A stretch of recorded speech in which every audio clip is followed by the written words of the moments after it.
Whoa. What's up, people?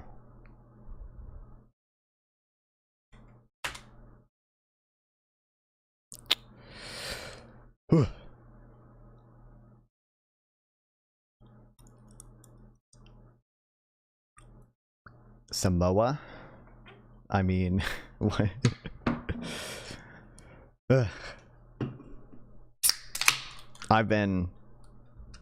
I was busy for like 2 days, and then I was just lazy.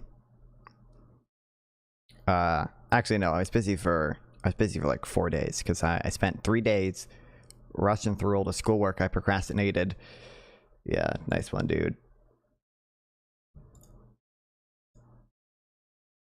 And then I spent the next day upgrading my PC. So far, so good. My CPU, I got a i9 14900K, and those are somewhat known for either frying themselves because you can't keep them cool enough, or they used to have some issue with the fucking microcode in the fucking motherboards, and they would fry their pins, not even just because they got too hot, but for some other stupid reason. I think, I don't know, supposedly that stuff is fixed now. I've just been, oh, what's up, Dylan Thomas? Thanks for the oh shit, my Shadow's God, thanks for becoming a full fawner. Hell fucking yeah. Thanks for the membership, I appreciate it.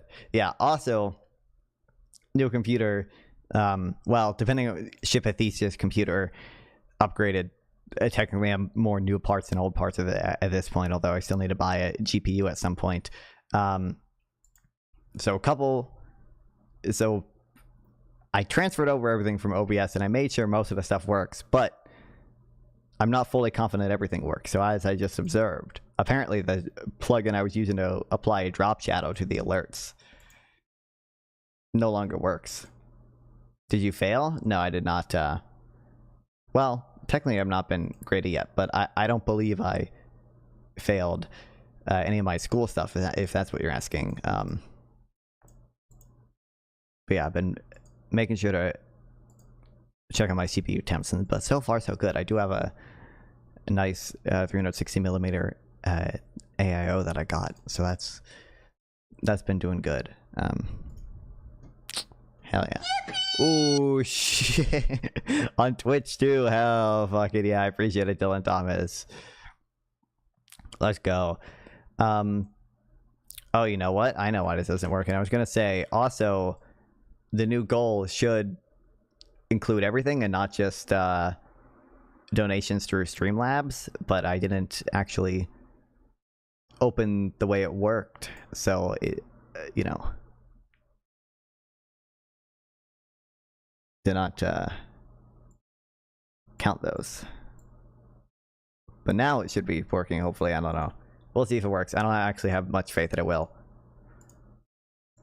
Apparently the green bar just went away, so I don't know what that's about, but alright, whatever. The numbers are there, that's what's more important.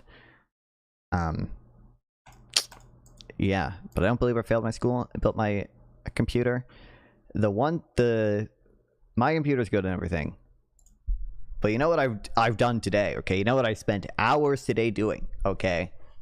I put my brother like has my old hand-me-down PC parts from like, you know, 9 years ago or something, and they were like relatively budget parts then, so like it's not a good piece. It was like quad core Intel i7, I think, and 1060 Ti that's still in there, but I put my old CPU and RAM and motherboard in there, and I am trying to set up as a Minecraft server, just a dedicated Minecraft server. I legitimately don't know what the fuck is wrong. There's some weird issue with the drivers for the Ethernet port specifically in this motherboard, and it won't let me connect to the internet over Ethernet, and the motherboard does not have integrated Wi-Fi. I think I could buy an adapter and probably be fine, but it's going to be set up as a Minecraft server, so I kind of want it to be connected to Ethernet. And I've 2 separate drives with fresh installs in Windows 11. I've installed all the fucking drivers I can find for it. I've done everything I can in Device Manager to remove it and re-add it and find new drivers and reboot the computer after, you know, removing it and stuff. Shit doesn't work. I'm done trying to fix that shit today. So I'm back to stream it. Wood fiberboard. Oh man, I don't know. I feel like, actually, I don't know. I feel like Germany makes a lot of wood. Okay, they're number 1. Okay. I don't really know what fiberboard is, so I don't know if it's like processed at all. I know Brazil, they got the Amazon rainforest that they be chopping down sometimes, but is that the same type of thing? I have no clue. Apparently not really. It could just be other European countries. I bet it's Bosnia. Actually, it could be. There's a non-zero chance it is fucking Bosnia. I don't know. Russia, maybe? I feel like maybe I'm just influenced by movies and shit. I feel like there's some fucking Russian lumberjacks in Siberia.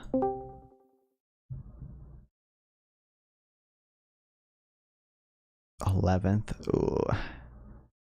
It could just be like France and Spain as well. I'm just gonna guess France.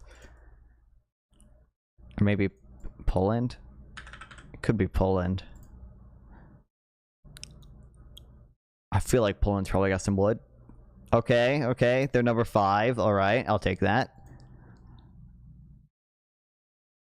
USA? Oh, that as it could be the US. That makes sense, actually. We're number 15. Thailand, never would have guessed that. Turkey, China. I'm surprised China's up there. I would not have. Although, to be fair, this is not just wood, right? This is like processed whatever stuff. Type of engineered wood product that's made of wood fibers.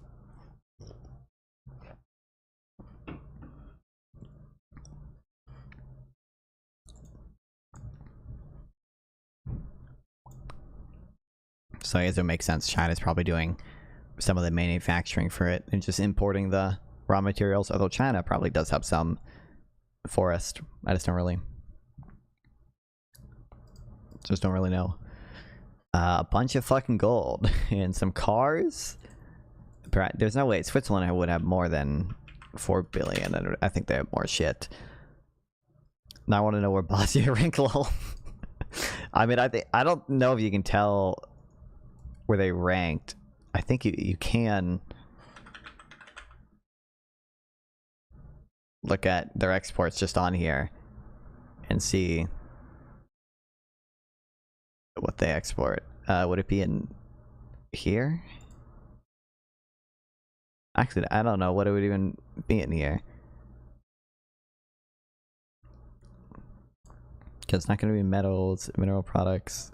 I don't think it would be miscellaneous. Oh, wood products. That makes sense. It doesn't seem like they have that much of it.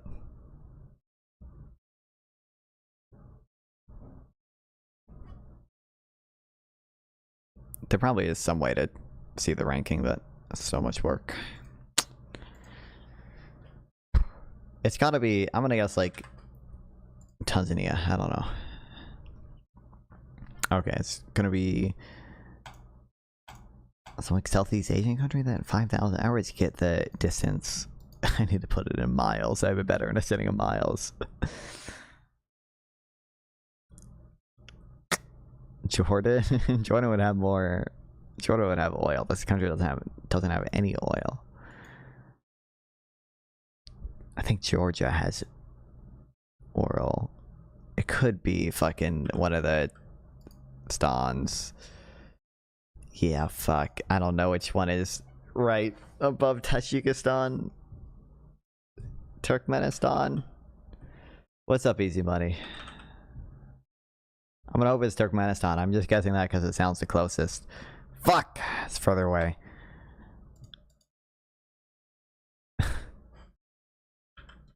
Which one's the tiny... Is Kyrgyzstan the tiny one, or is Kazakhstan? I think it's Kyrgyzstan. That's the tiny one, right? Let's fucking go. I knew it the whole time. I know all my stans. Let's go. Kyrgyzstan, yeah. Knew it the whole time. Let's go. Okay. Oh, this is literally me for free right now. This is just a funny... I just find this. I'm not involved. Listen. I don't have opinions on the Ethan lawsuit, bullshit, drama, crazy shrine, lol stuff. I just do think this is kind of funny though. I'm sorry. Maybe I fucking hate it. It's been bad for a few months. Maybe I'm evil. Yeah, but just have fun with it. Like if you have fun with it, it doesn't matter. Forget about the money. Just have fun. It's my job though. I have to focus on the fucking money. I know you do, but that's unfortunately like you can't control the money. You can only control the content. You know, like you can't control how much money people give you. That's not going to be something you can control. You can just control on how much fun you have, and then hopefully the money. Non-fun, that's the name I haven't heard in ages. Welcome back, South Rama. I have indeed been missing in action. But I'm back now. Should be basically regular stream. I should be good for a while until it's close towards the end, and then I'll be a little bit less consistent. But I'm not going to have more 8-day gaps anytime soon. So, or 9-day gaps. It's been a while.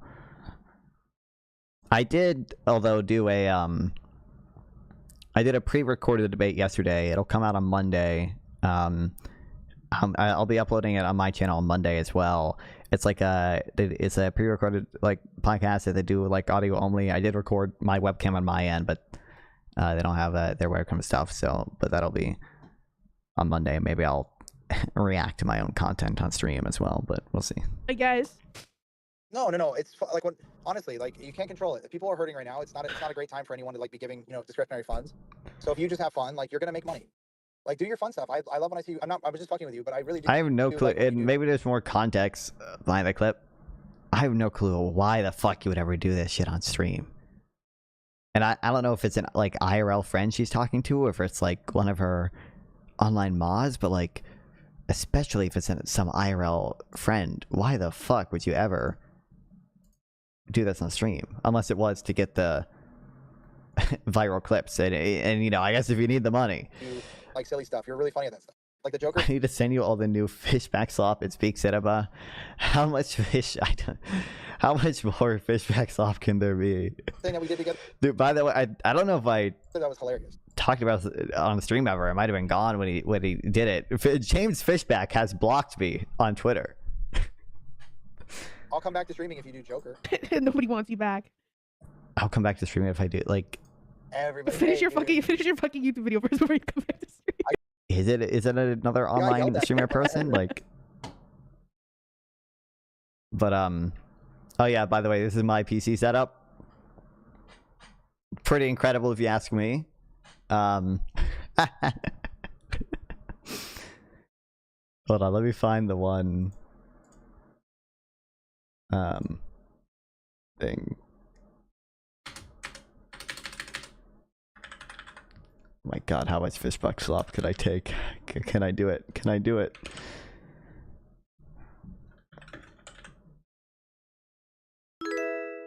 Yo, thanks for the sub, Robble Gore.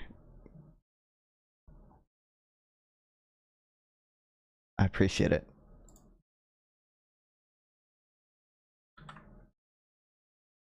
What? Hello. Thanks for the sub, John. Well, it's running through all the old subs. Only one of these people actually subbed or whatever. This is the situation with my case. My power supply does fit. I appreciate it. I can't read it without the drop shadow. I need to get the shadow plugin back. The power supply does fit. Fortunately, I did not consider, not only does the power supply technically have to fit, you have to, oh my god, the fucking Basad make the trains run on time? Oh shit, there's no way. What intern did he let post that? Or James Fishback definitely knows about the Groypers and tries to appeal to them, so maybe it was intentional by him as well. But yeah, I did not account for the fact that I also have to fit the wire. If I squeeze the side panel on, which I think is possible. I haven't actually done it, but like these wires would be these would probably fucking break. So I do not actually have the side panel fully on, and maybe I'll get a new case at some point because of that. But regardless, James Fishback posted this, he quote tweeted his meeting with some pro-life people. Great to meet with these pro-life warriors this morning. And I have my incredibly witty reply. Would you rather save one fetus or let 10 H-1B workers into Florida? And he fucking blocked me over that, bro. He blocked me. I'm blocked by him. I can't even like his post anymore.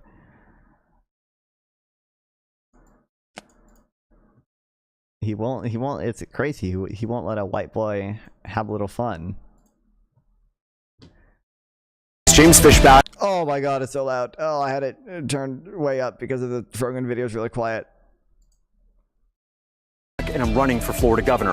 I'm here in Shipley in the Panhandle on tracks that used to carry Amtrak's Sunset Limited. It allowed families to get a train right here in rural parts of the Florida Panhandle and take it all the way down to Disney for Christmas or Miami for New Year's. Sadly, that train got canceled. It became the latest sign that politicians in Tallahassee, Democrat and sadly Republican, don't care about what happens here in the Florida Panhandle. I'm running for Florida governor because I recognize that Florida is more than just Naples, Orlando, and Miami. That we have to look out for the dignity of our neighbors in the Panhandle, and I'll do that by making a generational investment in our public schools, creating 10,000 great paying jobs for locals, and also bringing back the Amtrak. Yeah, make the trains run on time. I guess he didn't actually say, yo, Kyle, thanks for it.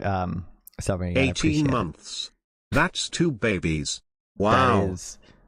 That is 2 babies. I appreciate it. It is impressive. I gotta get started on the non-fun awards too. That reminded me. We'll do that probably, I don't know, the 20th or something. I need to make the Google form for y'all to vote. I want to clarify some comments I made about Nick Fuentes' followers. Oh no. I want to clarify some comments that I made this week rather abruptly in a live interview about the young men in our country who watch and follow Nick Fuentes. I want to clarify and apologize for absolutely nothing. The young men in Pasco County who wore blue America First hats, who came to our event, where the average age in the room was somewhere in the 60s, were there, were respectful, were civil. What did he say exactly? Sitting and watching Aiden Ross all day, or some of these Twitch streamers, that's very different than, I'll tell you the truth, I found the audience of young men who follow and watch Nick Fuentes to be actually incredibly informed and insightful. Incredibly and informed. very patriotic young men, True. to be honest. Yes. Now, that's very different than the audience watching Fresh and Fit, but I think something has to be said about the young men. He knows who Fresh and Fit are too. Some of them are based too, okay? Just Some of them are based. on the feminist stuff. But I love the soundboard when Myron hits the sounds. No, it's not a dig on Myron, right? Okay. We had a great conversation, and they have a real pulse for what is going on in the country. Too often these days, young white men are discounted and told that their opinions don't matter. They're toxically masculine. That's true. That they have I some hear it sort all of the privilege, time. and their conversation. And Don't nobody give a fuck. Yeah, Fresh and Fit contribution. Bro, if I look at view, they are on YouTube, right? If I look at their YouTube channel, how many monthly views? They might still have a lot. I bet they do shorts. Yeah, they are on YouTube. Don't matter. I'm running for Florida governor because Florida is our home. America is our birthright, and we can never. True.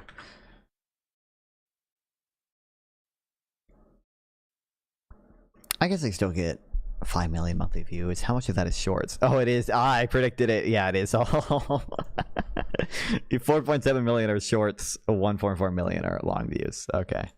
Okay. Yeah. Although it's hard to know how much Nick Fuentes gets because Rumble is probably Slop Fawn. I'm always Slop Fawn. What's up, Brandon Mize? Welcome. Rumble's probably does not give the most reliable statistics.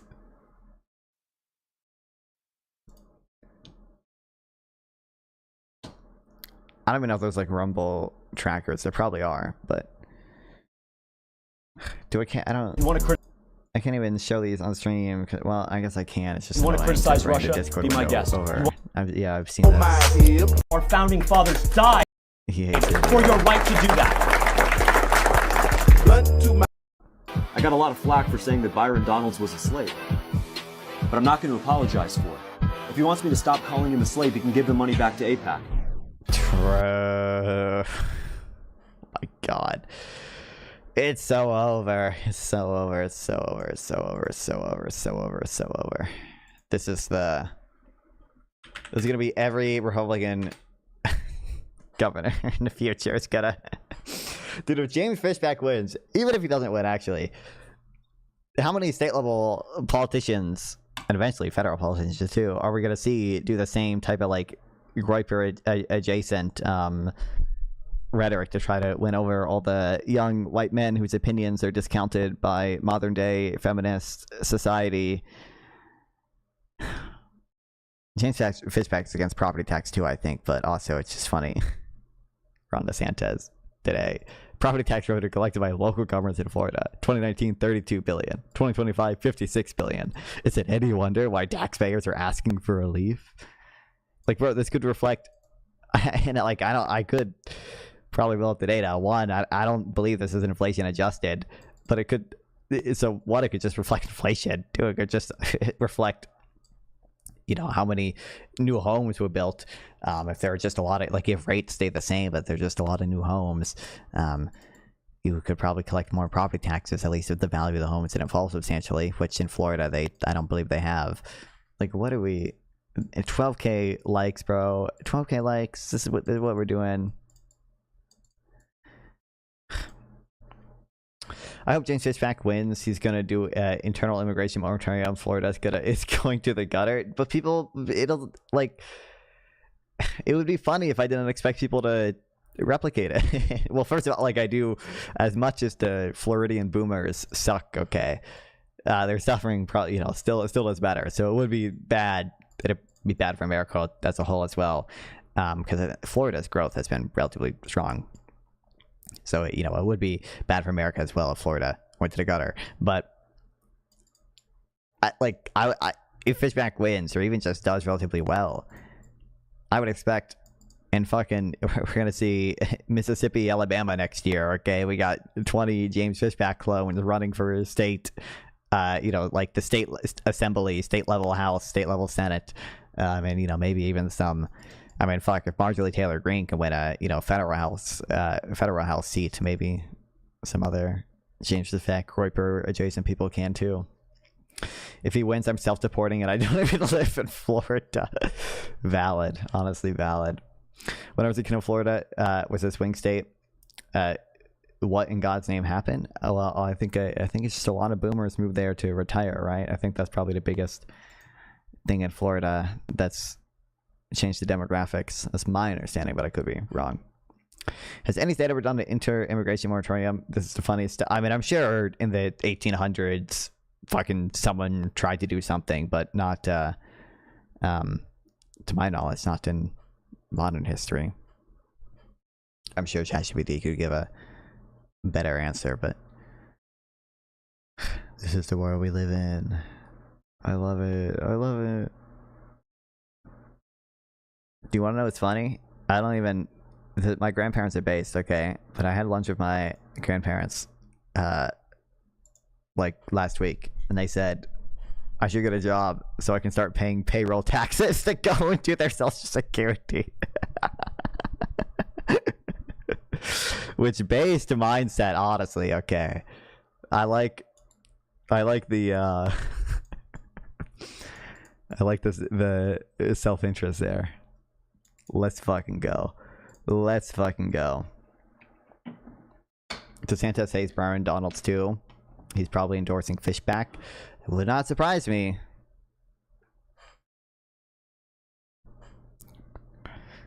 This was funny too. I haven't looked too far deep into this. I'm like, oh, that's hilarious.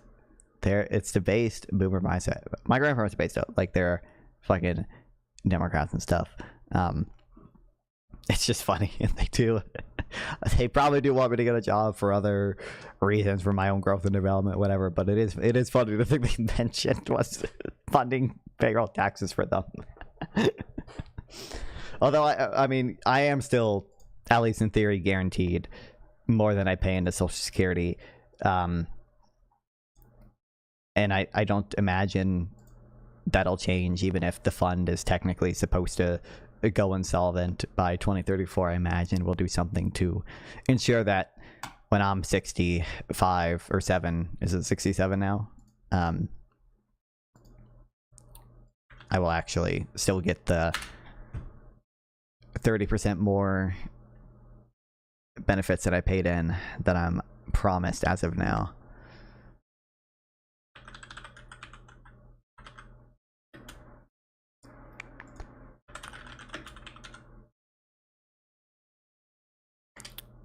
But this is funny because this is using this is using Zuckman data here. First of all, did you finish that econometrics class? I've never had an econometrics class. This is Zuckman's data. Okay, we got a forward by Stiglitz and coordinated by Thomas Piketty. And we have this wonderful chart here, okay? Even when it's written by progressive economists, okay? The people who are going to provide probably the least charitable. Thought you posted an econometrics textbook a while back. I have like the textbook downloaded, and I have a physical copy of like the more general reader friendly mastering metrics book. I haven't actually read much of the paper copy because I just bought I bought it because I used to drive my brother to a soccer practice, and I would have time to read, and it's easy to read a physical book. But especially for stuff like this, it's better for me to take notes digitally.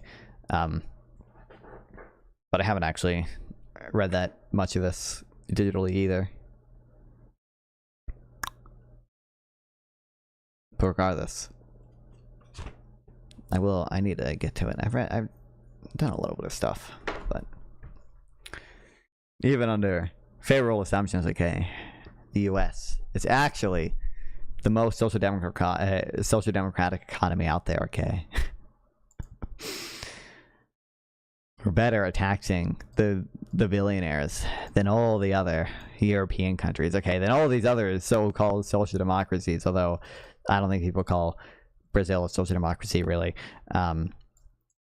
We're better. We still have a higher effective tax rate.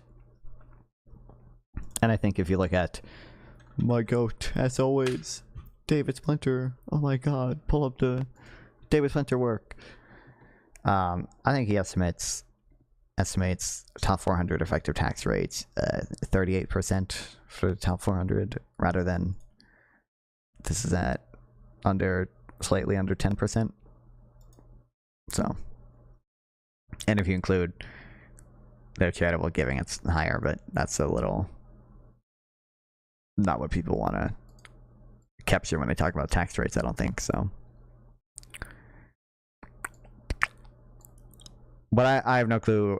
I'm so skeptical of any of the data about inequality in countries that I don't know anything about, because like I have no clue. Like I have literally no clue. Like you know, in the U.S., for example, when you're measuring wealth inequality, which is measuring income inequality, but you know, whether or not you include Social Security has a very big effect. And like I just have no clue in fucking Brazil whether or not their retirement system is included or not, and how big the effect would be if it is or isn't. Is this post TCGA? I think so. I think this is all recent. Yeah.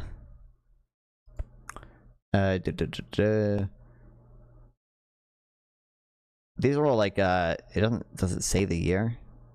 These are all post 2019 papers that they use for the sources, but I don't know if the papers all have. I mean, it looks like I would imagine, roughly similar years to this. It's probably 2020 or 2019 or something.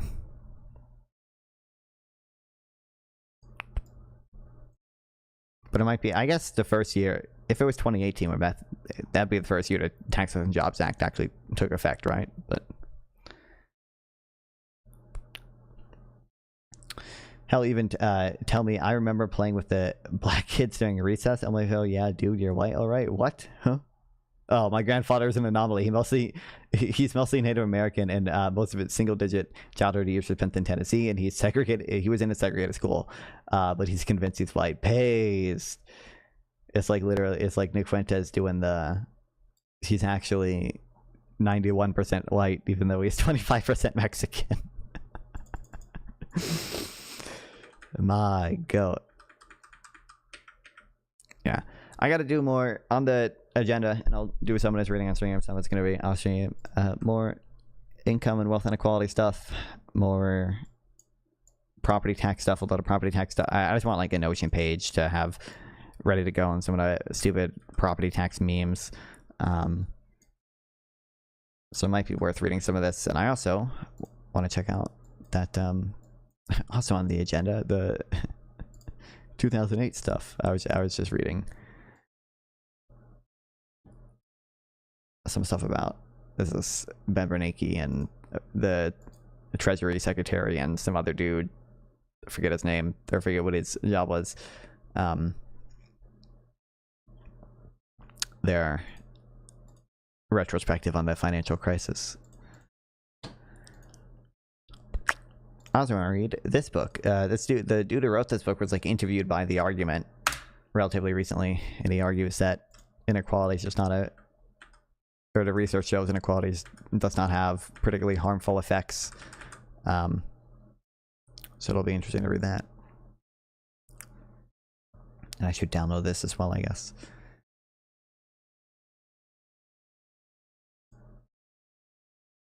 Why do people think Nick won that Piers Morgan debate? Do they not understand he had Nick saying I'm not racist in the beginning and making him admit like he's racist 30 minutes? Well, it just depends on like I think if you're, I don't even want to say coming or like watching the debate with a Groyper mindset or whatever, but I think rhetorically, like Piers Morgan comes off as a fucking wokey liberal in that debate, right? Who's just like saying you're racist, you're racist, you're racist. If you have some mindset that's sympathetic to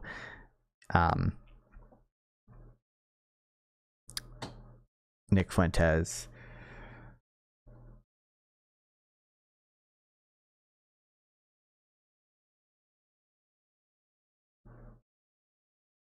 I need data on UK inequality. So I can talk to Owen again. Because I bet that's a very good, that'd be a very fun follow-up conversation. Oh boy.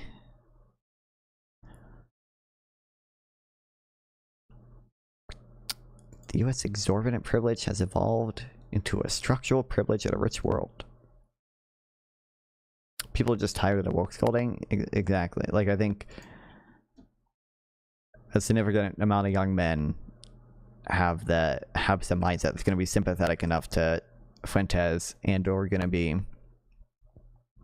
kind of a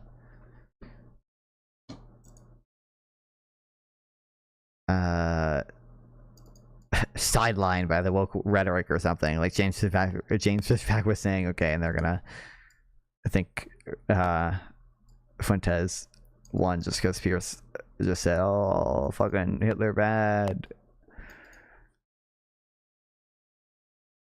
Rich countries are global financial rentiers by political design, not because of market dynamics. Oh boy. That shows that what began as the United States exorbitant privilege has become a structural privilege in a rich world. Advanced economies borrow cheaply, they borrow cheaply because they're developed and very safe to, they provide safe assets. Treasury bills are very safe, so they have a very low rate of return, and that's going to be the case for other advanced economies too. Lend profitably and secure income inflows. But poor countries face the opposite reality: cost liabilities, low yield assets, and a persistent outflow of income. These patterns are not the result of market efficiency, but of institutional design that places reserve currency issuers and financial centers at the core of the global system. The evidence demonstrates that this privilege translates into a continuous transfer of resources from poor to richer countries. Bro.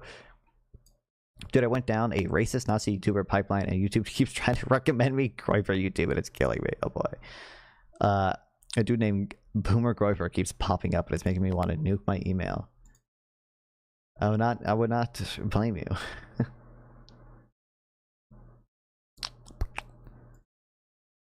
Far from narrowing gaps, financial globalization has increased them. This amounts to a modern form of unequal exchange. Colonial powers once relied on, it's just like these are the, and I don't want to like entirely discount these ideas.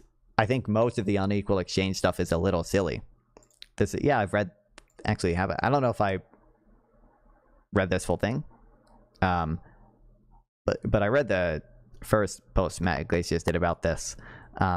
The like affordability just means high nominal prices or whatever, and I don't think I read this whole thing, but I skimmed through it at least.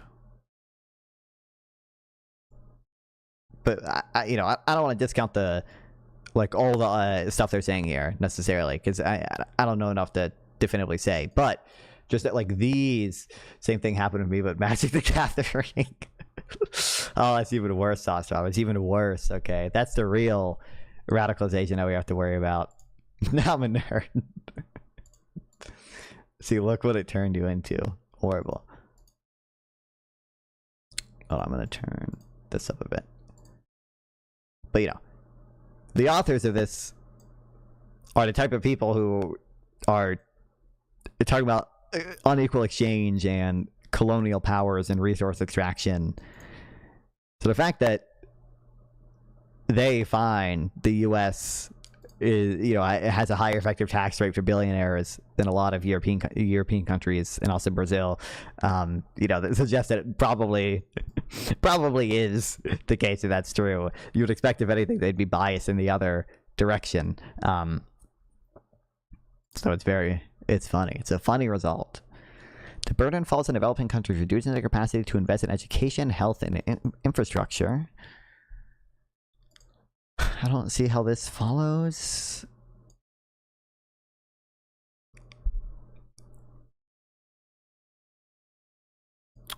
By constraining human capital formation and fiscal space, the system limits their ability to reduce inequality across countries. Without structural reform, global inequality will persist.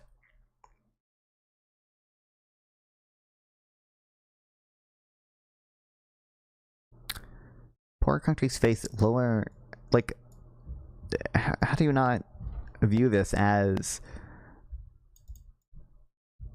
I guess, is endogenous the right word to use there? Like, it's really probably, you know, it's because that, like, they have lower asset returns because they just have a weaker economy overall, which is also, like, the same factors that make them poor probably are the same factors that make them have lower asset returns.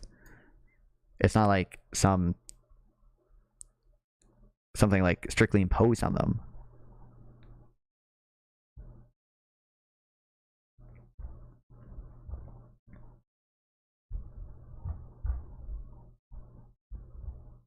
Climate a capital problem. Oh dear God. Wait, do they shit on Norway here?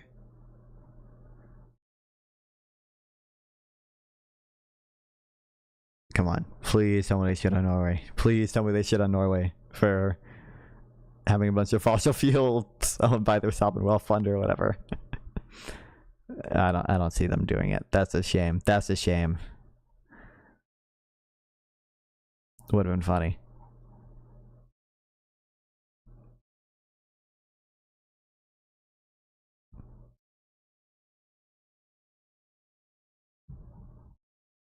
Okay, whatever. We'll read some of that stuff eventually as it's relevant or whatever. At NonFun, convince people to follow MMT on your stream. Well, I mean, I don't, be very hard considering I don't, not really a MMTer. So, be a little weird for me to do that. And I don't even know how I would effectively do that when I don't even actually believe in it. So, although I don't know what the hell, I don't want to entirely discount everything in MMT, obviously, but you know. My rage bait in your last video didn't work, LMFAO. I don't even remember. I don't know what you posted in my last video. I remember you commenting some dumb shit, Gavin. It was dumb, base. We hate MMT. Some discount everything.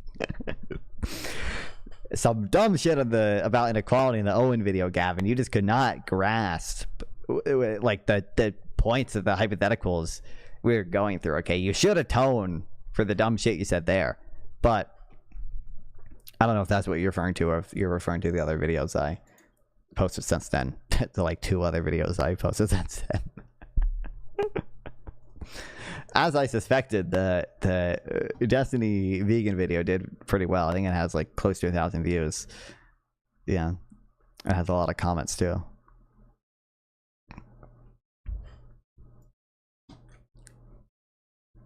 Do you want me to read the CC money? I don't know if I think it's I definitely skimmed through it. I don't believe I read the whole thing.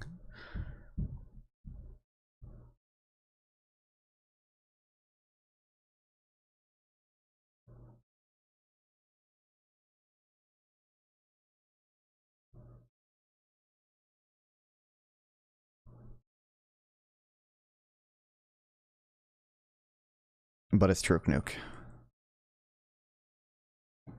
This is a different article than the affordability. It's just high now. Well, I know it's a different article. I'm saying I think I read that full article. I've seen this article before. I don't know if I don't believe I've read this whole article, but I have at least seen it and skimmed through it. But real quick meme. Okay, quick meme. RFK Jr. He's trying to increase the amount of insect suffering we have. Horrible, horrible, horrible, horrible. If you don't know, one of the alternatives to like artificial red dye is called like Carmen or something, and it is made by like crushing fucking red beetles. So and you have to crush a lot of red beetles to get this dye, and they farm them by the billions. I don't know if it's by the billions. It's probably by the billions. Certainly by the hundreds of millions. Maybe even hundreds of billions. I don't know, because you need a lot of fucking insects, and they breed very quickly, and they have a lot of kids at once. Like most insects, they have hundreds of thousands of kids at once. I don't know where they fall in a spectrum from hundreds to thousands, but infinite insect suffering that he's trying to create here. I think yeah, okay, well, the first part of this. RFK is a literal buffoon. Tell it to Isaac. Is Isaac here right now? Where's Isaac? He has to atone for his RFK.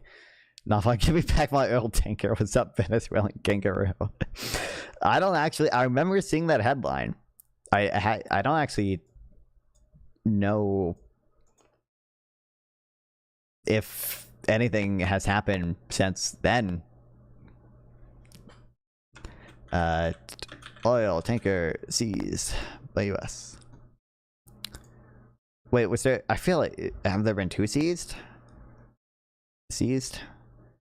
Didn't we seize one like multiple days ago? Or was it Venezuela that seized ours? No, 2 days ago. U.S. seizes oil tanker. Venezuela as I don't know how to pronounce it, as capital city, right? Condemns active piracy. The Venezuelan conflict is going to be Iraq Part 2. I highly doubt it'll be Iraq Part 2. I didn't read this Easy Money, but I did see Richard Ananias post on this. Oh my god. Why'd you send me? I'm banning you. Unforgivable. You sent me the fucking stupid Substack reader thing and not the actual post. Oh my god. Horrible. What's up, Tony? Richard Ananias, elite human capital? Obviously.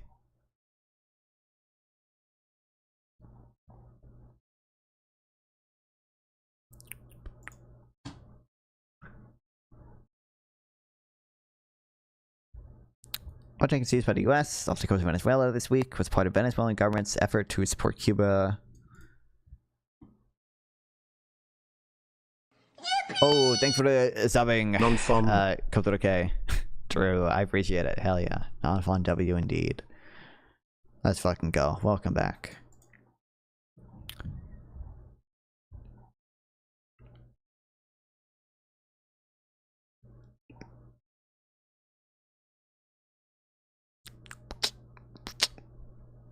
There was I think the reporting was that there was some deal on the table for the president of Venezuela to step down in exchange for like amnesty and $200 million.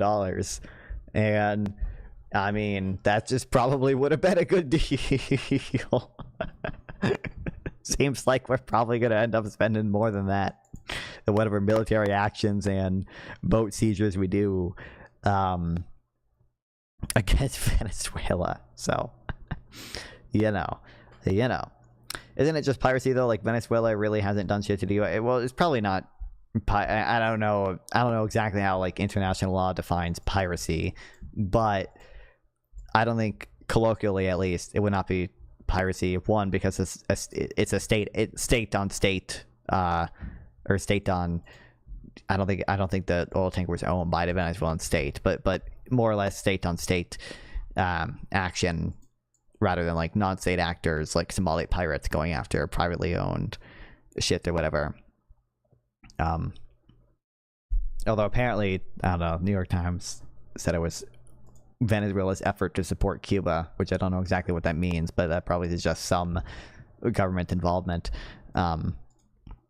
So, you know, I don't think it would colloquially fall into piracy, and I'm sure international law has some stuff that would not count this as piracy either.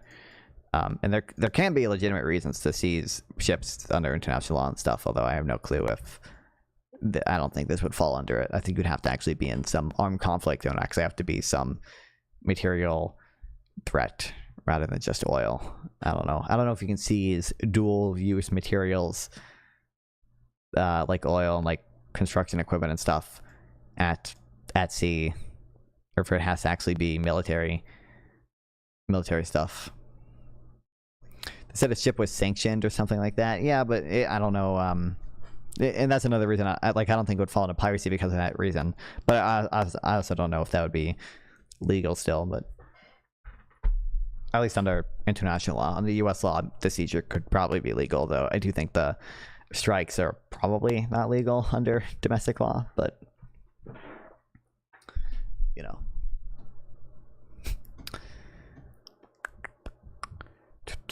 But yeah, one of the dyes, red 40, is primarily used in place of beet juice, and carmine is I don't know if it's carmine or carmine, an extract obtained by boiling or heating adult female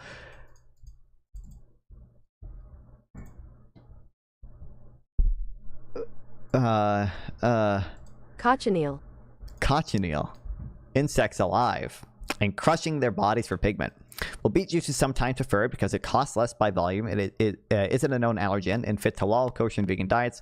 Carmine I think it's carmine. It's often used because of its more vibrant and stable color and unnoticeable flavor. Abraham Rowe estimates that between 4 billion and 18 billion adult female, I already forgot how to pronounce it, cochineals are farmed for carmine each year. Infinite insect suffering. Horrible. Trump attacks by land will start soon. Yeah, but didn't he say that like a month ago? Oiling adult human female non-fun 2025. Ob said worse things. Okay.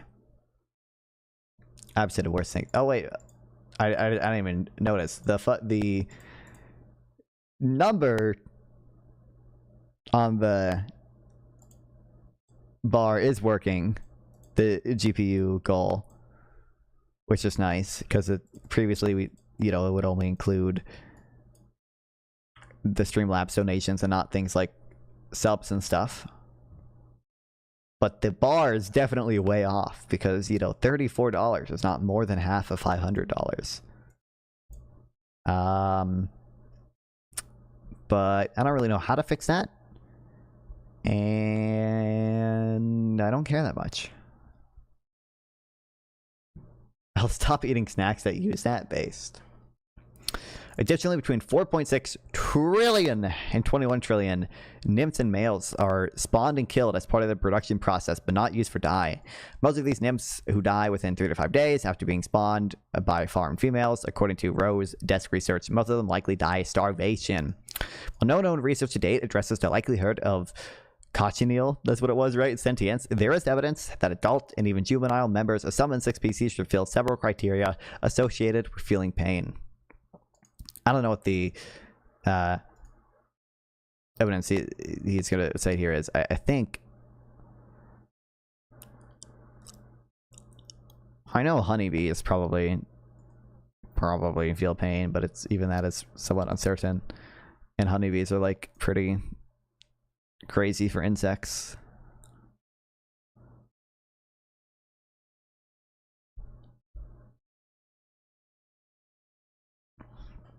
I've been saying for years the US should just invade Venezuela because of the nuclear threat they pose to us. Also could take their gold/oil. True. Archive is kind of crazy. A good supplement for red dye, squashing bugs, make it big too. Well, he just hates artificial dyes, and obviously does not care about the immeasurable amount of insect suffering his decision will cause. Okay. Today, the best and biggest literature review is Gibbons et al. 2022 paper, Can Insects Feel Pain?, which reviews over 350 articles. Gibbons and her co-conspirators consider the evidence for insect sentience among 8 criteria: nociception, sensory interrogation, integrated nociception, nociception, I think it's how you pronounce it, analgesia, motivational trade-offs, flexible self-protection, associative learning, and analgesia preference. Well, there was, in many cases, a paucity of evidence. What? Paucity. I am pronouncing that right. Shame, shame. There was apparently no good evidence that any insect failed on any of the 8 criteria. The positive evidence is summarized on these helpful charts, which show how confident the researchers were about different types of insects scored in different criteria. Oh, look, these aren't even honeybees, okay. Using the blood of creatures is diabolical. I don't even think it's just their blood.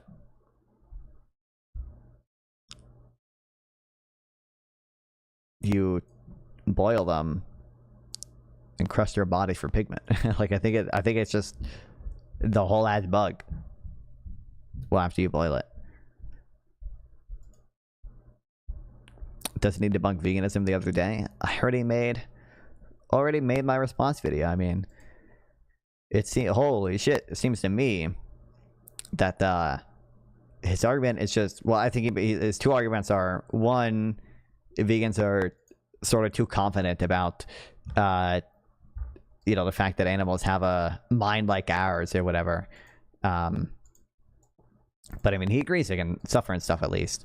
And 2, we should only care about suffering if it's in species, or if it's in some category of being a member of like a rational kind. That's usually the way people sort of more formally phrase arguments. I think Destiny's argument is reducible to suffering only matters if it's in a member of a species that is a rational kind. That's like the Christian argument people usually make. Like that's the argument Leela Rose makes against veganism. It's funny, if you watch a debate, I think with Erudite, she gets asked a question about veganism and she says basically the same thing Destiny does, just in more refined terms. And I just think that's silly. I think that it would lead to some weird reductio. It's not even clear to me how you would define something like that. Like, if 51% of humans were born with a mental disability, are we no longer of a rational kind, or do we only need one member of the species to be a rational kind? And if so, if we were able to genetically modify a monkey or implant a brain chip into monkeys, would we be able to that gave them morality or whatever, would we be able to say the monkeys are now a rational kind, or does it have to be natural? And where you would draw the line to natural seems very hard to justify. I think it's way less arbitrary to think that all suffering matters, and to be impartial about it, than it is to try to make these weird distinctions. I think it's more intuitive. I think it's less arbitrary. I think it's correct and based. Federal Reserve has, when they talk about that mandate, they have 2 goals. Okay, you have unemployment. Whoa. And you have Truth. Inflation. Whoa. Usually, these things will work opposite of each other. And wow. What you typically have is why am I watching this Easy Money? They become too far out of I'm whack. aware. You try to balance them with monetary policy. I don't even know how much Mr. Mutin talks about politics. I only see him in talking about like meme stuff. The Phillips curve, the history. Destiny does buy into the. I mean, you don't have to buy into the whole wage price spiral to believe at least this part, but Destiny does put way too much credence in there being wage price spirals. It does. It fucking annoys me. His justification for immigration a lot of times is like, well, we need to reduce wages to avoid a wage price spiral, or we need to get back to the natural rate of unemployment by letting in a lot of immigrants. It's just like very silly to me. Yeah. So when unemployment goes down a lot, right? We're assuming that there's a lot of people that are being hired because businesses are selling a lot of stuff, and so people are making a lot of money, and so people are buying a lot of stuff, right? Whoa. So as unemployment gets lower and lower and lower, people say the unemployment mandate, the target goal is about 5%. And The They don't inflation have an official target, but goal is around. well, they do estimate the non-inflationary rate of unemployment, which is not at 5%. Can I just look up where it is right now? Fed,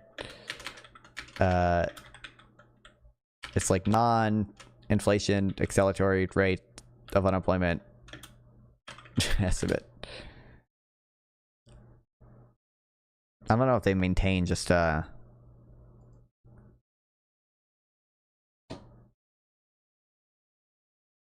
is it this, I guess? Is it just like the average? I think all the Fed governors like make their own projection for what it is.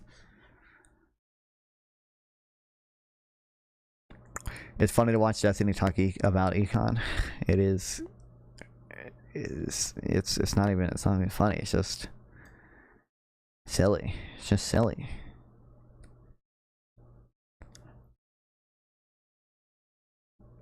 You're the most normal Destiny fan and non-fan.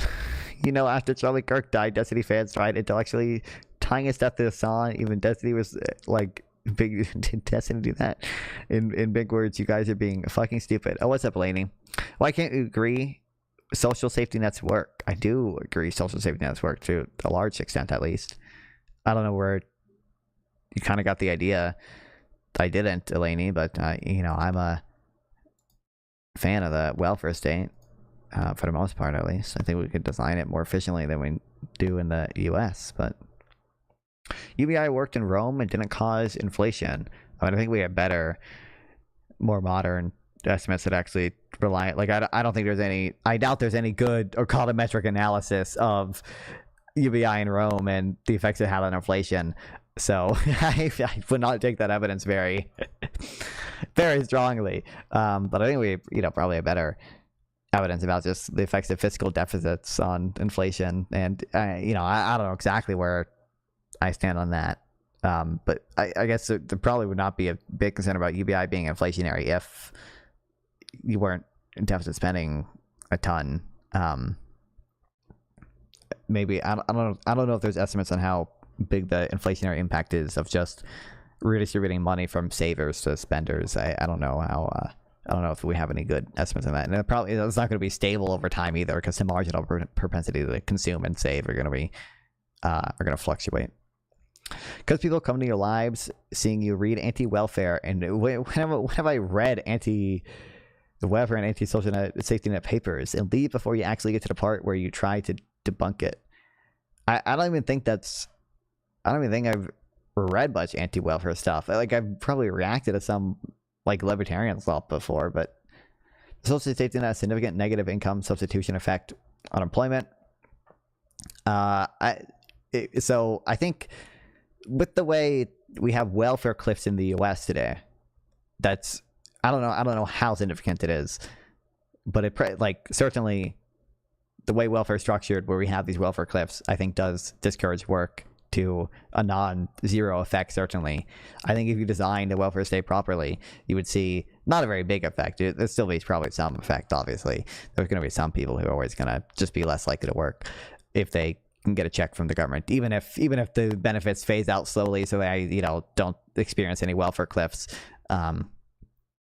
But I don't think that, from my understanding, like, we have evidence from UBI pilots, and not all the UBI pilots are good, of course, and a lot of the bigger ones don't find super positive outcomes. But it's like, typically it's like, okay, you see like single mothers work a bit less, you see like you know, students work less. You don't really see a big reduction in overall working hours from other people. You do see people take longer to find jobs. And I think if you look at like cross-country comparisons, which I don't think are the best type of evidence either, but it doesn't seem like there's like a crazy big effect. Like the labor force participation rate, I think, is higher in, you know, Sweden and Finland and stuff than you know, the US. And of course, like I said, I don't think that's the best quality evidence, but it'd be very hard to get really high quality experimental evidence. But certainly welfare cliffs are bad. I literally cannot find a job no matter how hard I try. I may literally need a social safety net soon. Based.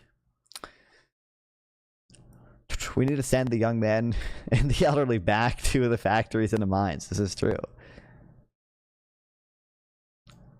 We just need to get rid of Social Security. And it'll happen on its own.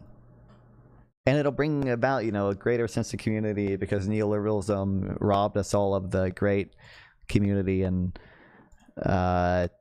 meaning we had before. And now the elderly are just retired, okay? Dude. Read non-fun. I'm trying to read all the chats.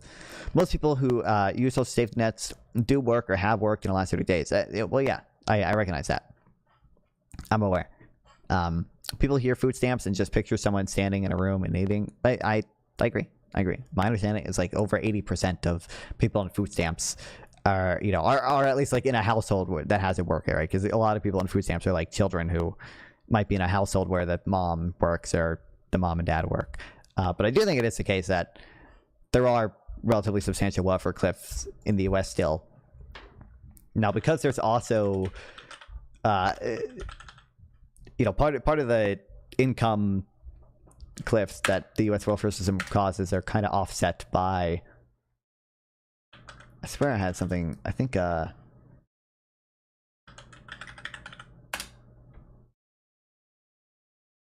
The fucking this dude had a thing on it.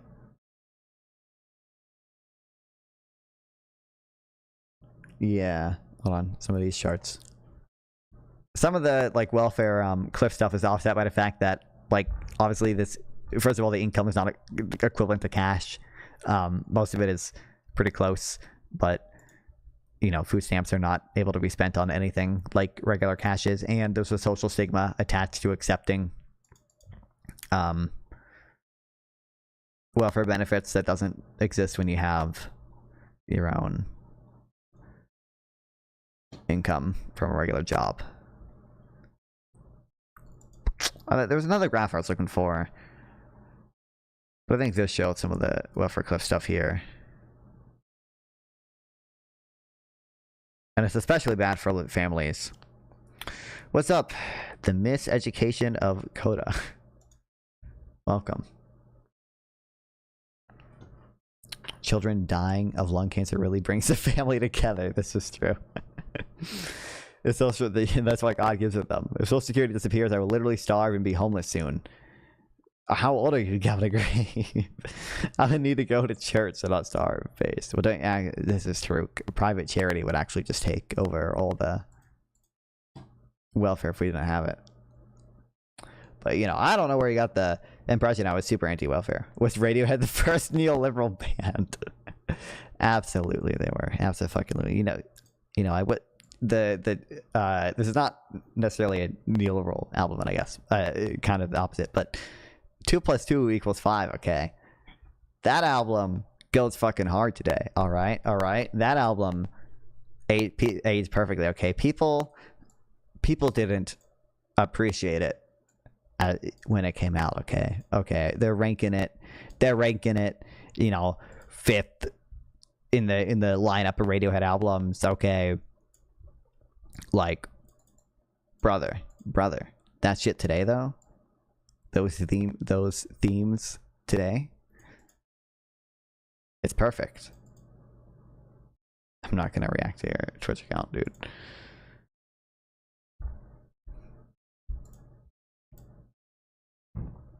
This is the, hold on, we're getting entirely sidetracked.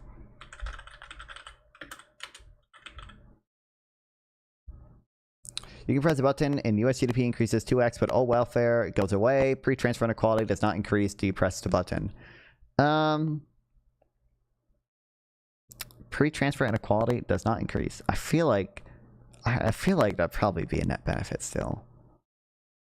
I feel like that'd be a net, like 2 times GDP is quite a lot. Obviously.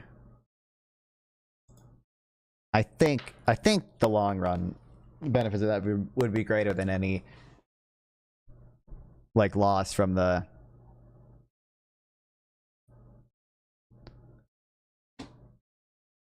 loss of the instrumental benefits from redistribution, right? This is not a good That's not a good one. Hold on.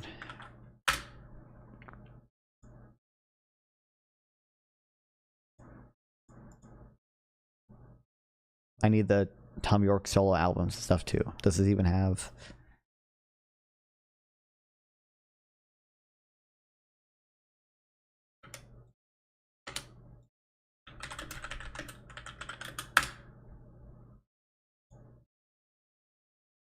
Okay, hold on. This is the proper... I think the best song is Creep. This is their proper ranking. Alright. Okay, okay. First of all, Pablo Honey... obviously pretty bad. Okay. And I think we can all agree. Anemia is a B-side album. Okay, it's not horrible. Okay, this is all relative to Radiohead. So obviously it's all pretty good at the end of the day. Okay. Okay, don't get me wrong. I'm taking Pablo Honey over any of this any of this Sabrina Carpenter bullshit. It's just I forget the fucking name of this even. Brain in a Bottle, right? Oh, that's one of the tracks on it.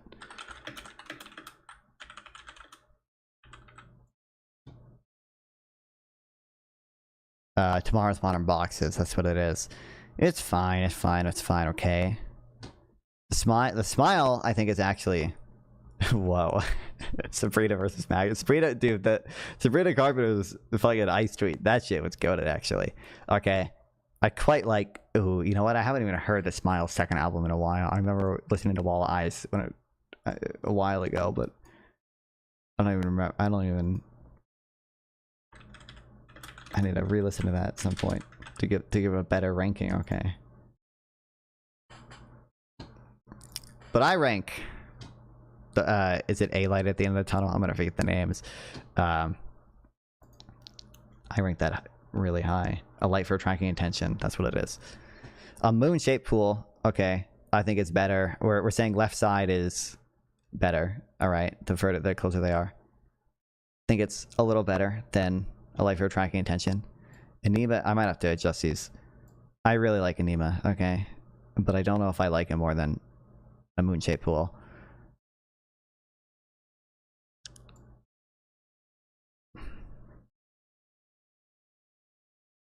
The issue is they're all too good, okay. Okay, we're moving some of these to B tier. Okay, I'm moving Enigma to B tier. As much as it pains me, okay. I would argue Hail to the Thief is, especially nowadays, I think it's A tier. I think it's A tier. Obviously, just to get it out of the way, okay. These are the S tier ones. Wow. In Brave Takes there. I don't know where I rank these relative to each other.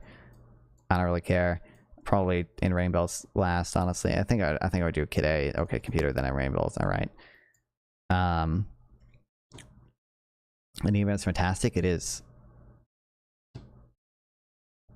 Sorry, uncalled for rant. Oh, Sabrina Carpenter annoys the dog water out of me. Like she's not that pretty. In fucking correct. Okay, I don't listen to Sabrina Carpenter. All right, okay, but what? Like what? She's very attractive. I don't listen to her, but I goon to her. She talks shit about men as a whole. True. It's all like meme stuff, isn't it? It's all like meme horny stuff. I don't even know what the fuck she acted in Why She's So Famous, bruh. She was in the Gummy Bear song, but she doesn't have tattoos or nose rings. That's the one downside. Bass not fun. Okay, the Benz. I don't know. I'd probably rank it under Anima.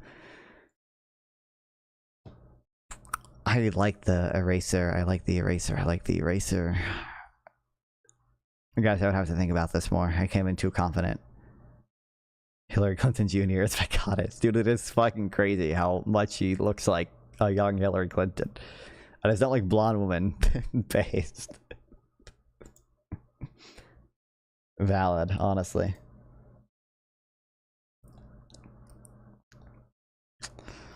King of Limbs. I think I'm gonna put the I think I'll put the King of Lambs above. Now I'll put it below the Benz. Wall eyes, I don't even feel. I don't even feel like I can rank it properly, but it's probably here? Question mark.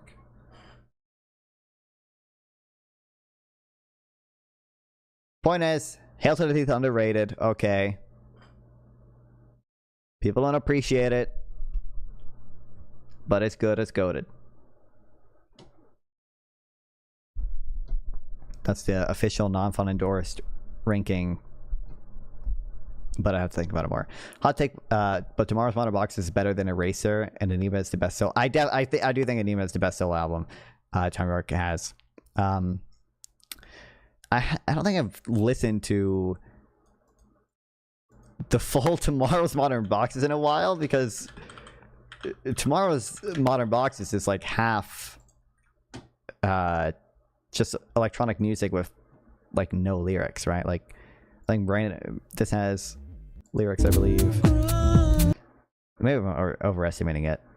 There was no ice for me. Like, this is 7 minutes. I think this is just instrumental, right? I can't wait to get a copy strike for this. Oh no. Does that count as lyrics?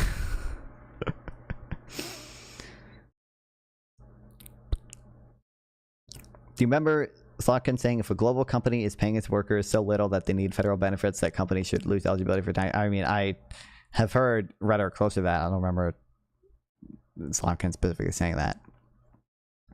Like, Dems just want to hurt the poors. Well, I think the policy is probably not a net benefit, but, you know. I don't think, obviously the intention is not to hurt the poors.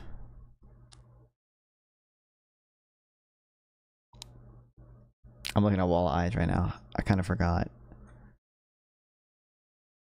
I don't know where I rank it. I do like Bending Hectic a lot.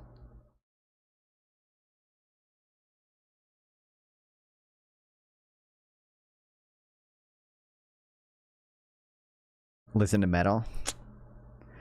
I listen to acoustic, whiny white boy music. Radiohead is good, but it's not Midwest emo. That's what I'm saying.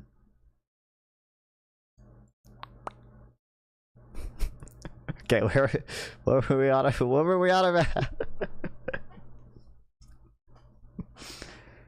I said a high-pitched Ben Shapiro rap bass. Dude, by the way, I really hope Spotify keeps the leaderboard for next year, because I think I'm going to make 1 or 2 Spotify accounts, and I'm going to be the top listener of Jojo Siwa. I want to be the #1 Jojo Siwa listener. That should be pretty easy. I don't think she has many devoted fans streaming her music 24/7. My top song is We Are Charlie Kirk. And I want to be like the #1. I got to figure out like someone else. Like the #1 Kevin. I've been thinking like Kevin MacLeod, the guy who makes like the YouTube background music. Could do him. I could do Fred Figglehorn. People like that. I've been thinking who I should do it for. And it's also with Jojo Siwa, I have to choose between Jojo Siwa's kids account, where she has like the Boomerang songs and stuff, and like her new account where she has like the fucking Karma and Guilty Pleasure. I don't know which one is funnier to be the #1 listener of. I feel like being the #1 listener of the new stuff is funnier, because like it's supposedly made for not kids, but it's just really as music. So like no one should be listening to it. And it'd be funny to be the #1 listener. He #1 Jelly Rolls or Dax #1 listener. I don't even know who those people are. Around 2%. So as the unemployment gets lower, right? Let's say the unemployment drops to 4%, okay? Or even lower, let's say like 3.75%. We would expect to see... True, this was the cause of COVID inflation. It's that unemployment was at 3.5%. I mean, I think during COVID, there's a stronger case for some amount of wage price spiral, because we did have a very tight labor market. but you know, we had 3.5% or like 3 point. I think it actually right before COVID did reach 3.5% headline unemployment rate, and we did not really see the same thing. In fact, inflation was below target at that time. Yeah, right. Literally February 2020, it was at 3.5%. Inflation go up, okay? Because unemployment being this low, as the labor market gets tighter, we expect to see companies offering more money to hire employees. We expect to see more people buying. Yeah, Tom McDonald would be a funny guy to be the #1 listener. How many monthly listeners, dude, does he have? He has 1.6 million. Although I doubt there's that many like devoted listeners. So if I just have an account, play it on loop for a month, we'd be chill. Things because the economy must be hot if everybody's trying to, well, hire probably more than a month, but people because they need to sell more stuff to customers. So that's probably putting upward pressure on prices that would cause inflation to rise, right? Not good. So what do we do here if we're the Federal Reserve? Well, one thing we can do is we can increase something, right? I think called the federal funds rate. I can't explain 100% how all this works, but basically I think this is like the percentage interest rate that the Federal Reserve charges or whatever to do overnight lending to financial institutions. All you really need to know is that it's the kind of it's not the rate the Federal Reserve charges. It's actually called the discount rate. The Federal Reserve rate, federal funds rate, that's actually that's the rate the Fed sets for private banks to lend to each other overnight. So destroyed. When the federal funds rate goes up, it tends to slow the economy down, decreases the ability for people to get money at lower interest rates, meaning they borrow at higher interest rates, making everything kind of slows down. So when the Federal Reserve raises interest rates, we expect to see people spending a little bit less, which would put downward pressure on inflation. So it would bring it back down to that 2%, and it would cause companies then to not have to hire as many people. So it would put upward pressure on unemployment. I mean, and bring it back up to 5%. And what then do I want to say? It's much fine, the same on the whatever. opposite end of things. If inflation was getting really, really, really low, like 1% maybe, or I don't know, less or whatever, and we start to see unemployment going up, right, to 6%, 7.5%, right, as it gets higher. Incredible.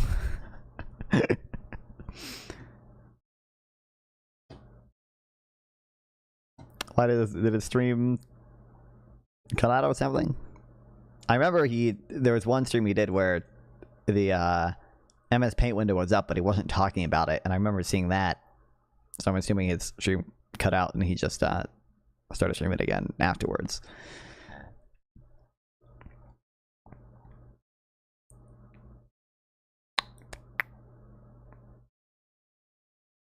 I'm sorry, Destiny just annoys me. The thing that annoys me most about him is the wage price spiral stuff. Okay, so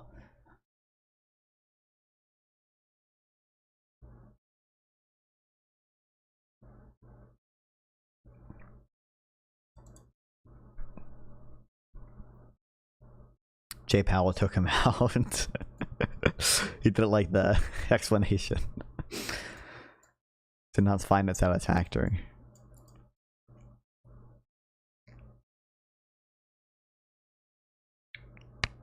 Well, I think the Fed itself puts too much credence in they don't call it the natural rate. They just say non-accelerating inflationary, it's like acceleratory inflationary rate of unemployment or whatever. The term is backwards. Non-accelerating inflation rate of unemployment.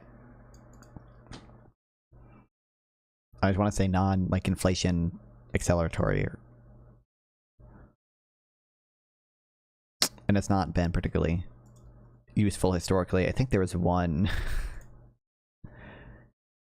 I think AOC yelled at Jerome Powell about it. AOC, Jerome Powell, natural rate of unemployment. As has been alluded to throughout this hearing, we have seen that supply bottlenecks and pandemic-related factors have been one of the primary reasons that have led to price increases, whether it's computer chip complications with... I don't think it might have been this. But I think it was probably this. I think it was before COVID. Of 2019, which admittedly was a different world. During a financial services committee hearing, you relayed to me that, quote, I would look at today's unemployment as well within the range of plausible estimates of what the natural rate of unemployment is. you recall what the unemployment rate was around that time in 2019? Yeah, I want to say 3.5%. Yes, it was 3.5%. And what is the current unemployment rate today? 3.6%. 3.6. You also said, quote, when unemployment went way up, you didn't see inflation go way down. So you don't see inflation reacting to unemployment the way it does because inflation seems very anchored. Again, that was at that time. He'll see with a econ degree, by the way. I don't know if she's the econ degree, if it's, I think it's the econ and political science degree or whatever. It's not strictly an econ degree. Well, would you say that some, briefly yes or no, but would you say that some of the contributing factors to today's inflation include ongoing supply chain issues, including volatility of commodity prices as a result of the ongoing conflict in Ukraine, and companies also raising prices because they can? Well, I would say on supply side issues, for sure, those are playing an important role. And am I correct that American workers' wage gains have actually trailed inflation? In other words, while the cost of goods went up by 8.6% on average, wages did not increase by that much. It depends. For some people at the lower end of the spectrum actually have been getting positive real wage gains. For most people, international relations and economics. So not just economics. Low inflation has been higher than their wage increases. So on average, we have a wage growth at about 6.1%. So average wages are trailing inflation. It does seem that American workers are not primarily responsible for the inflationary issues that we're seeing today. But despite this, we are seeing some comments from individuals like former U.S. Treasury Secretary Lawrence Summers earlier this year said that in order to contain inflation, the U.S. needs 5 years of unemployment above 5% or 1 year of 10% unemployment. Do you agree with that assessment?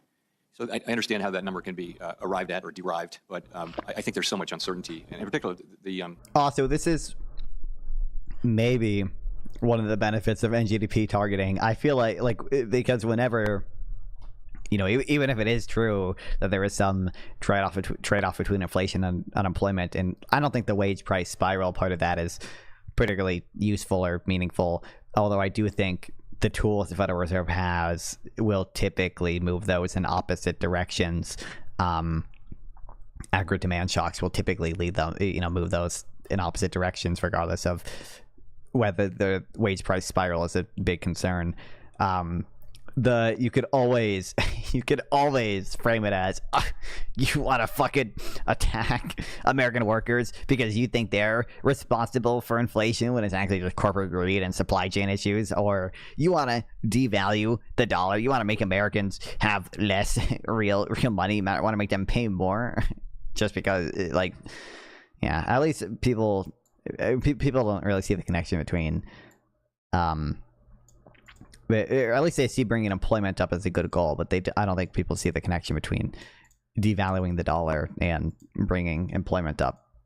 That the answer is going to depend to a significant extent on what happens on the supply. You shouldn't say nominal. You'd have to do not nominal GDP targeting though, but a nominal income target. Okay, we're going to keep nominal income stable. We're going to keep the total income of the economy growing at 4% a year. Okay. So if we do get these supply side problems worked out, which I think is certainly going to happen in time, then you wouldn't see anything like that. But it's a highly uncertain time, and our intention, of course, is to bring down inflation while keeping the labor market strong. I think it's important to drive home what a 10% sustained unemployment would look like in this country. For context, we didn't also the idea that the Federal Reserve would never, by the way, Jerome Powell would never allow sustained 10% unemployment. Are you kidding me? Like we would do the quantitative easing we would do. Okay, we might have 10% inflation before we have. Well, I mean, we did have close to 10% peak inflation during COVID. We'd have that way before we had sustained 10% unemployment. Although the 10% that was the peak of inflation, it was relatively short-lived, so we didn't have sustained 10% inflation. Great Recession, we did experience 10% unemployment in 1982 following the Volcker shock. But in this market, to get to 10% unemployment, that would require about 10.5 million additional people out of work. And historically, we know that black unemployment is usually double that of white unemployment, correct? Yes, it tends to move at twice the speed, both up and down, but certainly moving up. So when the former Treasury Secretary says he wants 10% unemployment overall, he's also saying that we need black unemployment of nearly 20%, or implies that. But True. Chair Powell, I do think that despite the tools that you may... Thank God the American Economic Review, got rid of him or Association, not Review. You don't have. Congress does have tools as well. Would you say that the following actions, granted in the scope of Congress, could be deployed to impact inflation, using antitrust laws against companies that are raising prices using their market power? Sorry, I didn't hear the last part. Would this action, would using antitrust laws against companies that are raising their prices have an impact on inflation? Laws? Antitrust? Antitrust laws. Okay. Sorry. No worries. The acoustics in here are different. No worries. Would that have an inflationary impact? It's hard to say, really. Would subjecting those companies to a windfall profits tax have a potential impact on inflation? Oh no! Oh no! Oh no! I didn't even know she asked that question. I feel for you, Powell. I don't. And would requiring government contractors to keep a lid on their pricing have certain impacts on inflation? I mean, no, isn't like AOC's argument for windfall profits taxes that it's going to incentivize their hatred for Larry Summers knows no bounds. It's horrible. Isn't her argument that it's going to incentivize like more reinvestment? Wouldn't you expect that to be more inflationary than companies just sitting on their money or whatever? Like even like if companies use excess profits, windfall profits to do stock buybacks or to just sit on money and save it, presumably that'd be less inflationary than either taxing it back for the government to redistribute it to people who have a higher marginal propensity to consume, or for the companies to reinvest it themselves in, physical goods that they're all going to be competing for. I don't think the effect would be that big either way, but like if you accept AOC's argument, you'd probably not see inflation go down with a windfall profits tax. I lived in New York during COVID peak, and I don't know if it was true, but a governor said we peaked at 62% unemployment. I mean, I kind of doubt it was. I doubt that was headline unemployment. They're probably measuring U6 unemployment or just looking at labor force participation or something. But it was COVID. It would not be particularly surprising. There's a long history of price controls when inflation's been high, and it was not a successful one. Really, it comes down to getting demand and supply. The real trickle-down economics is when you just do a windfall profits tax, the companies all just redistribute the money voluntarily. Okay. And if the Fed's tools mostly impact demand, but most of those inflationary issues could be potentially impacted by supply, how high do you think the Fed would actually have to drive unemployment to actually have an impact? Well, that's going to depend on a lot of things, and ideally we can raise rates, and it's very important that we get inflation back down, particularly for people at the margins of society who are suffering the most from inflation, and maybe a longer conversation. Thank you. Delaying the I don't know if there's anything funny in this one. Now, my concern, to be frank, is that a misplaced diagnosis playing out with inflation could cause the Federal Reserve to prematurely raise rates and constrain wage and employment gains that have been beneficial to millions of Americans. This means that if we do take that step back, millions of Americans, especially. By the way, part of the reason I was reading that we're getting a totally sidetracked. We're never gonna be. Not that I had a particularly strong plan for this stream or something. Part of the reason I was reading the firefighting book was because what's his name? Steve Keen tweeted out some unacceptable Ben Bernanke hate. Not all of it was completely wrong, but it was framed pretty silly. Oh my god, how much does the guy tweet? It was like a day ago.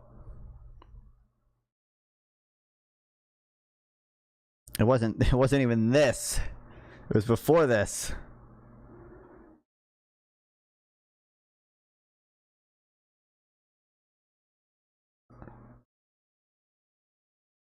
Dude, we're only at 17 hours ago. Get off Twitter, my man. Oh my god.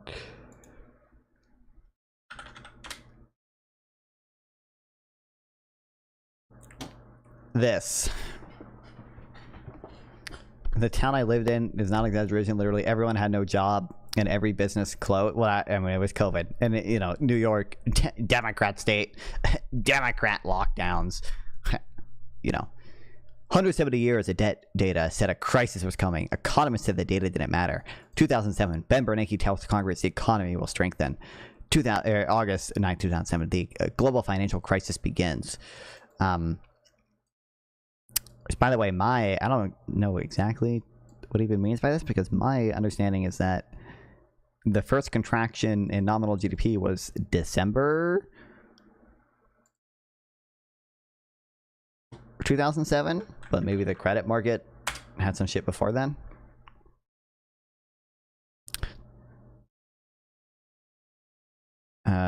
Central banks began injecting liquidity.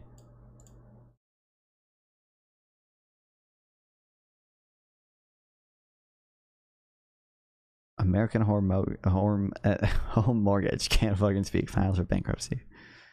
So maybe it's maybe it's defendable, but whatever.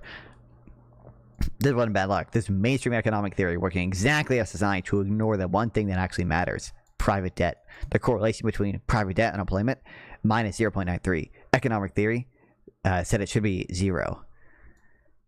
Which I don't think this is really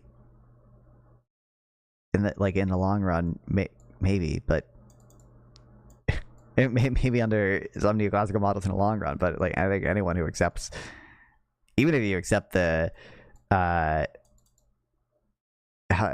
don't know how to define this view exactly. The more limited view, like the Selgin-ish view of like endogenous money, which is that like money is endogenous, but banks can still lose reserves to other banks, you know, through interbank settlement. So they're still ultimately constrained in their ability to lend by the public's willingness to save. You should still expect some correlation between private debt and unemployment. They literally never looked at the data because their model of banking told them debt doesn't have macroeconomic effects. But that model violates basic accounting, double entry bookkeeping. Is this even? I don't even know if this is the thing I want. I think this might be. But I don't know. It's like we literally have, and to be fair, this is a retrospective, and I was like gonna quote tweet this or whatever. This is Ben Bernanke and co-authors.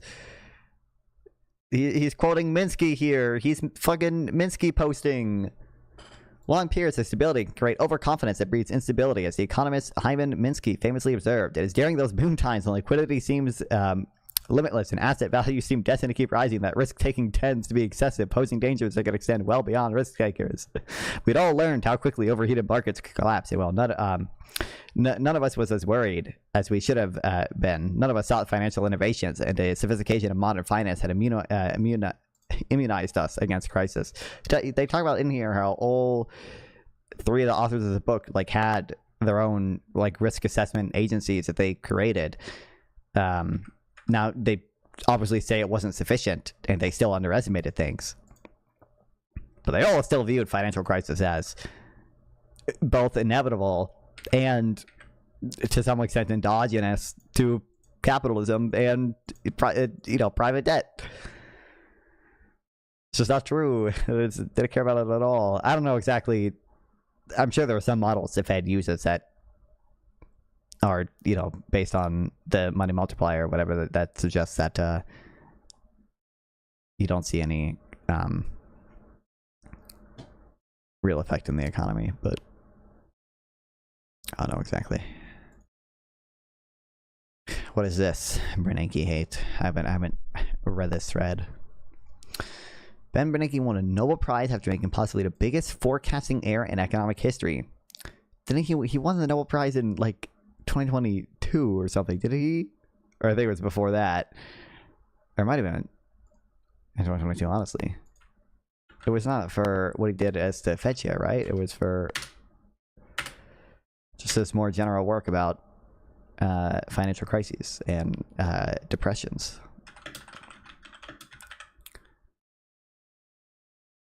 It was 2022.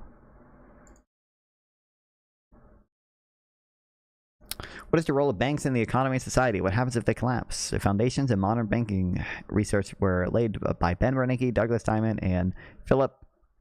Not even going to try in the 1980s.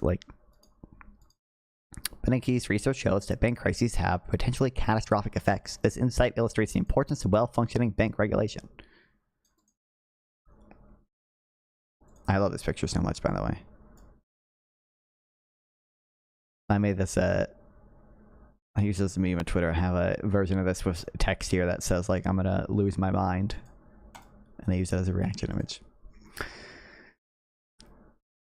This wasn't bad luck. The economic theory we're gonna design. It's just the same. It's just the same thing. Oh, the Bank of England paper. Let's go.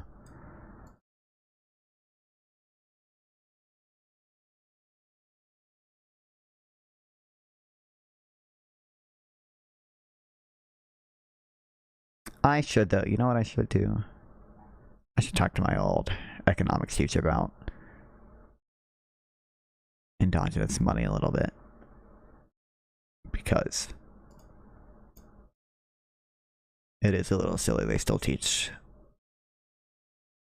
the money multiplier in the Econ 101 classes, and I don't even know if he holds a strong view on it. Gold is not money. Dude, I love that video. Dude, I love that video. Dude, I have so much Bernanke love in my heart. You guys don't understand. You guys don't understand. Hold on.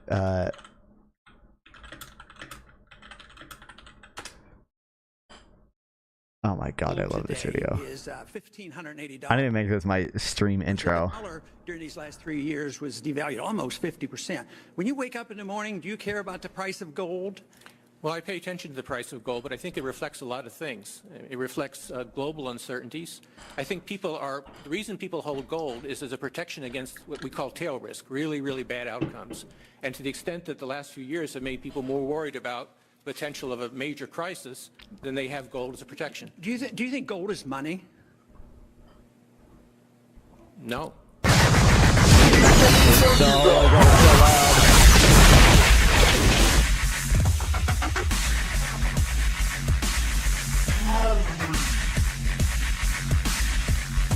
I love him so much. Thanks, Mr. Vinny.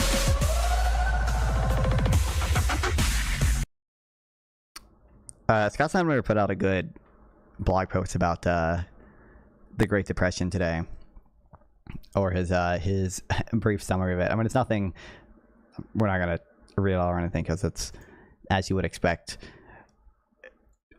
it's the elevator pitch. It's him talking about, oh, you know, contractions in nominal GDP can cause depressions because sticky wages, sticky prices, and you know, some of the things Roosevelt did or whatever were good insofar as they were expansionary fiscal policy, but some of them were bad insofar as they, you know, had wage floors and didn't allow prices to adjust. You know,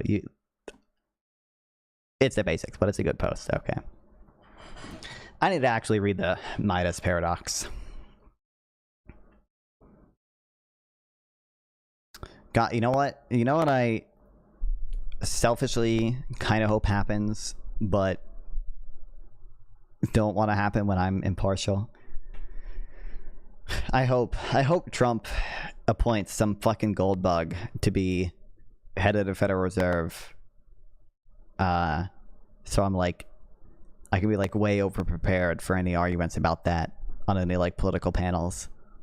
And I was like, I don't even think rhetorically it would be good because like, in like a fucking Wick TV panel or Gibbs panel, like just going out there and saying, well, the gold standard means that it's very hard for governments to adjust to fluctuations in the change for demand for money, and it means that, you know, if there's an increase in the demand for gold, you know, you could have deflationary pressure that the government can't immediately respond to because they're limited by the supply of gold, and because wages are sticky, you experience, you know, deflation can lead to unemployment, and it's like, I don't even think that's rhetorically good, but I think it, selfishly, there could be some good dunks to be had there, and it'd be a great excuse to lock in on the Midas paradox and stuff. And maybe golden fetters is really long, but probably some of golden fetters too. And maybe, do I want to read Falston? Do I really want to read Falston? Do I? Maybe.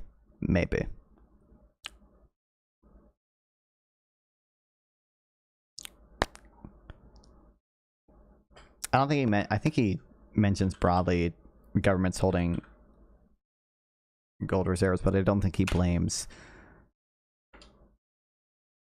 I know he does mention France specifically here.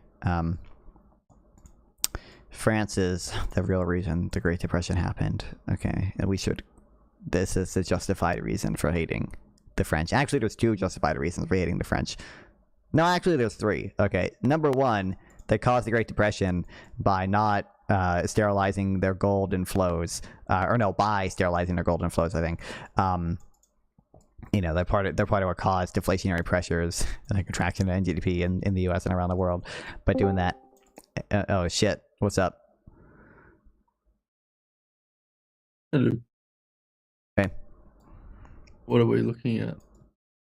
I don't know. We've been talking about a lot of stuff. This is just we've been off track 500 times today, but we were talking about a bit about the gold standard and the Great Depression and that type of stuff. I was shitting on France a little bit, and we're moving about that. Oh yeah. Have you read Mundell's stuff on that? He basically said the same thing, but not exactly on France. No. I've just seen it. With France specifically, I've seen the Douglas Irwin paper about it, and then I was just talking about how I need to read. I should read the Midas Paradox, and then maybe some of Golden Fetters. And have you read False Dawn? No. Oh, by Selgin? Yeah. I'm aware of it. I've read some of his other stuff, but not that. Maybe I'll read that. Maybe. I don't know if I want to read that. We'll see. Oh yeah.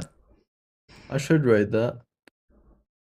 No, sometimes if you want to debate people, you just refer them to books you haven't read.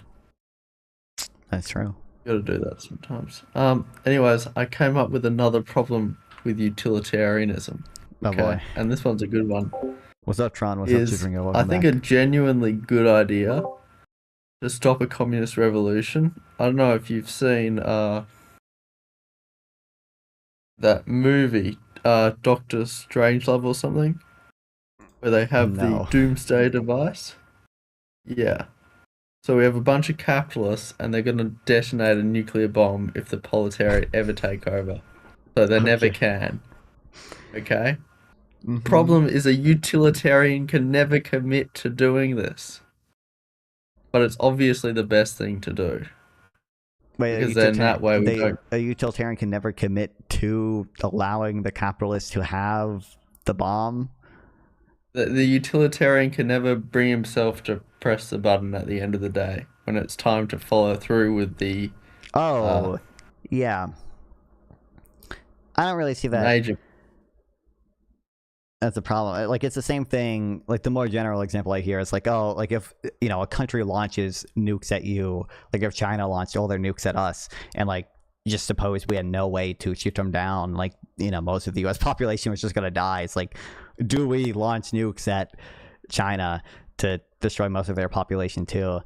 I don't know. To me, it's very intuitive that the answer is no. And certainly, if I was placed behind the veil of ignorance and I had a random chance of being a U.S. citizen or Chinese citizen, any one of these people, the action I would take behind the veil of ignorance is to say, well, you should save the most people as possible, right? So, I think that's the general response there. It would be the same thing. All right. Well, at least under the veil of ignorance, I would not want. If you are a utilitarian, don't say. If you are a utilitarian, don't say you're a utilitarian, because if the enemy thinks you're a deontologist that never lies, you're going to end up saving more people. So it's actually unethical to spread utilitarianism. Also, another thing, who do you think invented the veil of ignorance? It was well, I think John Rawls was the first to use the term, but it was the economist Harzani, I think is his last name or whatever. He's the one that talked about maximizing expected value, like what a rational actor would do if his place in society was uncertain or whatever.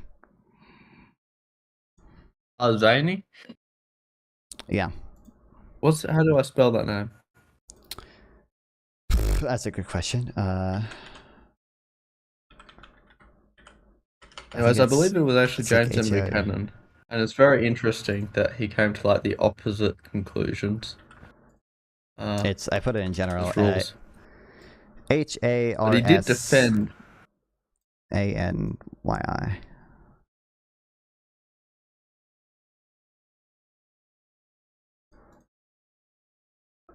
But yeah, I don't know exactly I don't know when Buchanan wrote about it. I'm most familiar with John Rawls talking about it. 1962. I guess John Rawls is later than that, right? So did he use the term veil of ignorance, or did he? No, he just made the direct implication that people do not know their future place. It's in the calculus of consent, and again in the power to tax.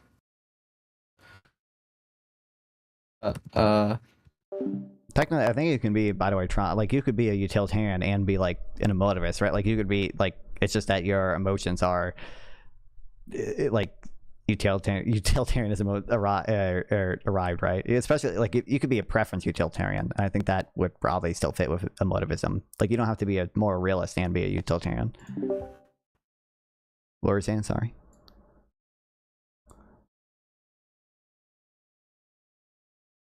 Oh, you know how Naomi Klein has tried to dig up some stuff about Buchanan and did a terrible job? There's literally stuff Buchanan has that she hasn't picked up on that would help her case so much. It's unbelievable. It's like really clear she hasn't actually read Buchanan. Based. Yeah, I haven't heard about that, but just to be clear, okay, Hosseini used the device of choice from a position of ignorance and cardinal welfare, individualistic ethics, and interpersonal comparisons of utility in the journal Political Economy in August 1955. Okay, so that was pretty good.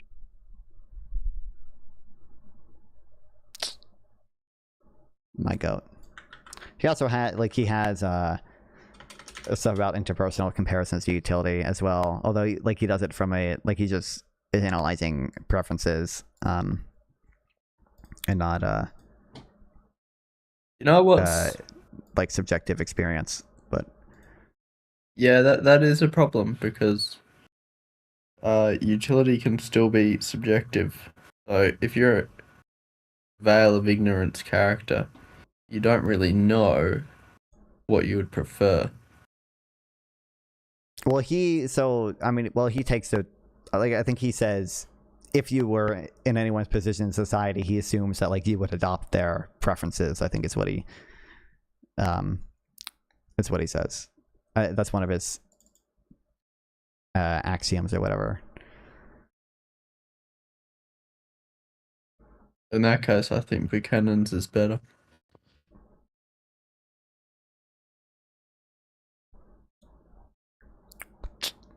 I love how I'm sure you saw the Brian Kaplan debate. Yeah. With Readin, just like completely knocked out with the rules thing, just having nationalism. It's honestly such a great point. Because no one ever bites what the do you bullet. mean by the rules thing about just having nationalism? The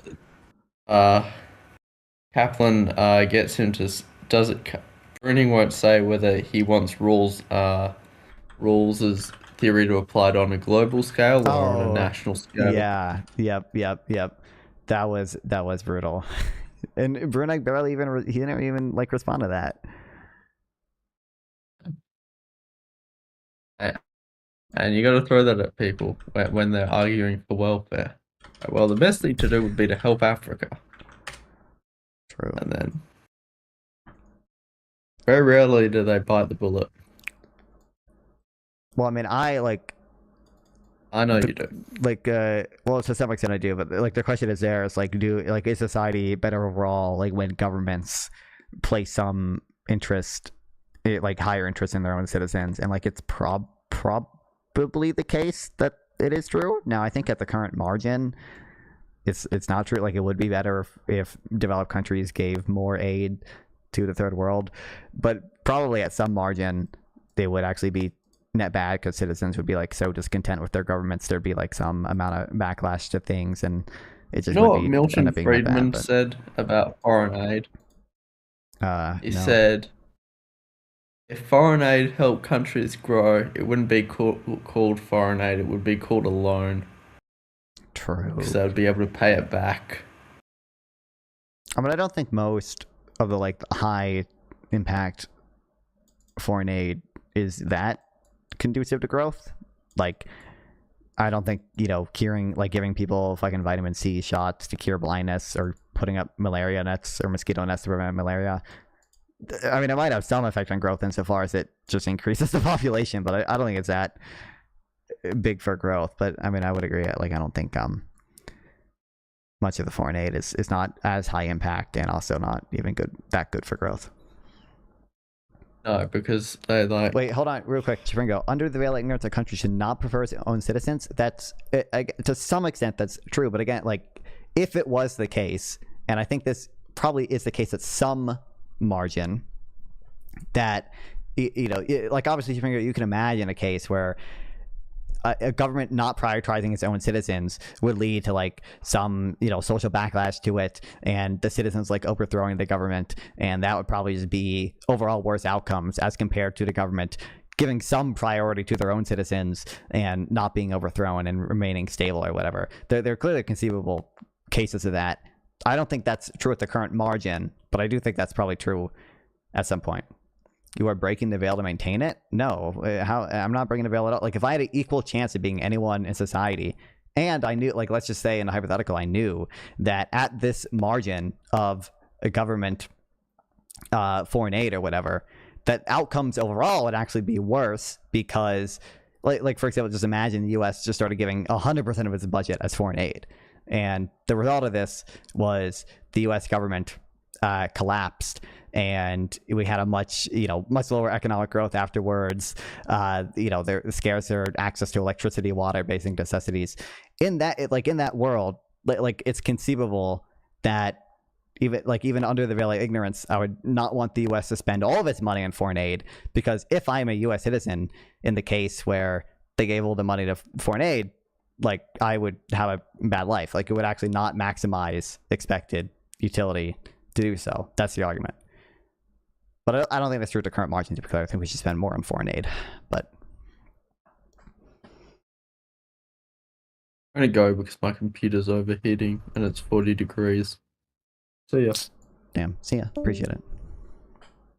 I'm glad I let you push your buttons. Based.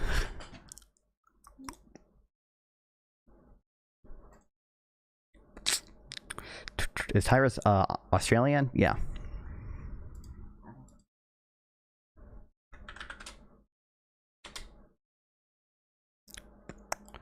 Malaria nets, LMFAO. Well, they're mosquito nets to prevent malaria. I think they do call them malaria nets, actually.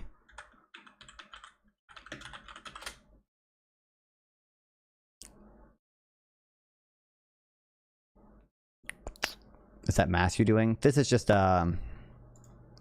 technically it's math. It just demonstrates how you can make interpersonal comparisons of utility to some extent. This is based on preference utilitarianism, not hedonistic or objective list theory stuff. But this is related to economics. This is why the guy who initially wrote this theorem was an economist. Like there's a debate in economics about cardinal or null utility, and like basically like he's talking about if my most preferred fruit is an apple, I think this is what it is, and these are like my second or third most preferred fruits. There's some probability at which 100% chance I'm indifferent between 100% chance of my most preferred fruit and a certain probability of having an amount of other fruits, and essentially you can do that you can use this to make a scale of utility. It doesn't even, like, you don't even have to apply direct numbers to it, or you can assign any saying it is technically arbitrary, but like not arbitrary in the sense that it's meaningless. Like arbitrary in the sense that like the ratio is what matters. So you could say this is coconut is 1 utility, or a coconut is 1,000,000 utility, and the relevant thing is that the ratio between them is such that I can say I'm indifferent between a coconut that gives me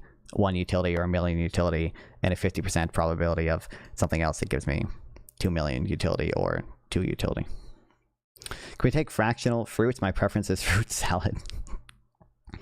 I mean, kind of like it is. Like the point of it is you measuring via probabilities, and you can graph out like obviously the interpersonal part. If you have 2 people's preferences or whatever, you can graph out. Or I don't think there's graphs in this, but do the same thing to make interpersonal utility comparisons.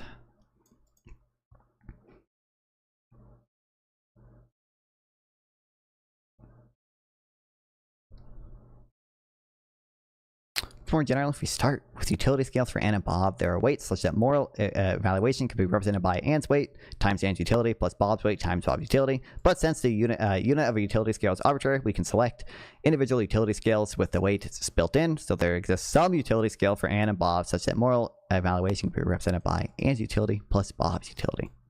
The argument could be extended to cases with more numerous societies, to cases with where individuals have different best and worst outcomes, or even where there is no best or worst outcomes exist. This proceeds roughly as with extending the utility scale in an individual case that we covered in section 2, whatever. They just go over here how you can extend the utility scale by just fitting it into people's preferences, and I think you use like an inverse, I think, equation to fit new stuff in.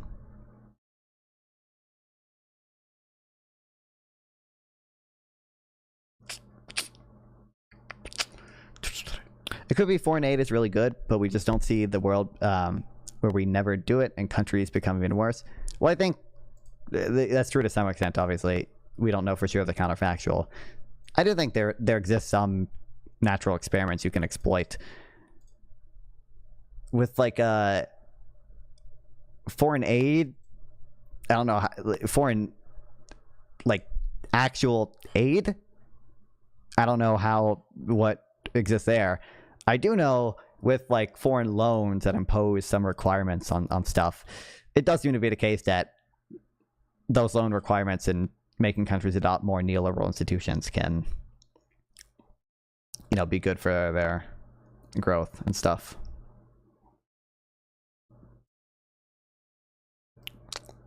Obviously, I think we have, like, you can measure the not personal effects of aid, but like not the effect on growth, but just the amounts of, like, life saved or malaria prevented by stuff like malaria, and that's relatively easy. Where are we? We're talking about gold standard stuff. You know what's fun? Dude, it's Scott Sumner. I don't agree with Scott Sumner and everything, okay? But he is based because he is a utilitarian, all right? He's one of the only libertarian, I think it's fair to consider him a libertarian-esque, at least, economist who is a utilitarian. It's just funny. He has this funny blog post. Better call a rural utilitarian. A rules utilitarian. Apparently, font censorship includes emojis like peach and eggplant. It's, at least in the Discord, it shouldn't. I've been watching the Netflix TV series Better Call Saul, which can be seen as a defense of rules utilitarianism. The protagonist is a con man named Jimmy, who is, it's just so funny if you have the Gen Z minds or, like, brain, and, like, Better Call Saul is just a big meme and everything. It's just like, it's crazy.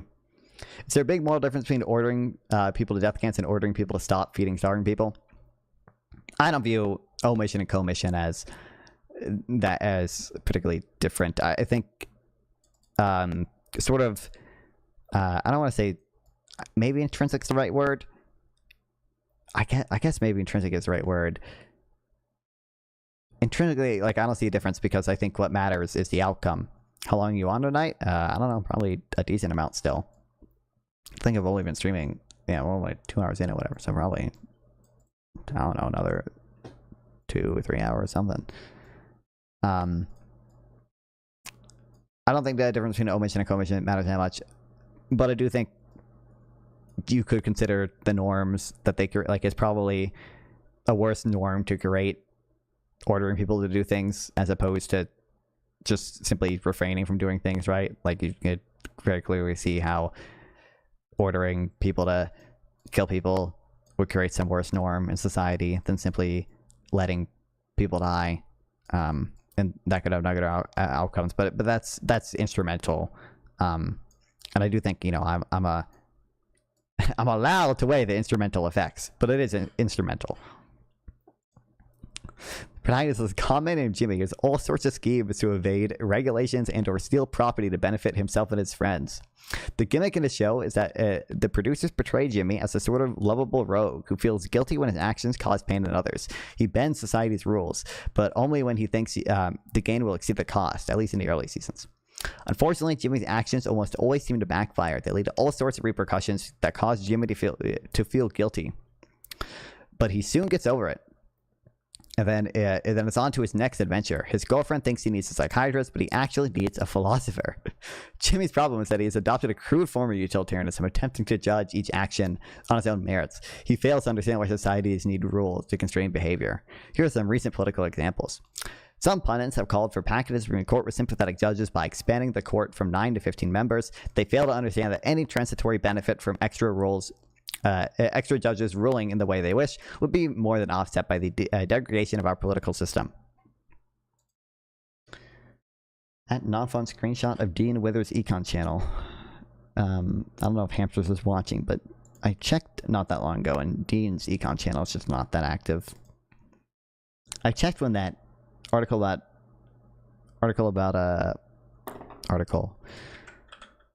the $140,000 poverty line came out, because I was curious if there were any dumb people posting about that, and there weren't.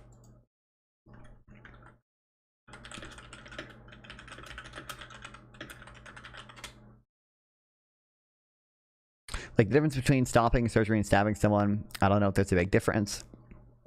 I mean, like, I think intrinsically, kind of, there's not a big difference there. The outcome's what matters. I'm a consequentialist.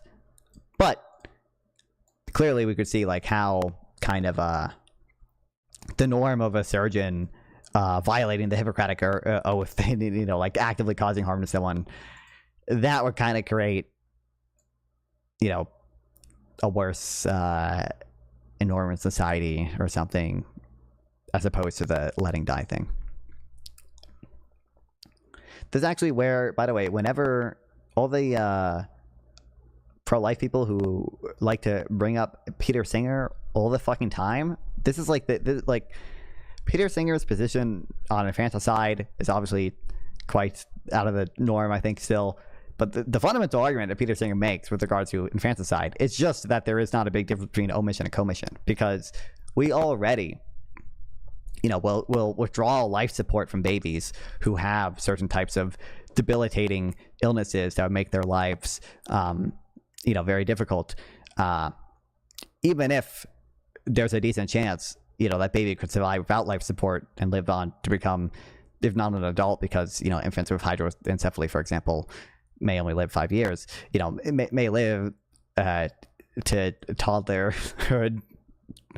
or to adulthood, depending on the disease. We already withdraw life support from those babies. And Peter Singer's argument is just, why is my kickbot moderator not banning these people? Unbelievable.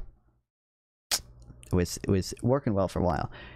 All Peter Singer argues is that if it is permissible to withdraw life support from, you know, infants like that, it's probably also permissible to, you know, euthanize infants in that state, in equivalent circumstances as well. And people act like it's the most, like, fucking evil genocidal eugenics thing ever, and it's like not a, it's like, it's a controversial argument, but it's not that crazy. I cannot believe people like Leela Rose, I know, has done it multiple times, where she talks about it. It seems totally stupid to me. Although, to be fair, Leela Rose would also say that you should not withdraw life support from those babies as well, I bet. But they do make the distinction for older people. They say there is a difference between actually causing harm and just pulling the plug on a brain dead person. Some Republicans try to overturn the 2020 election because they thought Trump would be a better president than Biden. They fail to understand that even if this were true, the cost of turning the U.S. into a banana republic would greatly outweigh any short-term benefit. Some Democrats spent money promoting GOP primary candidates to claim 2020 election was stolen, assuming that those candidates would be easier to defeat in the fall. They fail to understand that the durable political success only comes from making the opposing party adopt some of your views. FDR, Reagan, and Thatcher are good examples. Some economists believe this would be a good time to raise the inflation target to 3%, forgetting that the extra benefit from a bit more inflation at this juncture would be more than offset by the loss in policy credibility, making it harder to operate monetary policy in the future. Don't you know? Silly Scouts Senator writing in 2022. I think 2022, yeah. Yeah. We've already implicitly accepted a 3% inflation target, apparently. Apparently. I mean, actually, like, if you're looking at Powell, I think Powell's arguments and stuff make some sense with regards to, even though inflation is above target, the sort of downside risk to the labor market is typically higher than inflation.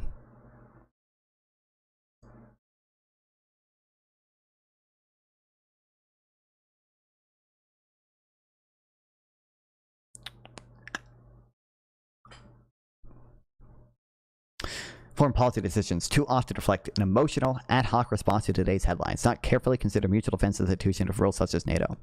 When I make these arguments, I often get the following pushback. All is lost and indicates the system is hopelessly corrupt, so why not do the same? That's basically the attitude of all the con artists in the world. Other people are corrupt, so why should I play by the rules? Others cheat in their taxes, so why should I pay mine? Adam Smith said there's a great deal of ruin in the nation. You may think the US is hopelessly corrupt, but try spending some time in the Congo, Afghanistan, North Korea. I assure you that things can sink far lower and will sink lower unless you try to uphold standards. But it's not easy. Jimmy's brother Chuck is portrayed as a grown-up in a room. He's a stickler for rules, a strict rules utilitarian, and is portrayed as an annoying killjoy. Other terms I cannot use here. We do have rules. Jimmy's is the fun guy. He's why we watch, so I warn you not to expect any thanks if you fight this battle for ethical standards. Even your ideological soulmates will consider you a traitor, leaning refuse to cut corners to help your side win political battles. Well, I do think, I don't have a strong opinion on court packing or anything, but I do think this type of stuff is probably overstated because, for one, we've already seen some breaking of the norms with regards to, for example, Republicans not hearing Obama's appointment. They waited till Trump took office. And then you've also, to some extent, maybe seen the justices themselves sort of stray from their role with regards to, if you think presidential criminal immunity was wrongly decided, or, any of the more recent stuff as well. They seem to be somewhat enabling the unitary executive stuff, which might be somewhat a result of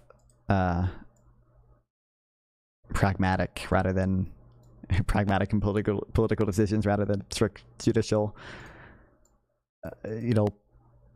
theorizing, strict legal theory, I guess.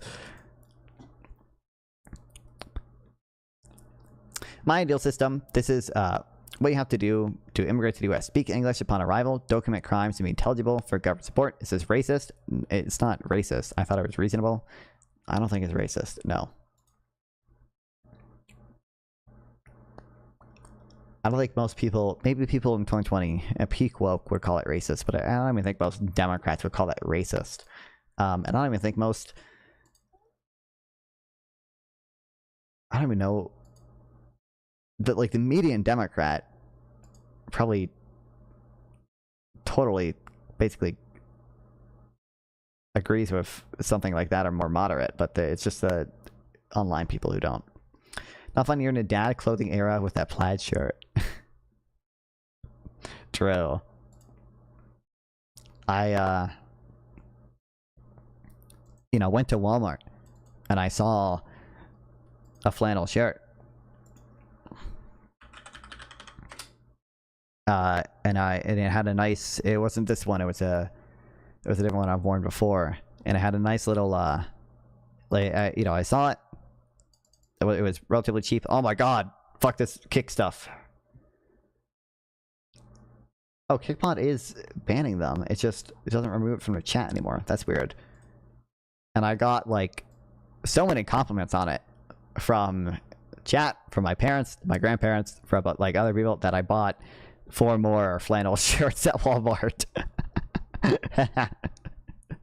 I think it's just because I set the expectations. It just means your YouTube lagging hard.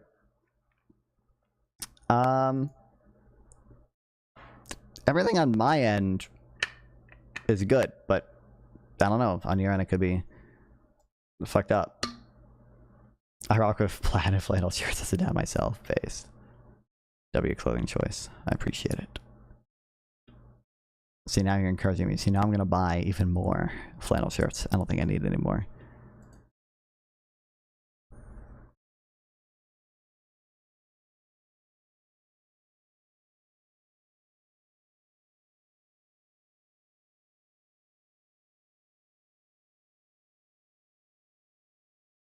I don't know. Seems like it's good to me. But I don't know. My dad's a hardcore Trump supporter and he's building a house right now. The drywall guy he hired is Hispanic and it's so funny. Dude, we have plaid flannel jackets or hoodies. Just these. I only have like 5 of these. I think I have 4 of these like exact flannel just button up shirts. And then I have 1 that's like a little bigger and thicker that's for colder weather. They're just in different colors. They're all the same. They're literally Walmart branded. They sell it under a different name. They call it like George. I think it's George's, whatever. But they are like $12 each, and they're nice and soft and cozy, and I like them. But I just have those. But like we're doing renovations in our home, like right now. Like you can see. There used to be a door there to outside, and now there's not. And I just realized, has my camera been this noisy the whole time? Maybe it's just because it's darker light there. Hold on.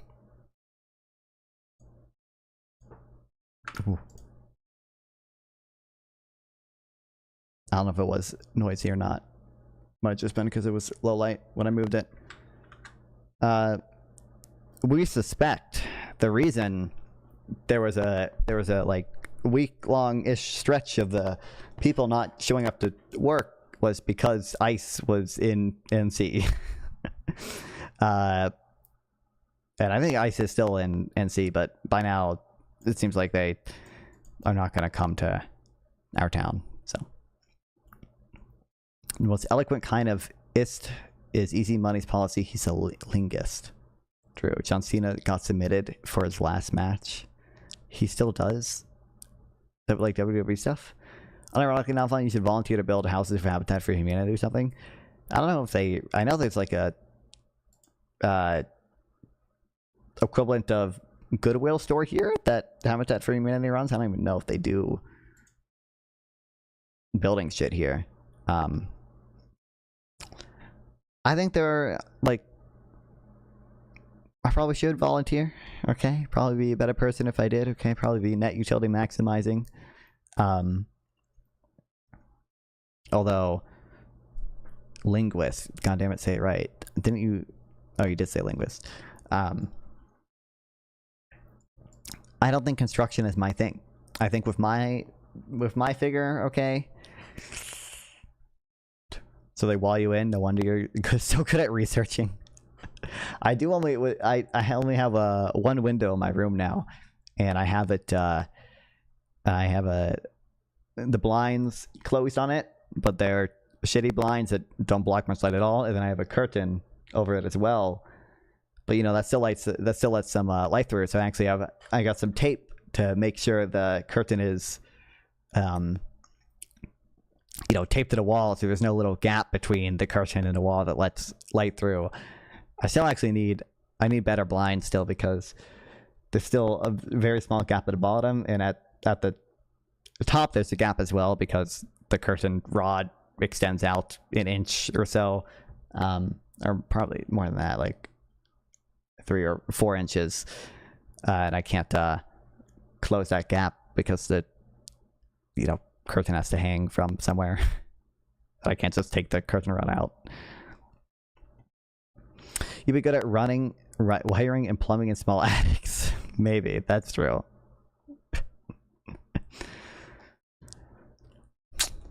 I could do that much. Anyway, where the fuck? What were we? What were we doing?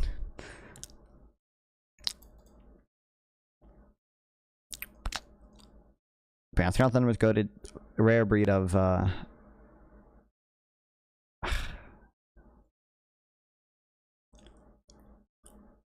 hate Substack. I think it even says in here, my general views are utilitarian, pro-democracy, pro-free market, strongly opposed to nationalism, socialism, and authoritarianism for economic policy, favor novel GDP level targeting, consumption taxes, you fan of carbon taxes, ending victimless crime laws, zoning laws. Comfortable with people calling me a neoliberal, classical liberal, pragmatic libertarian, he says. But rare breed of libertarian adjacent, at least, economists who are utilitarian, so based. In Texas, ICE has an untold rule not to enforce themselves in the rural towns that depend on their illegal labor, so that ranches, farms, processing plants won't go under. Yeah, that makes sense. I'm sorry you're wearing the flannel. You got to do the construction. Also learn Spanish. Oh no, oh no, bro. They're gonna mistake me for illegal construction worker. It's over.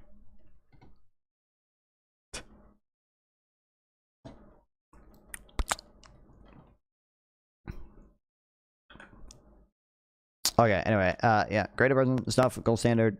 Mad, it'd be funny if Trump made a gold bug or pointed a gold bug for the Federal Reserve, and it'd be funny if I was way over prepared for those arguments, and it'd be like weird panels where that came up. And then RFK, endorser of infinite insect suffering, evil, horrible.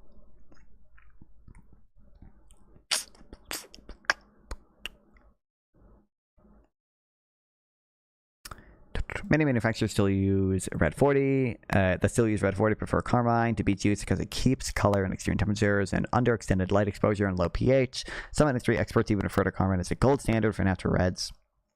So how much more? Oh, I forgot how to pronounce it again. Is it cochineal, right? Oh, my cat's here. Cochineal. Yeah.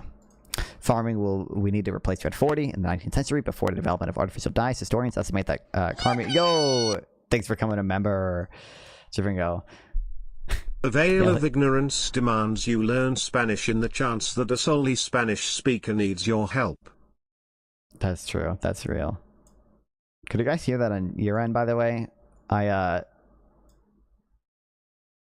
believe you could, but I'm uncertain because of new computer stuff, and I transferred OBS over, and I don't know if all the settings transferred properly. Veil of ignorance demand. Okay, you could, yeah. Okay. Yeah, but think about the fire streams with the ICE detention center. Yo, they got a gifted. Hell, sweet hell, dude. I don't even know who that person is. I doubt they're even watching the stream right now. Gotta love YouTube's algorithm for deciding who gets the gifted membership, but I do appreciate a gifted membership. Sadly, the YouTube gifts do not show up on the thing I have, but most other things do. There's my bot. Indeed.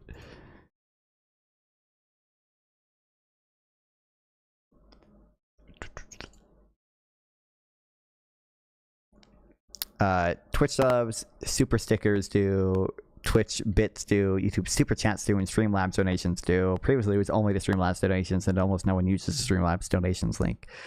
But YouTube memberships are not on here. But this is the best I've found.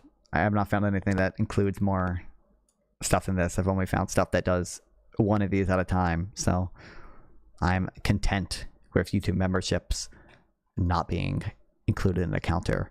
But nonetheless, they will still probably get put towards buying a GPU, because right now I have a crazy, well, not that crazy, I have a rather large GPU bottleneck.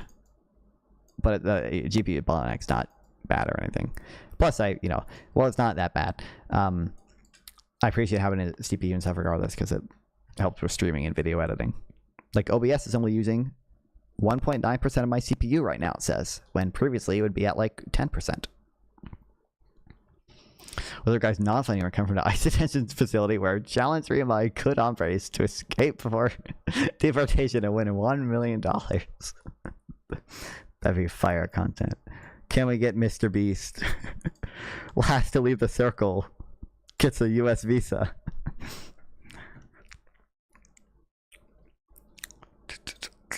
Okay, carbon export from Canary Islands alone reached as high as 3,000 metric tons per year. In 2018, the embassy of Peru told BBC the country exported 647 tons of carbon and controlled 95% of the international market. In fiscal year 2025, the FDA reported certifying nearly 8.4 million pounds of Red 40 in the U.S. and drug supply, or 3,800 tons. A recent analysis found that 14% of all products produced by the top 25 U.S. food and beverage manufacturers in 2020 contained Red 40, representing at least tens of billions of dollars in annual sales. It's widely reported that harvesting a pound of carbon requires killing 70,000. I always forget how to pronounce it. Connichials. However, this claim is poorly sourced, and according to Brian Tomsky, appears to come from a 1948 article about pre-modern cochineal production. It also excludes nymphs and males who are spawned and killed during the production process, but not used directly for dye. I've got we say this now, but this will be real in a year or two. 1 billion% Trump will do that. What, the last loop circle is the visa, or the what? Assuming 700 metric tons of carbine are produced worldwide per year, between 15 and 25% of this is farmed rather than wild harvested. Rose estimates suggest that on the order of 10 million to 90 million conejills are killed for a pound of carbine, and this includes between 10,000 and 70,000 adult females. ChatGPT estimated that you need at least twice as much carbine by mass to get the same color intensity as Red 40. In 2013, researchers estimated the mass of artificial dyes in various various sugar-sweetened beverages sold in the U.S. with a result of up to 52.3 milligrams of Red 40 per 8-ounce serving. For the most dyed beverage, Kool-Aid Burst Cherry. If you replace Red 40 with carbine, achieving the same color intensity would require putting the remains of between 2.3 and 16 cochineals in a drink and killing an additional 2,300 to 20,000 nymphs and males. Assuming that's there's a 1% chance that cochineals feel pain, and that they feel 1% as much pain as other farmed animals, that means a single serving of cherry Kool-Aid dyed with carbine would cause as much sentient adjusted suffering days in expectation as 0.2 to 3.3 kilograms of beef, or 0.4 to 5.7 kilograms of pork, according to the Phonolytics Animal Product Impact Scales. Compare this to Red 40 concentration of other drinks below. Evil, infinite insect suffering. Worst thing Trump administration has done so far in expectation.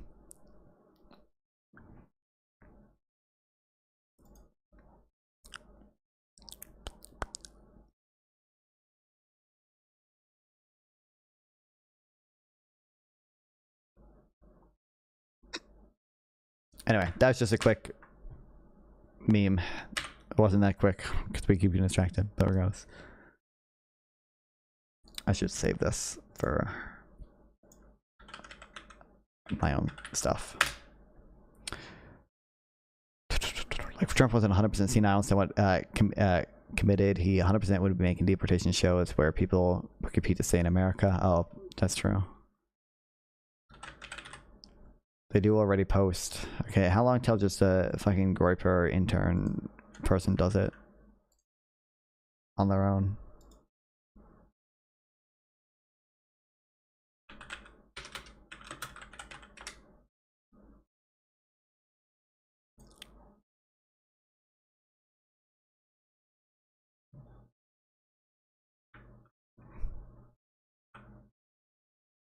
CC Money even still here. He's the one that recommended me that.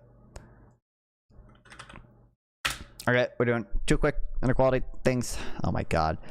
A part of the downside with a new computer. Okay, I used to just be able to type in inequality and it would autofill to my Notion thing, and it won't do. Yeah, I have to manually type it in a few times now before it'll do it. So.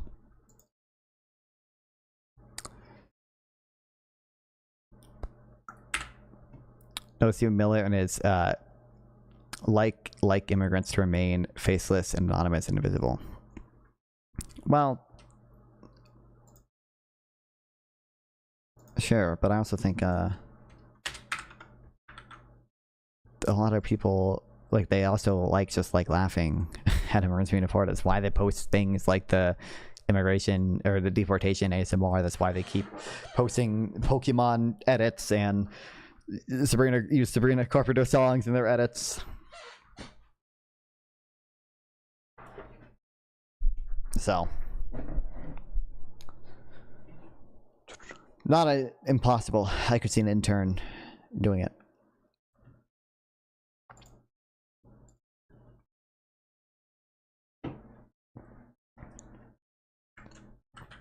Real quick.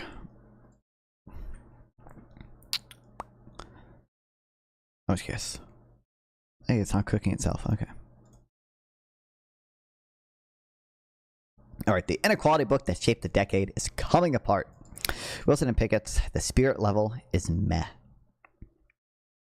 More than 15 years ago, in 2009, researchers Richard Wilkinson and Kate Pickett published a bestseller that purported to rigorously document all the myriad negative effects inequality has on society. Everything from physical and mental health, trust and violence, education and drug abuse was said in The Spirit Level to be importantly negatively exacerbated by high and rising inequality, at least among rich nations. Inequality leads to societal deterioration virtually across the board, and the effects are quite large. Many loved the book, arguing that it vindicates activism in policies targeted to lowering it. Inequality apparently isn't just bad in itself; it also and primarily leads to bad social outcomes. I guess welcome back, Easy Money.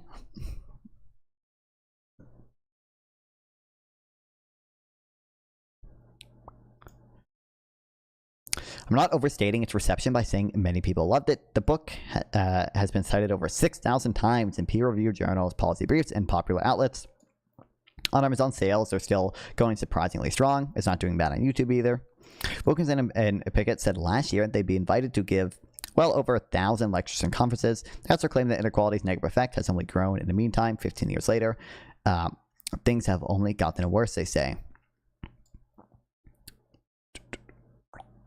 Immediately after publication, however, critiques started popping up as well. Quite a few critics took issue with the fact that The Spirit Level mostly presents simple bivariate scatter plots, see below, which are practically useless for any inferential purpose. There's so much omitted variable bias and some potential reverse causality that these are fun descriptive correlations, but there's absolutely no causality at play. Like, have you seen that video where the veterans confronted that one lady? I don't know. I haven't. Like, veterans beggarly affected by deportations. I have not.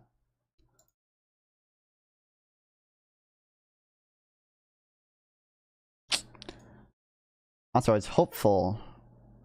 Hold on. Let me check one thing with the camera real quick. My phone, but. Hold on. There's still a chance.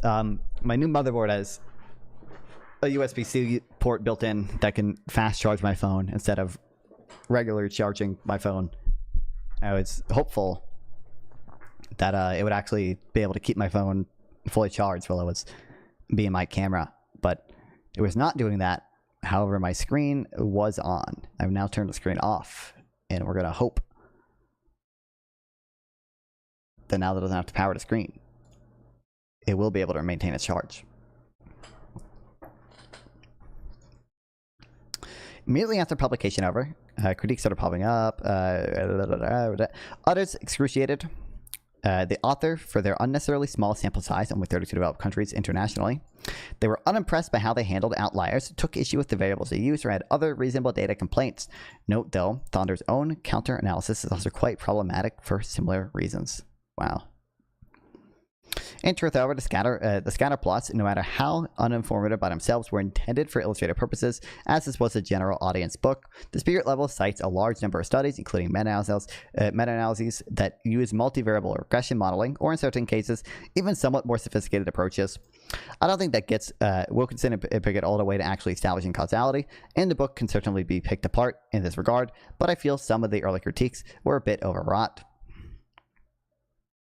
Maybe one critique I would have is it's not inequality, it's the problem, it's the visibility of inequality. But I mean that would apply to whether or not it's an intrinsic harm. Like it doesn't seem like there's I think it's called the Egyptology objection to inequality being an intrinsic harm is kind of like if if there happened to be some alien society, it's Brigo, we've been over this, okay? It's about causality. No one is saying regressions aren't a useful tool, okay? No, don't say that. They're saying that's not the best type of causal inference, and you should do more.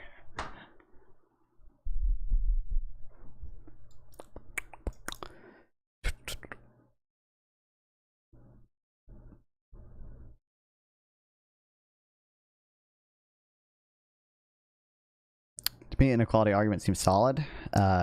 Which part of, I don't know even by the inequality argument.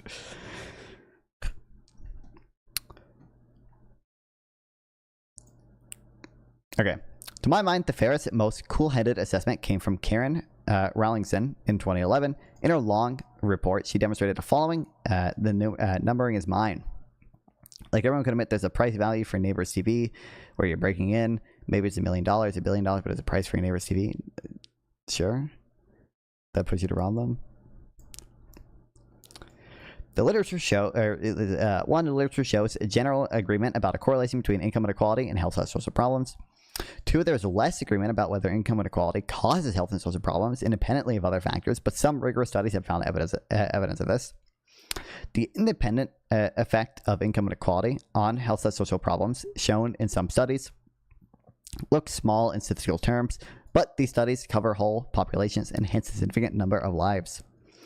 4, not all research shows an independent effect of income inequality on health and social problems. Some highlight the role of individual income, poverty, material circumstances, culture, history, ethnicity, and welfare state institutions / social policies. So the negative correlation there, in the most, though not all cases, we aren't really sure whether it's causal, although there's some evidence of causality. The effects are statistically, in a relative term, small, but can be significant in terms of absolute number of lives. What have we learned in the meantime? That was almost 15 years ago. In recent years, I've come across a number of reviews and meta-analyses that shed further light on these issues. Some topics covered by the spirit level haven't received any particularly impressive large-scale research over the past 10 years.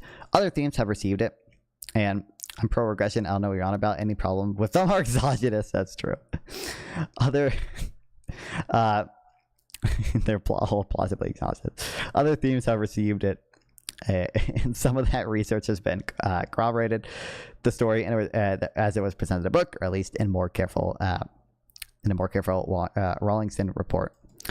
On yet other topics that have been investigated, the findings have been less kind to the book, and this also covered the latter. I'll write about the book again in the future post. We'll go over some of the research that I won't be mentioning today.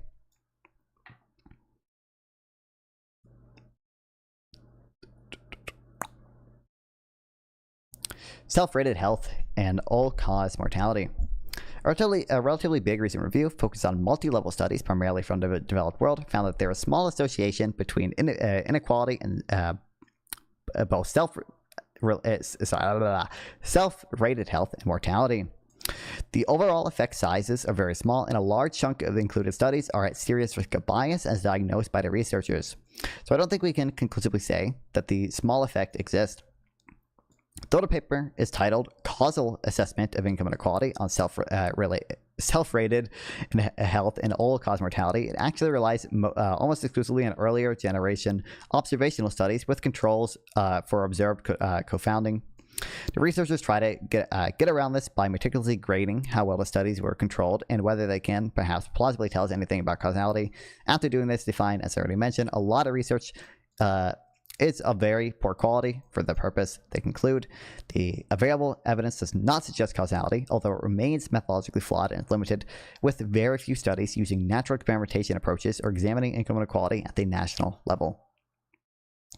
Life satisfaction and health.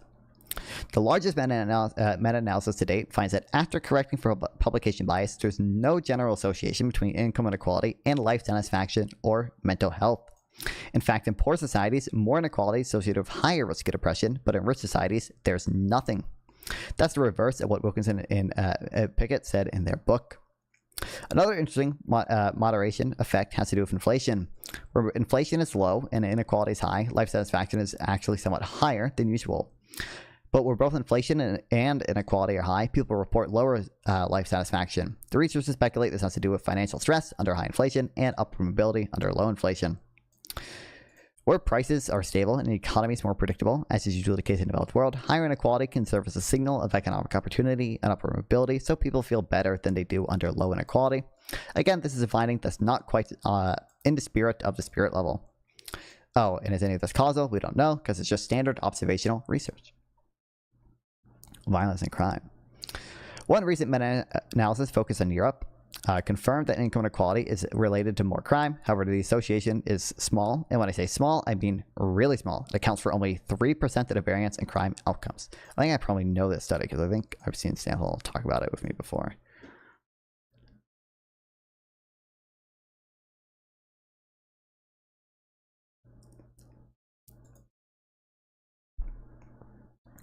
I've done my Tinder profile to only talk about causal inference.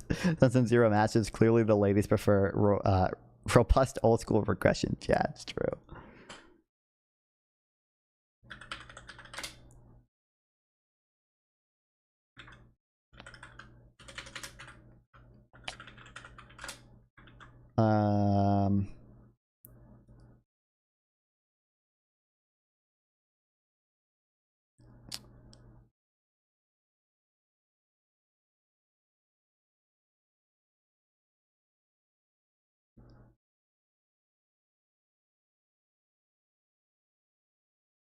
Yeah, I don't think I have it, but I know sample text. I even remember he mentioned it in the call-in section of the Destiny Econoboy debate, the study he was talking about. So I could go watch the video to find it. It might have been. I don't actually think it was this one because I think A was about wealth inequality, not income inequality, and B I think it was more recent than just 2020. More specifically, the relationship shows up for Eastern/Northern Europe, but not Western/Southern Europe. Here's the author. The meta-analysis results in the current study support the position that compared to other regions of the world, income inequality in Europe has much smaller impact on general crime and homicide. In Europe is very important because for Wilkinson and Pickett, inequality's bad effects should be visible only in developed countries like the ones in Europe. Another large meta-analysis corroborates the impression that nothing much is going on between inequality and crime, as the researchers say. The findings indicate it's statistically significant but economically insignificant true effective inequality and crime ranging between 0.07 and 0.123 using UWLF, FAT, PET, and advanced methods. I'm not familiar with this.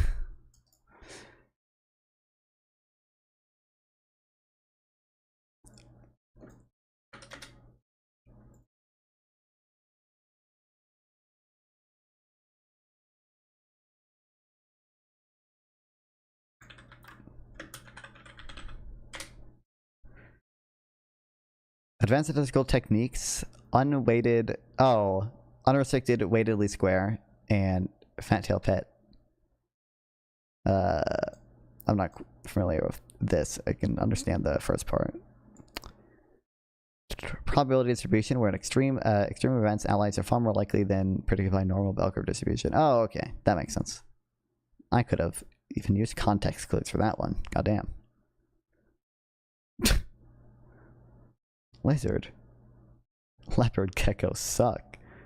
Why are we doing leopard gecko hate? In the wild, an African fat-tailed gecko or a leopard gecko or basically any species, there's so many reasons why I choose to keep more of these than leopard geckos now. Keep in mind, this is my personal experience pages that I follow, so I only see certain animals all the time. If my feed was nothing but golden retrievers and... Okay, I just thought that was funny.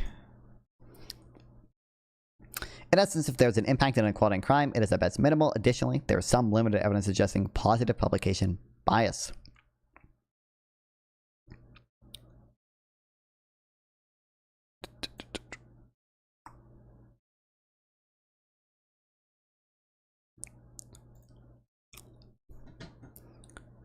I'd say what's up if you let me in. Oh, sorry, I'm not looking at my waiting room right now.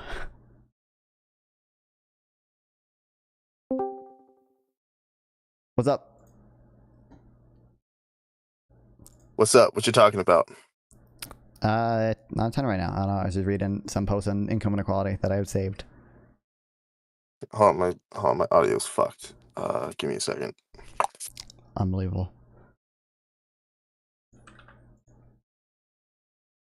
Okay, so you're talking about what? I was just reading some posts on income inequality that I had saved to go over to.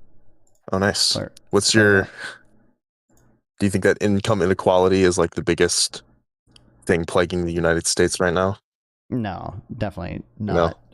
No? I think I do think there are instrumental benefits to redistribution. So like I do like quite obviously Jeff Bezos has lower marginal utility on his consumption than a poor person does or a middle class person does. So I think it's justified to have a progressive tax system and the such insofar as I'm for progressive taxes too. You do it in an efficient way as to not distort incentives to work and stuff too much. I think that's justified. I don't think there's any like moral claim people have to their wealth that overwrites the benefits of that type of redistribution.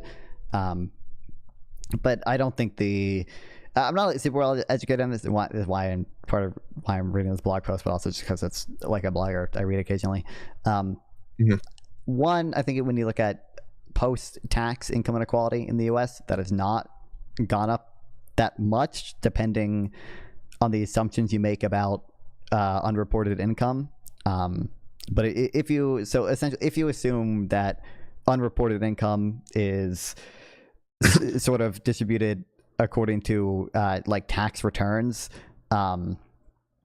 it doesn't seem like post-tax income inequality has gone up that much because a lot of poor people get a lot of government benefits and don't actually end up paying like net taxes. They get more benefits than they pay in taxes, and a lot of rich people are like, there might be some fall off at like the very top 400 richest people who can hide their wealth effectively, but generally speaking, the rich people don't get many government benefits and they pay a lot in taxes, and that type of redistribution keeps post-tax income inequality flat.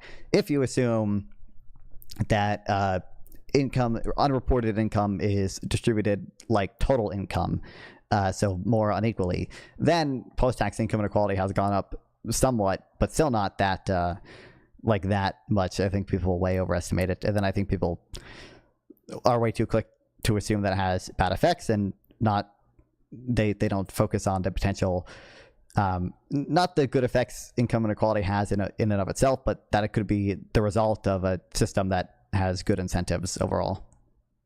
Right. Yeah, I'll pretend like I know half of what you just said. No, listen. I'll do the macro econ stuff someday. Right now, I'm kind of focused on other things. But I'm generally for progressive taxation, just like kind of on a principled level. Hot takes that we get good for progressive progressive taxes. Yeah, no, right. Well, hey, we gotta do that capitalism v socialism debate against Scratch at some point. Oh yeah, true. Yeah, hold on. You can. I forgot about that, but I remember you adding me to that group chat. I'm down to do it. We had agreed. Didn't we agree before I added? Okay, I think you joined. I thought we did, right? At least from my perspective. Okay, what happened was you joined a VC like this, like a week or two before it or whatever, and just to me it sounded like you talked about like in principle doing it or whatever, and then I remember you added me to the like group chat or whatever, like just out of the blue, and I think I had I was like somewhat busy that week. But I'm. Well, I think I added you to the group chat to talk about like figure out times or something, right? So I mean, sure. It's more or less like a continuation of that idea. Yeah, sure. We probably still have the group chat, although maybe people left. Well, I mean, I don't think Poutine wants to do it anymore. Oh, I don't know why he damn. doesn't want to debate. Like, we had like one conversation where you're not on TikTok right now, are you? No. Oh, okay, we had one conversation where he ended up arguing that like rape was or that prostitution was rape because all labor is exploitative or Oh, coercive, and if you're yeah. having sex, if you're having sex for work, then yeah, it's coercive sex, which yeah, it was stupid. Yeah, he just I tried to reel him in like 3 times. Scratch is down to do it. Just Poutine never seemed to want to. I don't know why. Because he's a pussy. He's a runner. That's why. He's fucking Frenchman. He's French, right? Or Italian? I have no or something? I don't clue. know. I've never actually spoken to him. I've seen him around just because I know he hangs out with like Ringold, but I've never actually spoken to him. Yeah. Oh, okay. Yeah. We'll figure something out there. If not, I can probably rope an Ann. Do you know Leftist Blondie? Yeah. Actually, Yeah, I reached out to her to talk after the Jubilee episode, and she said she wasn't interested, but she might be more down for 2v2 or something. So. Yeah, and maybe she and I are doesn't really like good me. friends. So oh yeah, maybe she doesn't like you. You're too much of a Chad for her, she's. That's true. She's gonna get it. Yeah. Yeah. Yeah, no, I'm really good friends with Ann. I could probably rope her in. Although having discussions about her on socialism would probably be a little annoying just because she always goes to the philosophy part. She never wants to talk about like effects or like she kind of stays within the realm of philosophy. But I mean, she can do some politics stuff too. Sure. Or like empirical study stuff. But yeah, I can probably rope her in. Well, yeah, I'd be down for that. Yeah. Just gotta get everything together, and I need to get my shit together by the end of this month. So once everything's kind of settled on my end, yeah, I'll yeah, it should be more. I'll start free. doing debates again. I will start. I'll start school like January 12th or whatever again, but I should I'll still have quite a bit of free time then. Okay. I just have to know a bit ahead of time, but yeah. But I should be pretty free. Yeah. Also, all right, sounds good. Just from my chat at Corbin convo/debate with Ryan M. When didn't you do? I mean, you already had a Ryan Mulala. Yeah, I had don't know. Yeah, I had a conversation. I'm supposed to have another like follow-up debate with him. I was supposed to do it this month, but I just had a bunch of random shit like get thrown out of whack. So I've been really busy. That and it's like Christmas time, so it's just tons of random shit going on. So I'm probably gonna have to push it back to next month or maybe February. What are you gonna talk about in your follow-up one? Pretty much just gonna talk about what you and Pisco talked about. Oh my god. Yeah. Bro, I'm supposed to have a debate with him about utilitarianism at some point, but he's like agreed to it, but we haven't set a time. So I gotta run.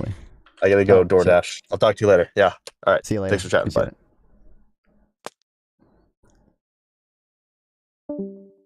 There he goes.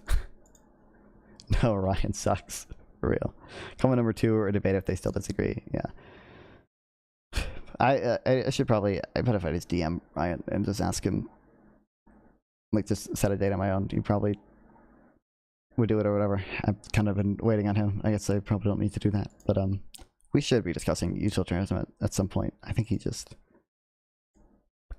Listen, I don't think he'll... I'm definitely not going to get him to agree with utilitarianism, but like... I just want him to not say just like what I think are just straight up like false things about it, number one. And number two, to view it just as not entirely crazy, but like a plausible view or something that's not like not a crazy view that you have to be indoctrinated at a college to hold. Yeah. Objection.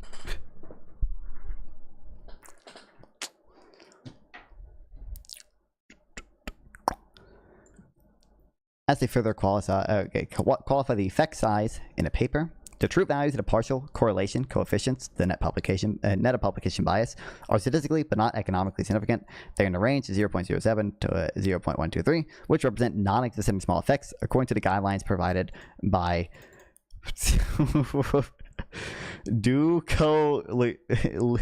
Lagos. Incredible. Solely. Only one dude with his last name. It's good. His Google Scholar immediately comes out. I was hoping for some pronunciation, but I don't even know. I don't even know if there's gonna be one.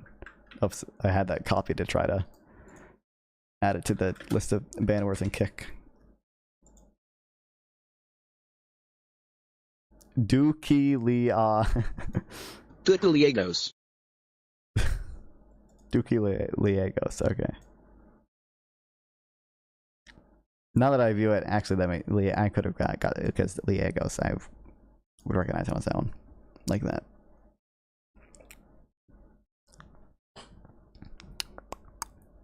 Democracy and democratic integrity. I don't remember Wilkinson and Pickett writing a lot about inequality eroding democracy in a book. However, in a recent report they issued, the spirit level at 15, the enduring impact of inequality, they do have a section on democracy. There, they claim that rising income inequality erodes democracy. When inequality worsens, so do trust, democracy, and many other things. They proceed to show how inequality is statistically significant and negatively associated with countries' democratic scores in cross-sectional scatter plots of around 20 societies. That's bad. You might remember that I showed there's no robust evidence for the connection, let alone a causal connection between the two variables. This is true both if we look at the extant research literature or if we go to the data directly ourselves. I haven't read this post, and now I want to. Oh, wait. I'm reading this in the wrong order. My bad.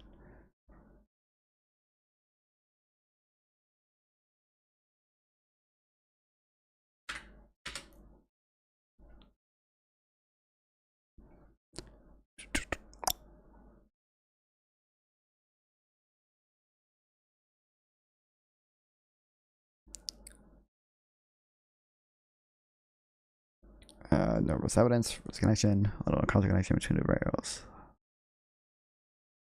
Oops.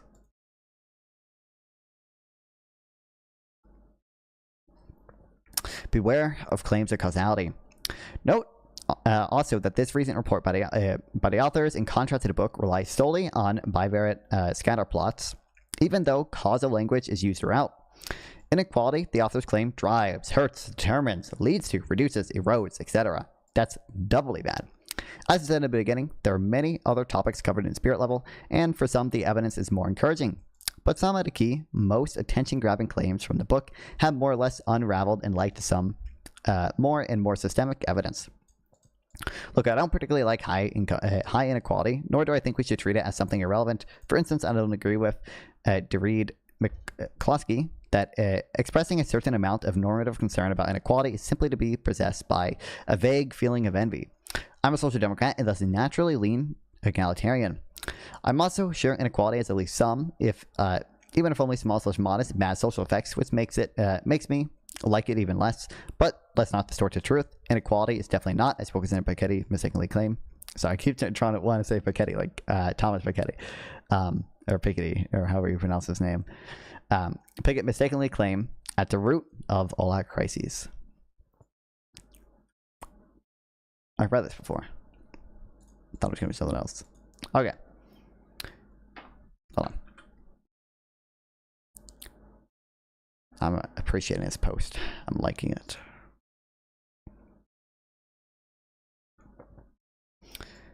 On the democracy thing, does inequality undermine democracy? The evidence is weak. Intuitively, on a personal level, it makes a lot of sense to me that high inequality, or over time increases in inequality, should lead to weaker democratic institutions in practice and on paper. More importantly, there's a clear theoretical case to be made in this regard. When elites become disproportionately economically powerful, it should be more likely for them to use their disproportionate resources to dismantle democracy, thus disempowering the masses and tilting the political and economic system even more in their own favor. There are at least two separate arguments here, one having to do with motivation and one having to do with means.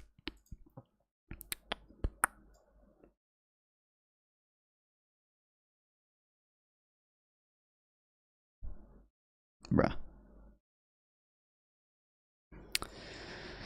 First, when income/wealth gaps grow or get really big, democracy starts to feel more threatening to the rich. If most voters live comparatively meager. While a small group controls most of the income plus wealth. Those voters might think to elect politicians who promise higher taxes on the wealthy or tougher business regulations. Fearing this, the elites would rationally want to rejigger democratic institutions such that people can't actually touch their money. They might press to enact constitutional changes that weaken legislators or try to expand presidential powers to bypass normal checks and balances. That is, they might be motivated to dabble in a bit of democratic backsliding. Second, disproportionately rising incomes. Actually, hold on. Okay, fuck this intro stuff here. Okay. Oops. I should have this actually. And then.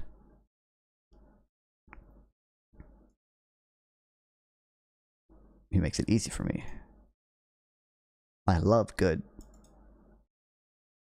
Not thesis statements. Opening and intros to paragraphs, opening sentences and paragraphs.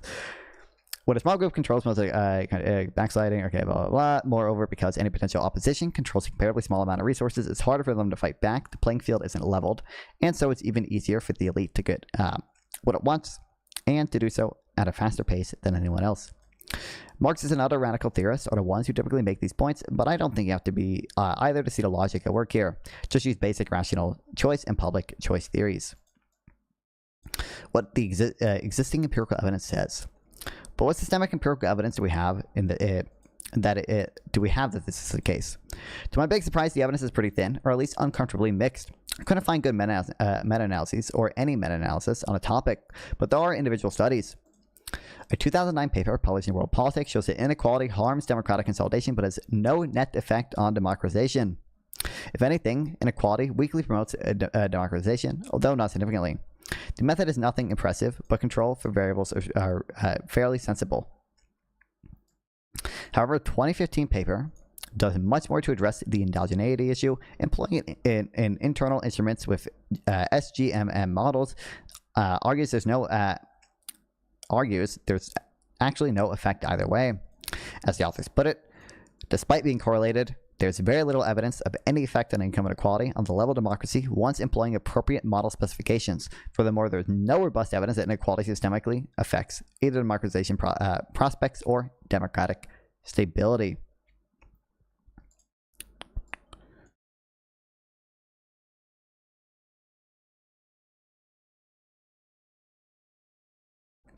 Here, I'll do this.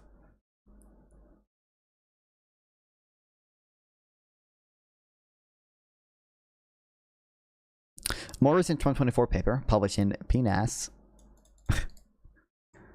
Lol. I'm calling it PNAS. That's funnier. Pushes back and tries re-establishing the original result, namely that unequal income distribution causes democratic erosion. Unfortunately, the authors don't even mention the word endogeneity in the study base. The main specification is severely confounded, as there's almost no control variables. My goat. They remedy this somewhat later on by adding a few extra controls such as polarization, age of democracy, and state capacity. The negative association between the Gini coefficient and democracy they find is fairly robust, but it's purely correlational.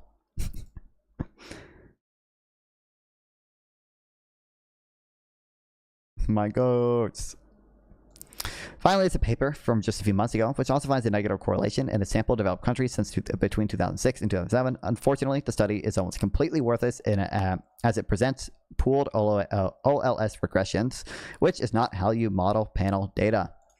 Typically, there's unobserved time invariant confounding that has to be paralleled out by using fixed effects or correlating random effects. The authors gesture in this direction by saying that a supplementary fixed effects regression shows the same results as the main pooled OLS regression, but the fixed effect model he has in mind isn't what you'd expect because in it he only includes one general dummy Anglo-Saxon for Anglo-Saxon countries.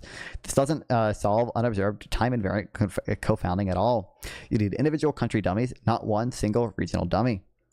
Does anyone keep getting Randy fine tweets pushed on their For You page? Jesus. No, I've not. At least I don't think so. I get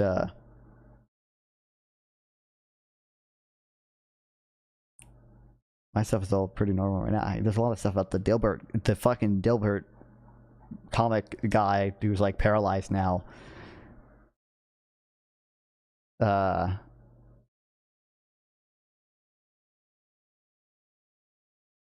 then it's a mix of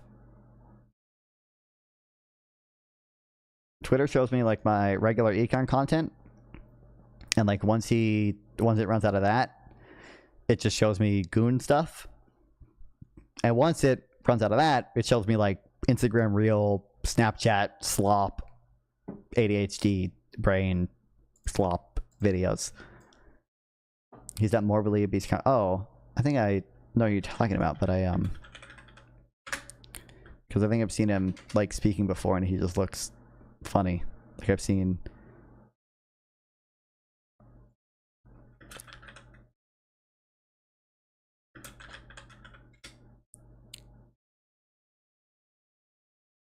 him walking around, but I've not seen his tweets.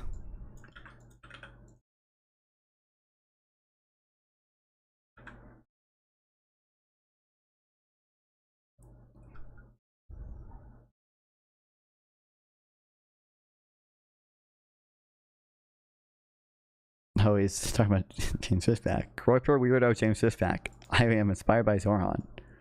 Proven the radical left and the Fuentes neo-Nazis are one and the same. Kind of based, actually. Okay, okay. Kind of based. That one take, okay. You know, I'll take it. Okay.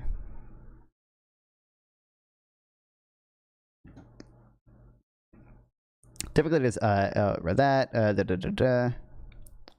Oh, the authors also think he doesn't need to cluster standard errors, even though it's very likely there's autocorrelation in such panel data, which requires clustering.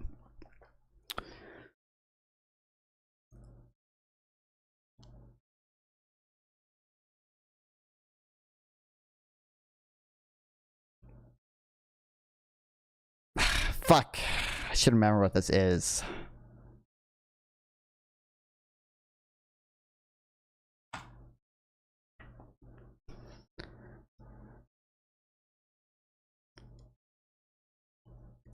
Because I remember doing this shit at one point. Or reading about this shit at one point. But I think I... Okay, yeah, I get the rod. Statistical measures using regression analysis when data points are grouped and the errors within those groups are correlated. It's necessary because ignoring correlation leads to underestimated standard errors, making results seem more statistically significant than they are.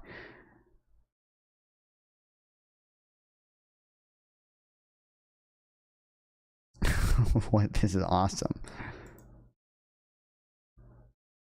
Let's now look at a user-suggested answer. It's like AI generated too. Let's go.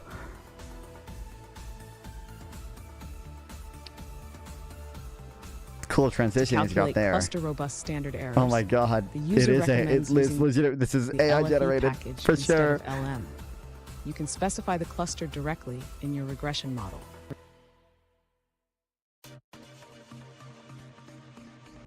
Incredible, dude. I've been relying on a lot of those videos for really trying to fix the stupid fucking driver issue on the stupid fucking computer. Not the one I'm on, the one I'm pointing to off stream that I want to set up as a Minecraft server. If you're running against Zoran in the NYC primary, what would you have done to defeat him? I don't know, like, I would have to copy his, at least, like, style of messaging, like the social media stuff, right? The, you know, grassroots stuff to the extent I can. And then to the extent you can message on sort of pseudo-populist things, do that. But I think it would have been very hard to beat Zorhan. It's really difficult to campaign for against free stuff you don't have to pay for. Yeah, it's like, yeah. I mean, I think they're...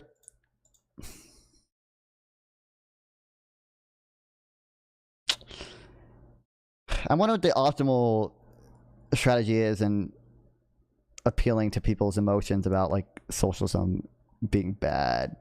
Like, it's New York, so there are going to be a lot of liberals who just don't have that to begin with. But, like, certainly I mean, Andrew Cuomo, like, certainly the optimal strategy is definitely not Andrew Cuomo bringing up how Zoran talked to Hassan, right? That's probably not it.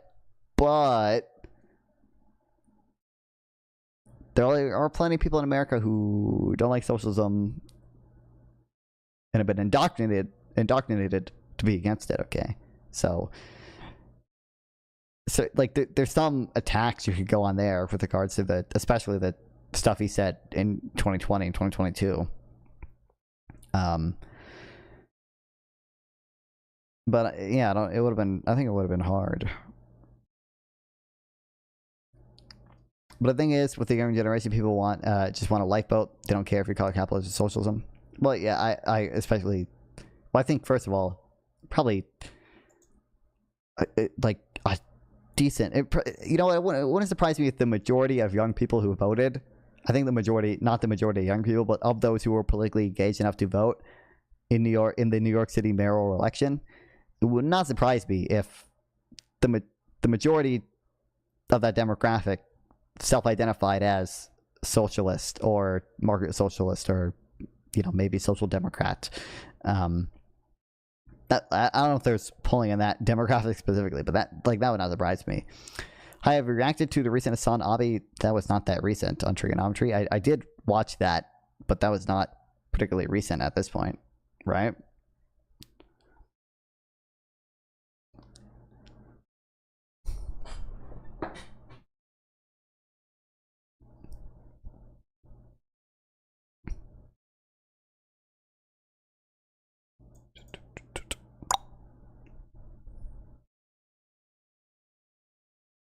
Okay,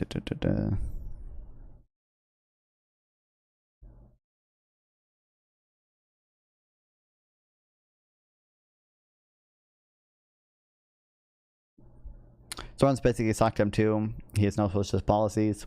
Well, I think that's most of his policies are like sock dem stuff. But I think first of all, he personally is still, I think, a committed like socialist, or at least market socialist. And you could certainly message about things he said in the past on the campaign trail, even as Zoran now will disavow them to some extent. I still think it is effective rhetoric to talk about the shit he said about defund the police in 2020. You complain how the trigonometry boys took it easy. I'm assuming you mean Hassan. Yeah, I remember doing that because I feel like they did. I feel like they're way meaner to Destiny and Sam Harris are the two like liberal people I've seen like go on trigonometry. I think Sam Harris has been on multiple times. Destiny has been on twice, I think, but one time was a moderated debate. Maybe he's been on more. I feel like they like push him way more and like just have like they try to grill him over like crazy little things, and they just don't do that for Hassan when they have way bigger, way more fundamental disagreements.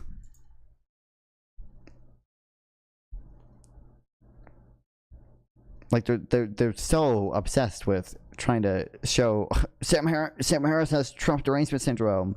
Sam Harris had, to be fair, I don't think the trigonometry people themselves said this, but that viral, this clip still goes viral on Twitter all the fucking time, where it's Sam Harris saying on a trigonometry podcast, a fucking true statement, by the way, that like, you know, he would not have cared if Hunter Biden, if what was real on the Hunter Biden laptop, like Hunter Biden had played a Destiny 2 video, you know, had children in his basement or whatever the clip is.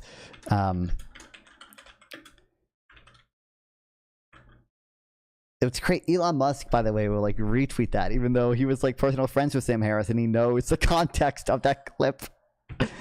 Like, but if you look up Sam Harris trigonometry, it's probably one of the like first things that comes up. It's not this one. Oh, it's only going to be the more recent stuff. But you don't have to scroll that far.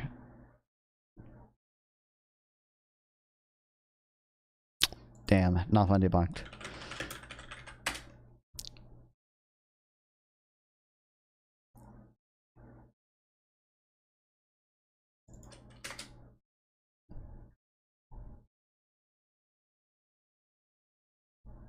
And oh, there it Hunter is. Biden, This. At that point, Hunter Biden literally could have had the corpses of children in his basement. I would not have cared, right? It's like there's nothing. First of all, it's Hunter Biden, right? It's not Joe Biden. But even if whatever scope of Joe Biden's corruption is, like if we could just go down that rabbit hole endlessly and understand that he's getting kickbacks from Hunter Biden's deals in Ukraine or wherever else, right, or China, it is infinitesimal compared to the corruption we know Trump is involved in. It's like a firefly to the sun, right? And they grill him over stuff like this all the time.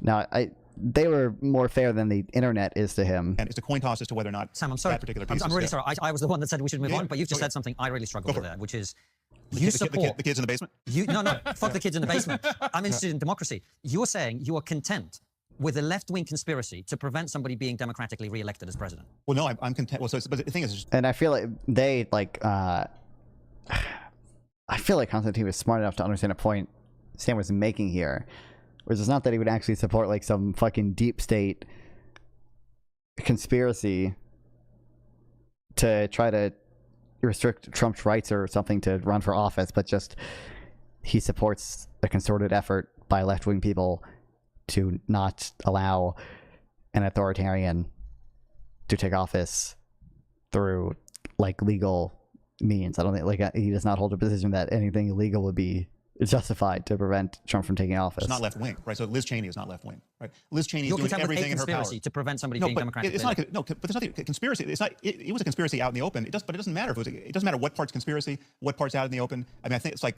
if people get together and talk about what should we do about this phenomenon. You know, if there was an asteroid hurtling toward Earth, and we got in a room together with all of our friends and had a conversation about what we could do to deflect its course, right? Is that a conspiracy? You know, like some. Yeah, it goes viral all the time. It's crazy.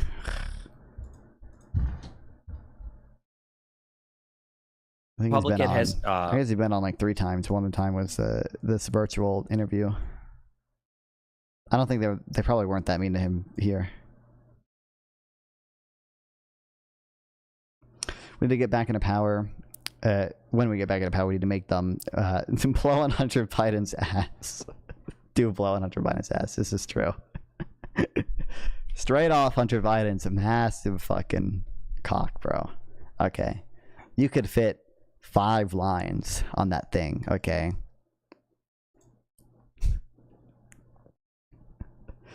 Okay, this is mostly far published research. Go in 2023, a master thesis examined the same topic and found inconclusive results, arguing that no definitive relation could be claimed between inequality and democracy after applying different estimation techniques, meaning pooled OLS and fixed effect regressions.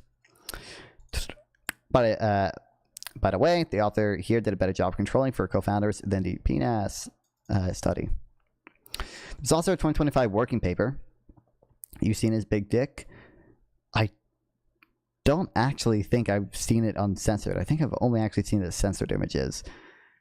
I've seen that you can't really see his dick in it, but I have seen the video of him going down the water slide naked.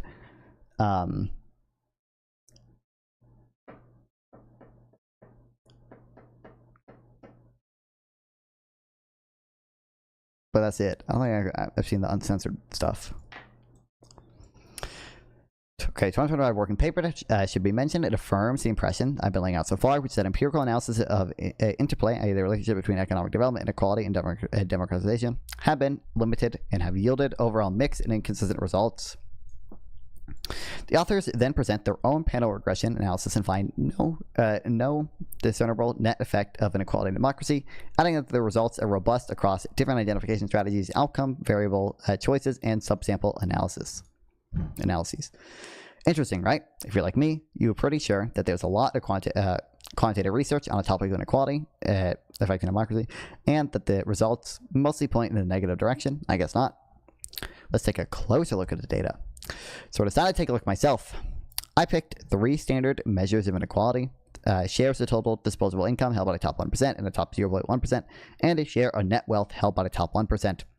I added standard control variables, GDP per capita, urbanization, education, age structure, and so on, and ran cross-sectional and panel regressions with different measures of democracy, VDAM, Polity, Freedom House. I think they'd go hard on you as well. Well, they would. That's the, like, they seem very intent on trying to rake like moderate liberals over the fire when again it seems like they have much more fundamental disagreements with Hassan, and they just don't care to address them. And like I think I don't know, like I don't know why that is,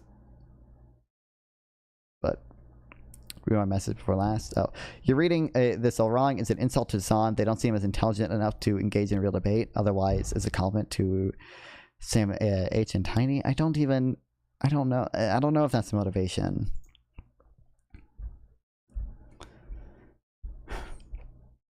I don't know. I think some of the motivation is that they just like their audience is definitely right wing. There's probably a bigger interest in them trying to do the Trump derangement syndrome shit in the defense of Trump than talk about broader topics like capitalism and socialism, right? I feel like I don't know. I feel like they would like do the easy own if they wanted to. If they thought Hassan was like dumb, they would go for the easy own. But maybe they don't think. I know Hassan is like Hassan is pretty hesitant to go on podcasts and appear in stuff where he's actually substantially challenged. It seems like that's the case. So. They have every reason to hate the ABI. So it must be something else. I don't know. It's hard for me to know. I don't know. Again.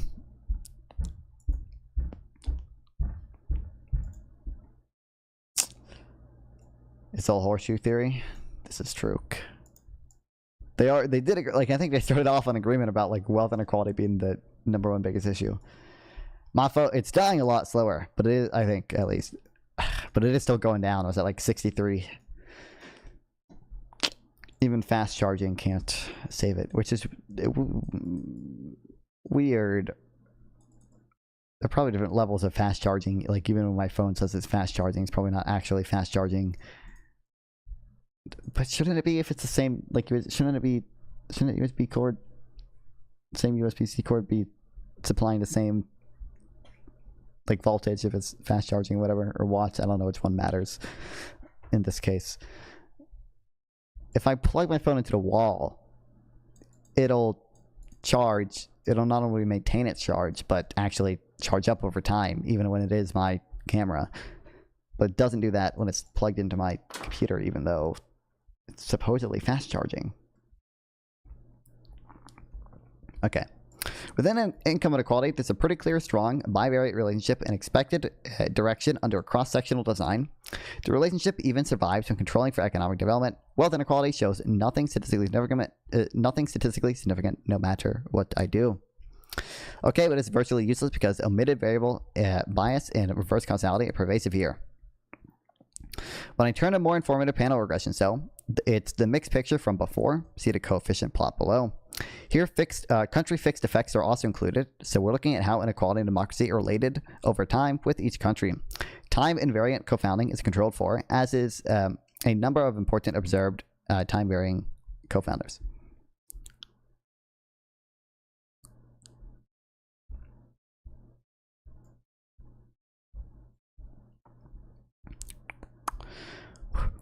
Even when a statistically significant relationship emerges, is absolutely tiny. I lagged inequality by 5 years to try to control for reverse causation a bit, and nothing changes much if I drop the lag. I also played around with SGMM models to try and do something more serious about endogeneity. There, almost every result was statistically non-significant.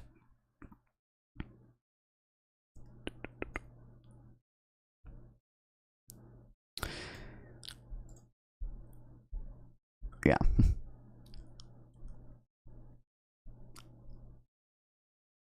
It's kind of a weird, well, it's not that weird.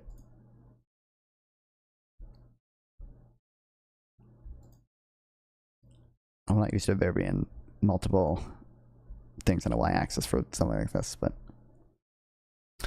I then ran a bunch of robustness tests, and the results almost stay completely the same. That is highly mixed, no matter what, whether our dropout controls, add or region interactions, or time dummies control for possible trends. It's just as mixed, if not more, as before. There are multiple fast charging protocols for USB-C. Of course there are. USB-C standards are a shit show of legacy, slop, and proprietary tie-ins. Yeah.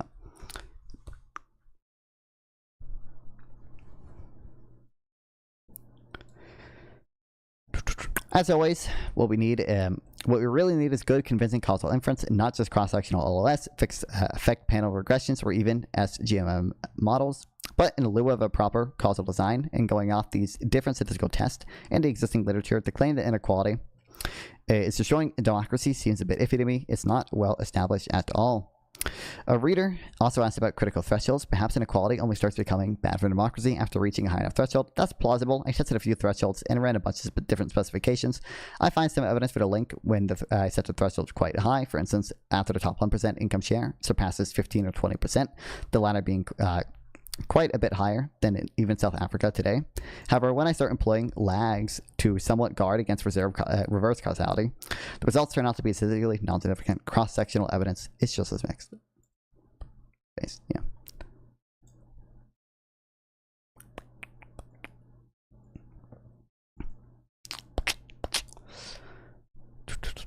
Speaking of all this stuff, I will on Monday. I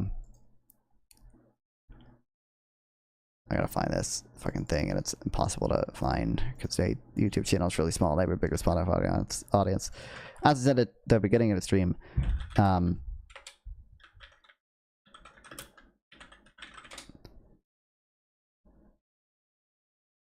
did a pre-recorded podcast yesterday. It'll be coming out on Monday on my YouTube channel, as well as this YouTube channel and their Spotify. They post it's like, I think technically the primary platform or whatever, they have the most listeners, about neoliberalism and whether it's been bad for Gen Z. I prepared a lot more for the material element of it than what we ended up talking about almost exclusively, which was like the sort of like cultural aspects of it. It was nice that like I was somewhat prepared for that. I think all the populist arguments fall into that, or on both sides can fall into like the same sort of traps there, where we say, oh, we're gonna do policies that we just know kind of have bad outcomes, that we kind of just know like make us materially poorer, but based on some kind of untested, unfounded assumptions, we're gonna assume that it's going to bring back some sense of community. Like we're going to do tariffs, and we might know that they raise consumer prices, we might know that they decrease productivity, we might know they decrease wage growth, okay, but god damn it, we're going to get young men working in factories again so they're all happy. And it's like, it's just, I think that relies on a lot of, like I said, unfounded assumptions. So we talked about them during the debate, and I might react to it when it comes out, because otherwise some of the stream viewers might not see it, but I'll put it on my YouTube channel too on Monday. Obviously I think it's very hard to, when we talk about this, and it's hard to know how much the stuff like with depression and stuff is just due to social media. That would have happened even if we still had all these great awesome factory jobs and didn't have neoliberalism. And maybe we'd be worse, we'd be less happy because not only would we have social media, but we'd also be materially poorer, and both those things would make us more sad or whatever. And also the definitions of all these things have just expanded, so like how much of the increase in depression and anxiety is just because we have broadened the definition of them, and also because we've just taken mental health more seriously today, so like people are more likely to see a psychiatrist and the such. It'll come out on Monday. It'll be an interesting thing. I think we'll do. Should be the president. So subscribe to the YouTube channel, !YouTube in the chat if you guys are not subscribed. Trying to buy a new GPU because I'm kind of big bottleneck right now. GTS to donate, and what else can I chill? My Twitter, I post funny stuff on Twitter, and Discord, Discord in the chat. You want to Discord to chat to other people who are fans of mine, and I put my notes in there sometimes, and there's a lot of people who aren't even fans of me and just chat in the econ channel which is cool. I mean, I like that. I think that's more ideal. I think it should be. I think it's cool to have people who just discuss like economic stuff and to a lesser extent philosophy stuff and geopolitical stuff. In my server, who just like don't even know who I am. That's the ideal. We're not watching all this. We're gonna watch the mass deportation section, and we're gonna watch the Trump is terrible for the economy section. I don't care about the other stuff, but the 1v1 format will be interesting. Have you ever worked a manual labor job? Not real. No, I wouldn't say so. I did do that. I don't consider this a job. Well, it's not just I don't consider it a job. No one should consider this a job. My dad used to have like a landscaping company. And like I've helped him out with some work at some points, but it was not consistent at all or anything. And I gotta update my audio stuff if I want to record and have it on separate tracks. Okay, so is my microphone still on 2? Yes. Okay, so browser. One. We're gonna leave it on 4. Alerts are gonna all be on 5, I think. Is where I had them. Discord is gonna be on 3.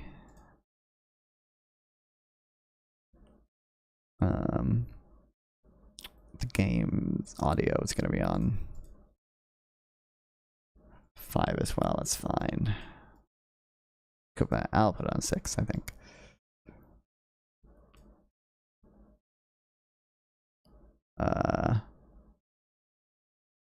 What else do you need?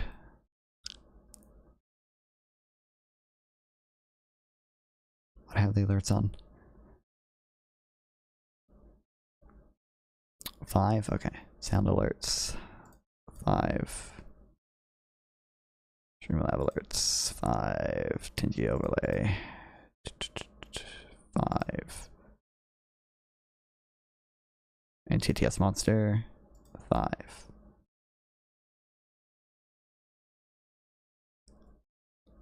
Okay. Should be all good there. I get more and more annoyed with progressives day after day. It's just normal. I guess. I don't think assembly line works count. It wasn't an assembly line work. It was landscaping, but I only did it a few times and I was 12 years old. So it was not consistent and I was not exactly tasked with very much. I was tasked with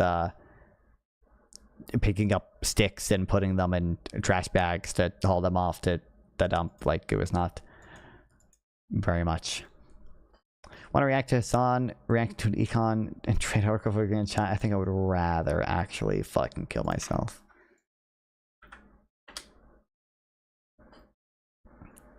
Financial Times is an honest outlet on China. Yeah. Opinion. There's nothing that China wants to import, nothing it does not believe it can make better and cheaper, nothing for which it wants to rely on foreigners a single day longer than it has to. It's true. Which isn't a bad idea. You're beautiful and maybe the best articulating really complex thoughts. Okay, well, not the best. From Robin Harding. On a recent trip to mainland China, I found myself posing the same questions again and again to the economists, technologists, and business leaders who I met. Should I upload myself just reading articles? I think I did that once.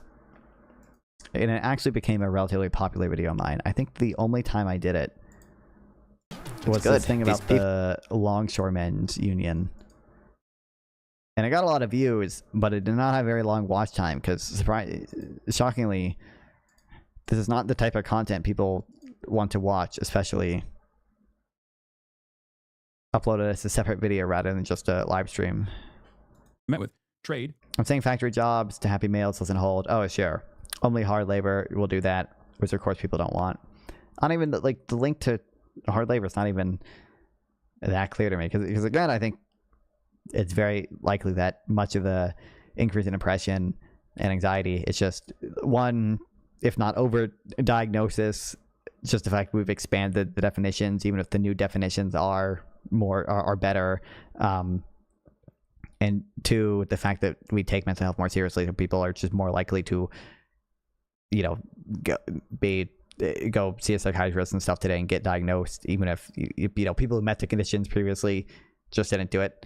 And three, there's just so many other things like social media, which plausibly would have had the same effect even if people were still doing manual labor. Why don't you just get an editor? How much do you want to? How much do you think I make? Do you think I could afford to hire an editor? I want an editor. Believe me, okay, because I don't really enjoy editing, and a lot of times I get stuck on I do the classic is somewhat a problem of ADHD as well, where it's just like I tell myself I'm gonna fucking edit today, okay, and I'm not allowed to do stuff till I edit, and then I dick around and jerk off and don't do anything all day because I am not editing and I don't want to edit, but I don't want to do anything else till I edit. And that's sometimes part of the reason why I don't stream for 3 days, is because I keep telling myself I'm going to edit and I only get around to editing on the third day. It's not clear because you haven't done it. Let me I'm not relying on person. I would like data. I'm not gonna, even if I did manual labor and it made me happy. That's not the type of evidence I'm gonna rely on for claims about how much policy should emphasize manual labor to make people happier. But I don't consider that very high quality evidence. Let me out you in a few addicts for summer and you'll change your mind. I'm not going to. I guarantee I'm not going to. I'm not going to change my mind. Like I do, like my credence would be slightly raised, right? Because like personal experience is a type of evidence that you should weigh, but not very heavily. Easy way to scientific method. That's not at all. That's the opposite of scientific method. That's an antidote. That's one antidote that doesn't have any that could has a lot of endogeneity. Plausibly, if I move somewhere and start doing manual labor, maybe just moving and being in a new environment is what makes me happier, not the actual manual labor itself. Get one on Fiverr. The cost of you not streaming for multiple weeks at a time. I don't not stream for multiple weeks at a time is way more than an editor's cost. That's not, I don't even think that's true. Because it costs, I think you're probably underestimating how it's at. It costs like roughly $10-15 a video ish to upload, or to have an editor upload, and it would also have to I also don't have the liquidity because like most of my, like a lot of times my actual bank account, like when you guys give me super chats, which you should all do still, like YouTube, like I will not actually get that money for a month, sometimes a month and a half, depending on when you super chat and how close it is to the payout period, because it takes a long time for YouTube to even process it, and then after they process it, they only pay you out in the next payment period on the 20th every month. So if you give me a super chat on the 10th in December, if you give me a super chat today, I would not actually get paid out that super chat until January 20th. Notice, do revenue share the video? How? Okay. If you find me an editor, all right, that's willing to work, okay. My last video did pretty well, okay. My last video did pretty well, okay. I think it was a 1 out of 10 in that it did the best out of my, no, it was a 2 out of 10. But the 1 out of 10 was not monetized because it was a Jubilee reaction. So this is the best we're doing, okay? And keep in mind, you didn't say give them all the revenue. You said a revenue share. This is a video that took, it's not like, to be fair, it's not like this video takes a huge amount of work to make. But it's an hour, 2 hours of work maybe, depending on whether you want to include the time to just render and export it. It made $2.51, brother. $2.51.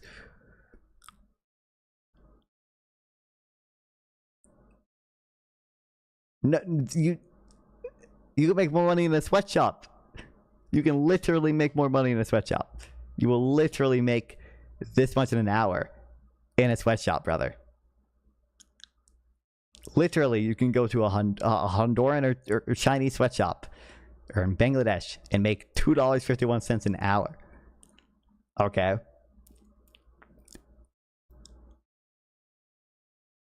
Nothing needs to network with local rich people. There are rich boomers near me. Is an exchange.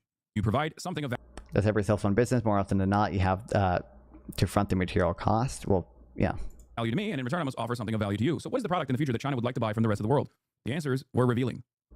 A few said soybeans and iron ore before realizing this was not much help to a European. Some observed that Louis Vuitton handbags are popular and then went on to talk about the export prospects for fast-rising Chinese luxury brands. True. Higher education was another common answer, qualified sometimes with the observation that Peking University and Tsinghua are harder to get into and more academically rigorous than anything on offer in the West. Rich youth? Not Some that of the rich. economists who had perhaps pondered the issue already jumped ahead to a different point altogether. This, they said, is why you should let Chinese companies set up factories in Europe. It's a train of thought that gives away the by the way, relationship. my audio levels are like they got reset and they are never consistent or good to begin with. So tell me if I'm too loud or too quiet compared to videos. Question, which is nothing. There is nothing that China wants to import, nothing it does not believe it can make better and cheaper, nothing for which it wants to rely on foreigners a single day longer than it has to. For now, to be sure, China is still a customer. I only watched Hassan through clip channels for years. It's only after I met Hassan in China that I started watching on Twitch. That's crazy. Nothing for which it wants to rely on foreigners a single day longer than it has to. For now, to be sure, China is still a customer for semiconductors, software, commercial aircraft, and the most sophisticated kinds of production machinery. Commercial aircraft is also an area that they're trying to build out at this moment. Tsinghua. Okay, TS is CH. And the most sophisticated kinds of production machinery, but as a customer, like a resident doctor, as a student. China is developing all these goods. Soon it will make them and export them itself. Well, how can you blame us? The conversation usually continued after agreeing on China's desire for self-sufficiency. When you see how it does not come into it. China. This is not a threat, but a simple statement or default on the mountain 35, nor from other countries greatly as well. So how should good solutions lie with Beijing? And subsidies and capitalists. Please, why won't you do free market? Why won't you do freer markets? Because remember, everything that they're talking about here, everything that's being mentioned in this article, America does as well. Okay? Every country does some amount of industrial policy and trade protection. Literally no country has total unilateral free trade and does no industrial policy. We have subsidies. It's just how we deploy those subsidies and how much control we have over the deployment of those subsidies and what we demand. Yeah, it's the scale largely, and also partially, I guess, the mechanism. We have different subsidies that are done different ways, obviously, but we do have subsidies that are awarded based on merit sometimes. And in return for or at least contracts. I don't know how many subsidies we have awarded based on merit, I guess, but subsidies is not the same as China. That's the problem. I think the rest of the Western liberal capitalist world is coming to terms with the fact that they cannot out-meet in a meet-off. You can't say Chinese sweatshops. It's all told me to cancel poverty in sweatshop jobs. I mean, I don't know. China does not actually have that many like sweatshops left, is my understanding. Like they, still have plenty of places where there are long working hours, but China's moved up into. China's not making as many fucking clothes anymore, right? Like India and Bangladesh will do that. China will actually make LCD screens and stuff, which requires some like more capital intensive stuff. Bullshit. I mean, you might. I don't know if you. Clearly, China's like living standards have risen, and China does more mid-level manufacturing than it used to. Like, I don't, maybe you disagree with the scale. I still think China has things that can be called sweatshops, but a lot of times they're not totally in line with the more traditional sweatshops that I do think we still see in India and Bangladesh and stuff. China makes a lot of sex toys. Yeah, I mean, I imagine even that is somewhat capital intensive. I mean, you gotta make the fucking vibrators and the silicone, and I guess, I mean, some of that you can import, obviously, but a centrally planned economy.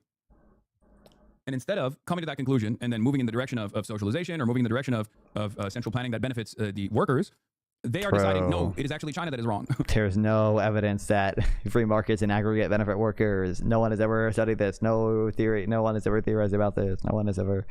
They're beating us at our own game. But that's so we have to yell at the referee. We have to cry to the referee to do something. It's fucking bullshit. That would be good for the Chinese people too, whose living standards are sacrificed to make the country more competitive. Oh my God. Oh my fucking God. What outsiders have been requesting as much for decades. Why is it? Oh my God. I mean, that's like probably, that is like almost certainly true that in aggregate, Chinese people would be better off if there weren't, at least as many subsidies in industrial policy and trade protection as China is doing now. I think certainly there are some, and the U.S. does public research, has public funding for research as well, but there's probably certainly some public research and stuff China does that makes the people better off. But clearly, I don't think the current margin of trade protection is actually on aggregate beneficial to them. Whatever lip service may get paid to this, the Central Committee's recommendations for China's next 5-year plan should temper any hope for change. Consumption is on the priority list at number 3. Items 1 and 2 are manufacturing and technology. That leaves one difficult solution and one bad solution for Europe. The difficult solution is to become more competitive and find new sources of value, as the U.S. does with its technology industry. That means more reform, less welfare, and less regulation. Oh, he's China is devastated. making us more lean more into austerity. Meanwhile, China should do more austerity. Okay, so they're not doing that. That's not austerity. So what is it then? I don't understand. It seems like there's another alternative out there. China should do more austerity. Otherwise, the only way to compete against China is if we have more austerity. If Trump actually had balls, if he did, he'd use intelligence assessed to break their firewall assets. This is such horseshit. I don't know how.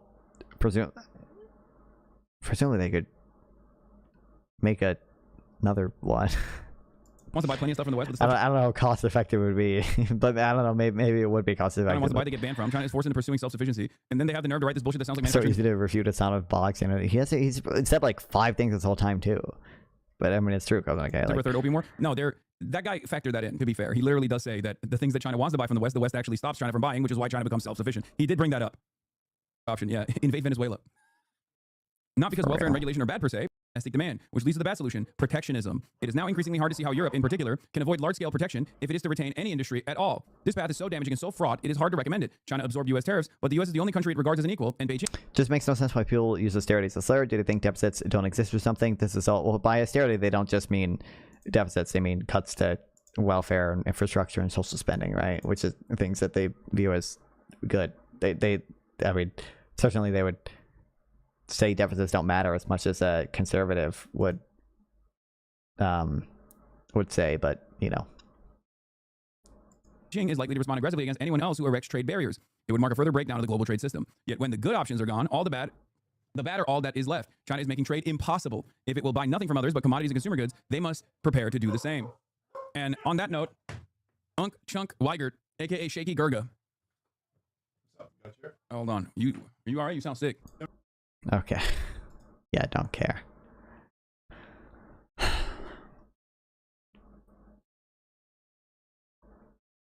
Okay, no.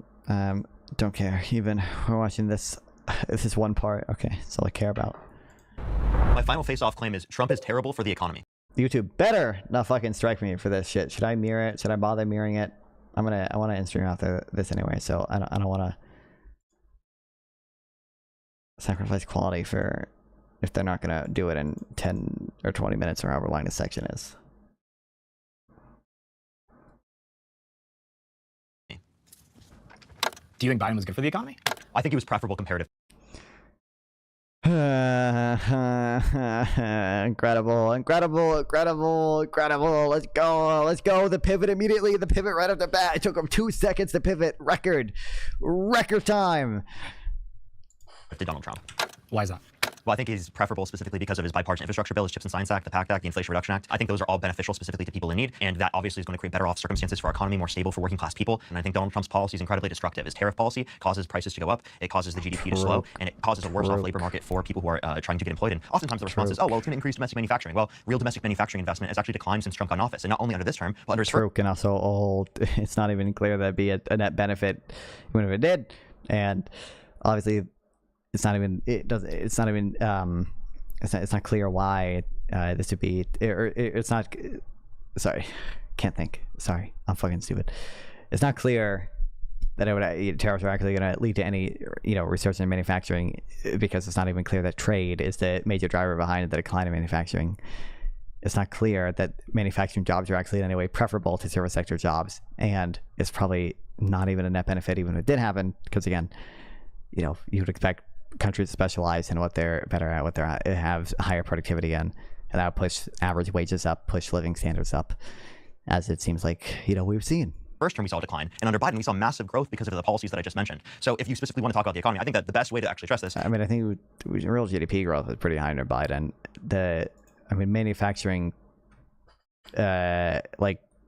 fixed investment was somewhat high because of the Chips and Science Act, but I don't think employment rose very much or anything. Is by saying, what policies did they pass? Nor would you really expect it to be fair, but what was the effect of those policies, and really, how does that impact the average American?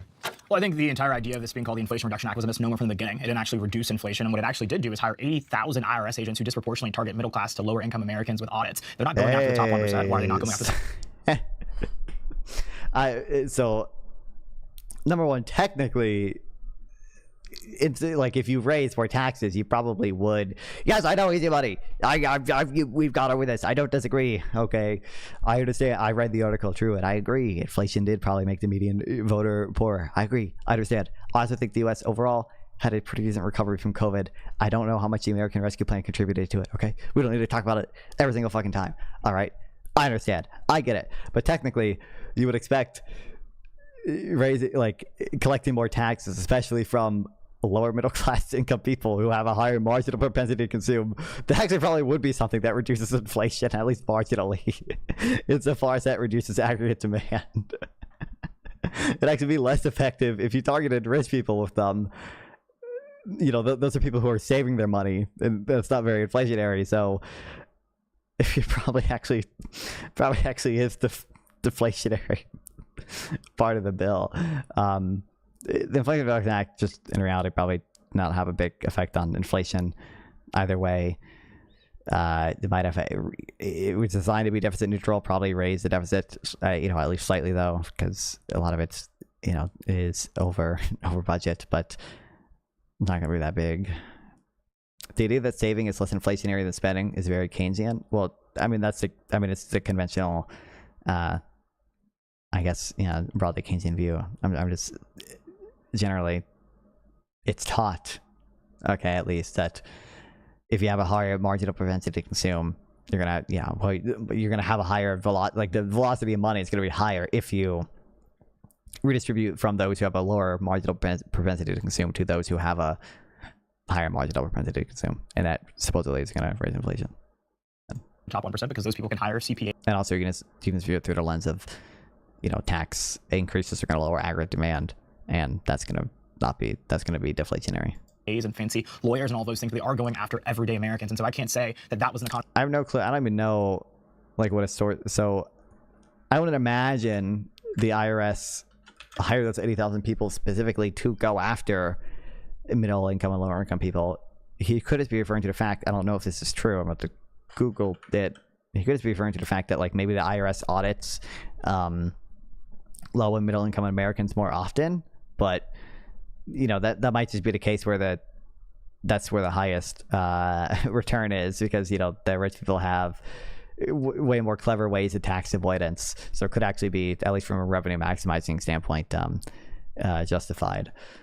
That was working for everyday working class people, unfortunately, but that was part of the course of the Biden administration. He made it incredibly hard to be an everyday American in this city or in this country. Everything from grocery store costs. There were oftentimes when there were things that were not even on the grocery store shelves under his presidency. Gas was, of course, out the wazoo. This president has actually worked to address that, to reverse it. We're seeing continually everyday goods like eggs and things of that nature, meat prices going down. I think 3% down year over year. Pretty incredible numbers there. We're looking at gas prices continue to go down. S&P 500 hitting record high this year under this president. True. So I think that I love thinking of counterfactuals. Eggs and things of that nature. Meat prices going down. I think 3% down year over year. I don't even know. It's stupid because Parker, I think Parker will credit Joe Biden with too much stuff too, and when in reality the president is just not gonna. The president certainly is not gonna have this minute control over the economy, right? What Congress does matters. Okay, Parker has a BA in economics. I know it's frustrating too. Okay, never trust a progressive with a 4-year economics degree. Okay, I've learned that lesson. Okay, all these fucking people. Okay, goddamn. Especially if it's not just economics degree, but economics and international relations, or politics and economics. Okay, like AOC has and those people or whatever. Oh my God, kill me. But Congress does matter. What the Federal Reserve does is going to matter a lot too, and that's something outside of president controls, outside of president's control as well. What the, the private market on its own is just going to do a lot of things by itself. The president just does not have that much control over. Okay. But apparently, the New York Times has an article about it.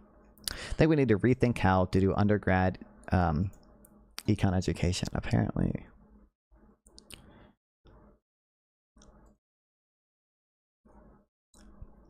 So, yes, assertion began to circulate. Warning the Democrats are recruiting an army of tax auditors, finding new residents in an assertion debunked a month ago.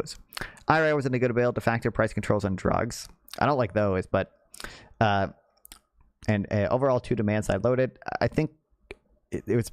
I think it was probably net good for the climate provisions, but CHIPS Act was net good. American Rescue Plan is clearly bad. It's not clear to me that it was a net negative because I think it's plausible that it had some effect on growth. Immigration policy bad. PACT Act was just a virtue signal. I think you could probably argue the PACT Act was net bad actually, but I don't know how big the effect was, I guess.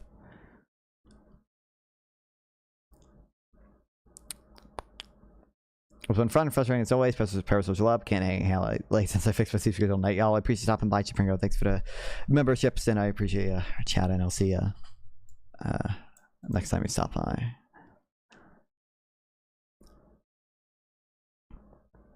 Okay, 87,000 figure refers to a May 2021 estimate from the Treasury Department of the total number of employees, not just auditors, the IRS proposes to hire over the next 10 years with funding requested by Mr. Biden. And while the IRS plans to conduct more audits, wealthy Americans and businesses will bear the brunt of that scrutiny, not, as Republicans have suggested, working families.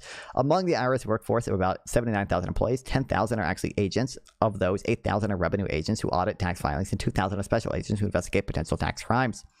In fact, the most common IRS jobs have little to do with tax auditing and investigations. About 13,000 are customer service representatives who answer taxpayer phone calls, and 10,000 are seasonal employees who file mail or transcribe data.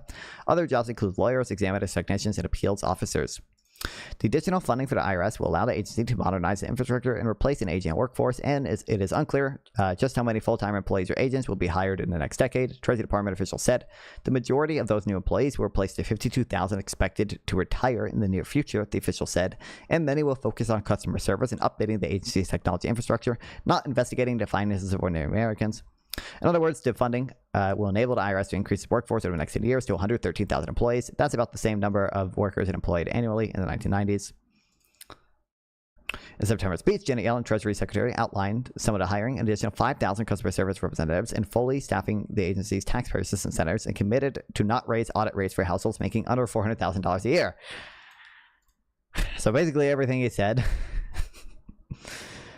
was just bullshit. I talked about using historical audit rates. House Republicans estimated this new summer that the additional funding will correspond to 710,000 new audits for taxpayers making $75,000 less, as Ms. Smiley, the Republican candidate for Senate Washington State, tweeted. But those calculations ignored the proportional effect of each income bracket. In the past decade, tax audit rates have fallen most starkly for higher income earners, which is the IRS attributes to diminished resources and therefore its inability to retain specialized auditors needed to examine the filings of the wealthy.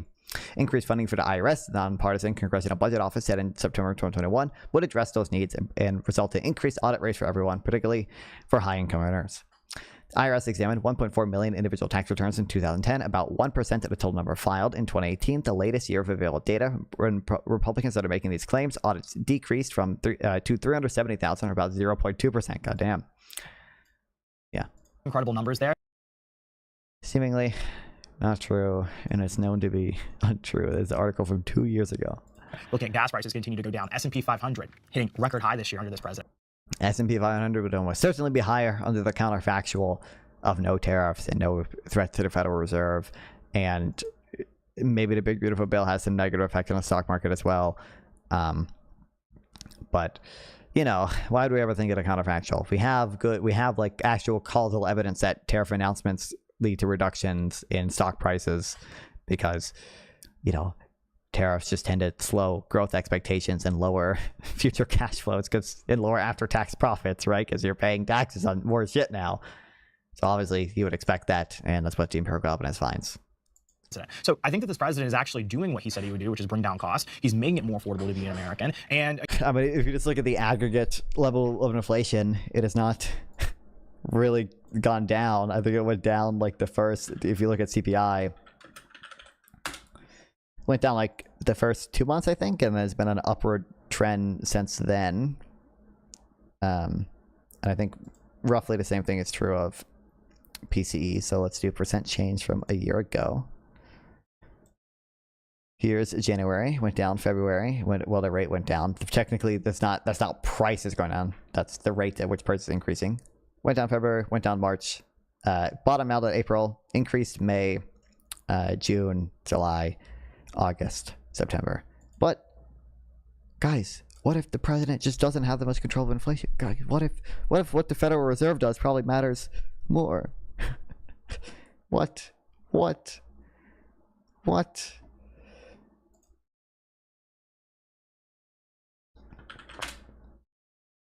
Let's look at PCE. It's going to be roughly the same.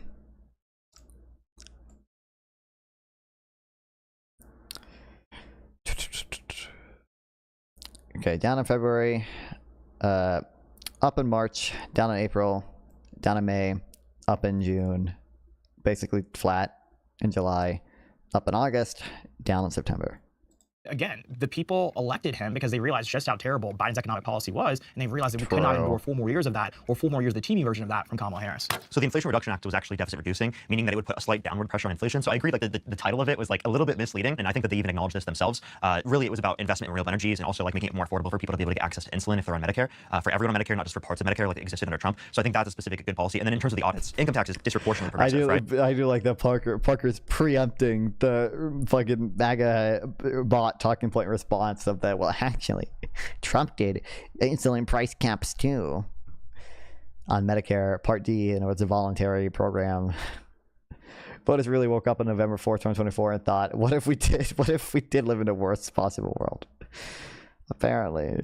Right. So meaning that if you make more, you pay more into the system. Meaning that if they're going to go after greater levels of revenue, they're going to go after people who are rich. So I've yet to see any evidence that the audit specifically invoked by the Inflation Reduction Act specifically targeted working middle class. $6 trillion spending bill during 9% inflation if it wasn't for Manchin. Individuals to a greater extent. I'd love to address that. That's now, I do know that tariffs actually do disproportionately negatively impact lower and middle income individuals because they spend a greater This is true as well. Based. I didn't even think of that, but based, Parker. Portion of their income on consumer goods. So if you're spending a greater proportion of your income on consumer goods and there's an increase to the consumer. It's also, I mean, just even without that, you know, a flat increase in price is going to be a higher percentage of a poor person's income than a richer person's income, right? But yeah, Parker's right too. The basket of goods that poor people consumes is also disproportionately more imported goods. Goods cost, that's disproportionately going to be more for people who are lower income, so as a percentage of their income. So I think it's a regressive tax that harms working class Americans, and I think that that's not good for our economy. Now, in terms of the overall jobs, in terms of the inflation with eggs that you're bringing up, eggs specifically, that's because of bird flu, has nothing to do with Donald Trump's policies or anything like that. If you want to look at the overall economy, and you know, it's funny, part of the reason egg prices came down is because we imported a bunch of eggs from Turkey. And, you know, interesting, Trump doesn't seem to mind those imports. Inflation has gone up since Trump got in office. Gas prices have gone up since Trump got in office. The stock market growth has actually gone down as a percentage terms since the end of Biden's administration. So although it's at all-time highs, it was at all-time highs under Biden, and it's technically growing at a slightly slower rate. True. It just, I mean, it trends upwards over time. Typically, it's going to hit all-time highs, you know, unless you do something crazy. And, you know, the tariffs that are actually in place now aren't crazy enough to prevent it from still growing, but the counterfactual is almost certainly higher. You should look at historical evidence, and you should look at how the market reacts to new tariff announcements. The market still reacts negatively to new tariff announcements, and historical evidence says that tariffs reduce stock prices. Right. It's not that much of a difference, so I'll give you that, but it's still a difference to note. And then alongside the fact that real GDP growth has slowed, real median wages have slowed in terms of their growth, so that's also a huge issue. It's actually estimated that's going to be around 1% real GDP growth for this next quarter that's upcoming, which slows. That's actually massive, slowing of growth. When is this recorded? Because GDP now says still 3.8, I think.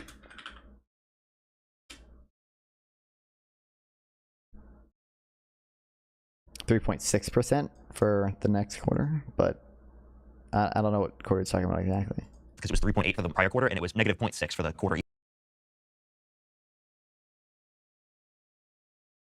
Was there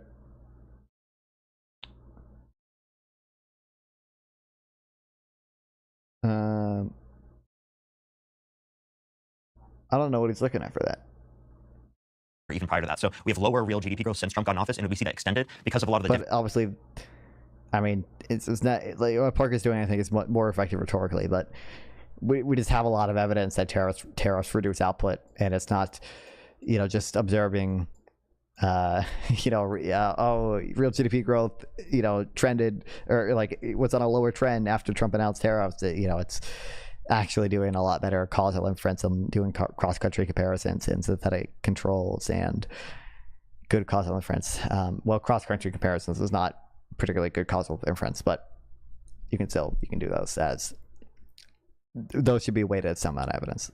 Different policies that he's engaging in. Now, it's not 100% determined by his policies, but it's heavily influenced by it, and it's definitely worse because of him comparative to what it would be if Democrats were in office. Well, we're going to address those points, and I think that it's very optimistic of you to believe that we would be in a better economic situation under Democrats when we know what the economic situation was under Democrats because we lived through the Biden years. We lived through the Biden years when people would go to the grocery store, and they would be going down the aisles, and they would actually go to check out. Why does he think, like... At the cashier lane, and they would have to take things out of their shopping cart because they didn't afford to live in Joe Biden's America. So I don't have to imagine. True. I don't understand. We had... like inflation for the last 6 months of Biden's term was roughly where it is at now. Like, yeah, we also had a big spike, and I think you can attribute maybe a third of that ish to like deficit spending that Joe Biden approved. But like, we had, I think, almost 6 months of inflation being roughly where it's at now under Biden. Can you not remember that? You can't remember that part? Also, there was a lot of wage compression during that time, which is, if you care about inequality, which I don't really think I literally died in Joe Biden's America.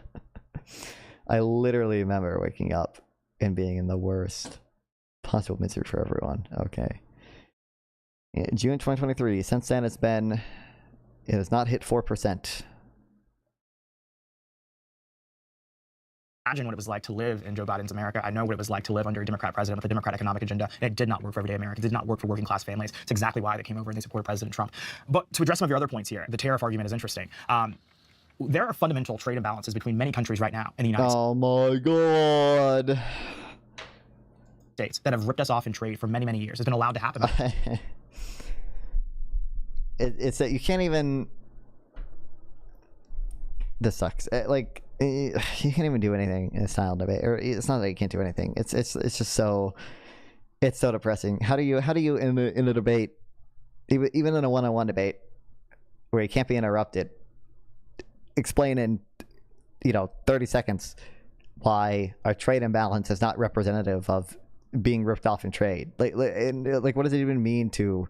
What does it really mean to be ripped off in trade? Presumably, you would expect, all the trade to be mutually beneficial on an individual level, at least, at least ex ante. That's why people voluntarily are trading these things, and the aggregation of that is a trade imbalance. But it's also just a accounting identity that is just how we, not necessarily arbitrarily, but that is, we've just decided to define some types of voluntary transactions as being in the current account, and some type of voluntary transactions as being in the capital account. And one of those things is going to be in deficit, one of those things is going to be in surplus, and they're going to offset each other. How is this at all going to be representative of being ripped off? Inshallah, my brother Joey Manchin. Manchin and cinema were replaced with Norm Dems. The inflation would have hit 10% in a month. 10% in a month seems like a bit of a stretch, but okay. Presidents on both the left and the right. President Trump said no more. And again, this president ran on that. This is not some random thing he pulled out of a hat. This is exactly what President Trump said he would do. He said that we would no longer be taken advantage of on the international trade stage. And the American people...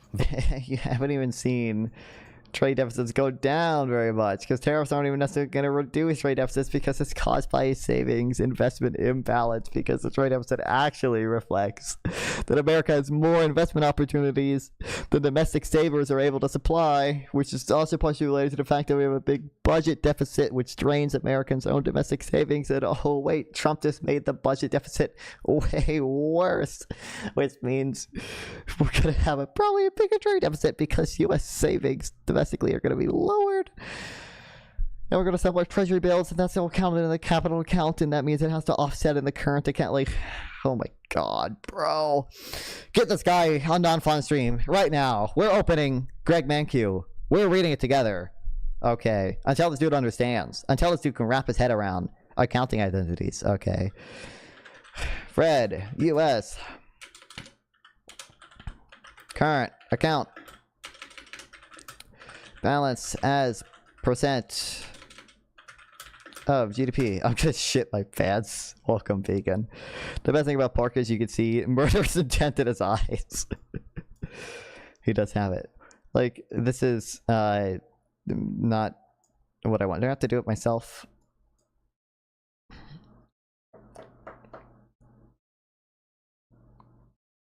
No. Like, you know, it's still roughly like 3%. I guess there's no data for 2025 yet, really? Hold on. Maybe I can... I thought Fred had a series on it already divided by GDP, but I guess I can just do it myself if I have to. That's just a raw number. You can see there's actually a big spike, or a big increase in the trade deficit, because people are trying to front-run the tariffs before Trump announced them. And it just kind of returned to the normal level since then. Voted for him knowing full and well that that was going to be his agenda. And already we have recouped tons, billions of dollars because of his work on that front. And he is prepared to distribute those savings to the American people. He announced just this past week that he's prepared to give $2,000 checks to everyone so they can have a piece of the success of his...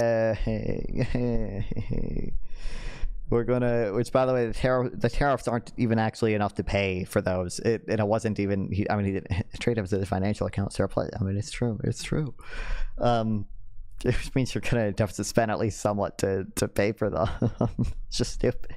If you want to do some program where you raise enough taxes to redistribute money to people, why are we doing it with an inefficient and regressive tax? Do it with an efficient and progressive tax. Then that way you actually don't have the same type of economic harms from inefficient taxes, and you have an actual broader benefit from redistribution, because you're not just taking away from the poor and giving back to the poor, you're taking away from the rich and giving to the poor. The thing is, 2017 to 2019 was peak capitalism. Everything was cheap, jobs were plentiful, wages were booming, and people displayed less antisocial behavior. True, people were nostalgic for that.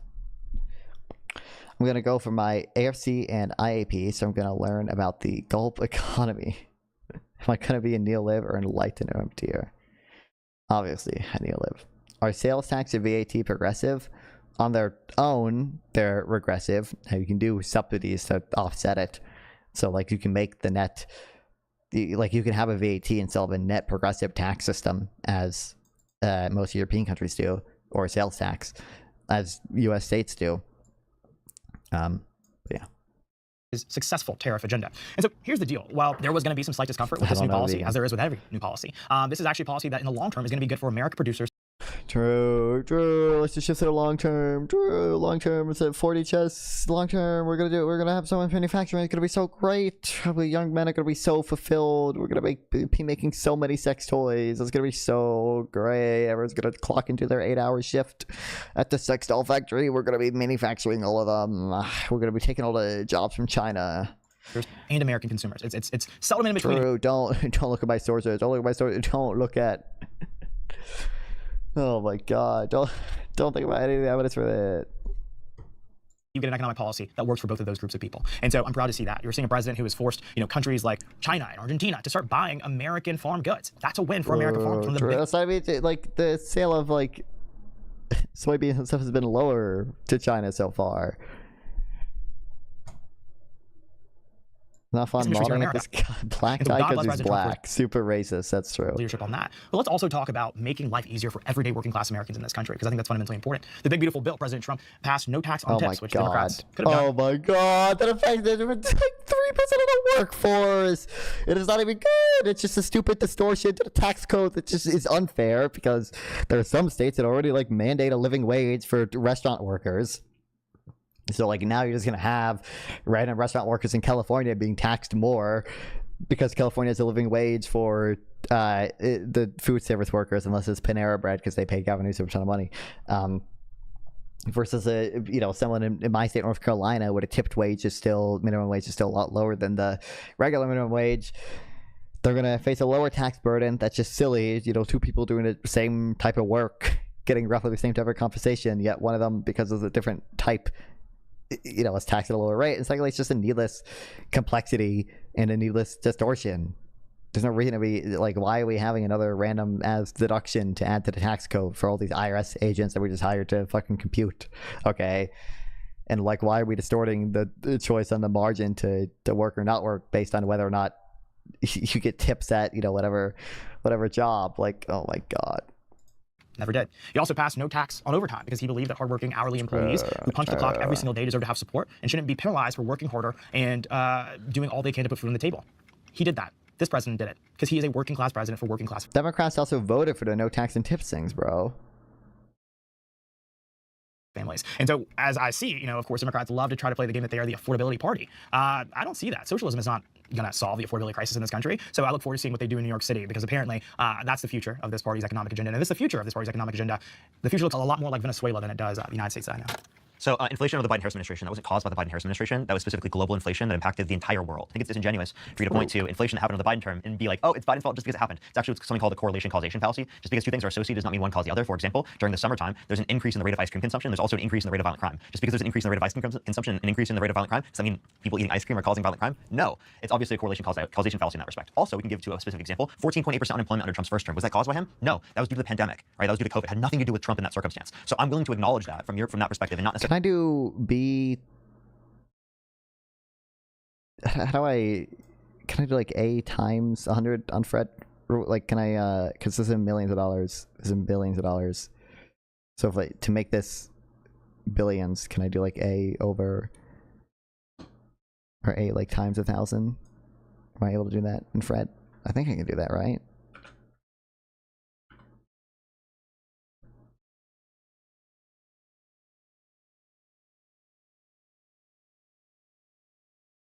Yeah.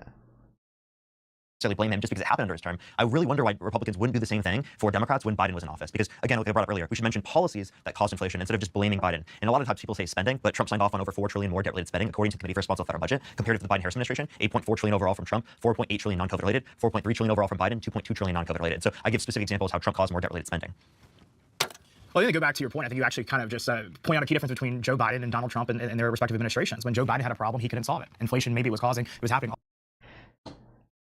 all around the world, but it was also, of course, affecting Americans here at home, and he couldn't solve it. I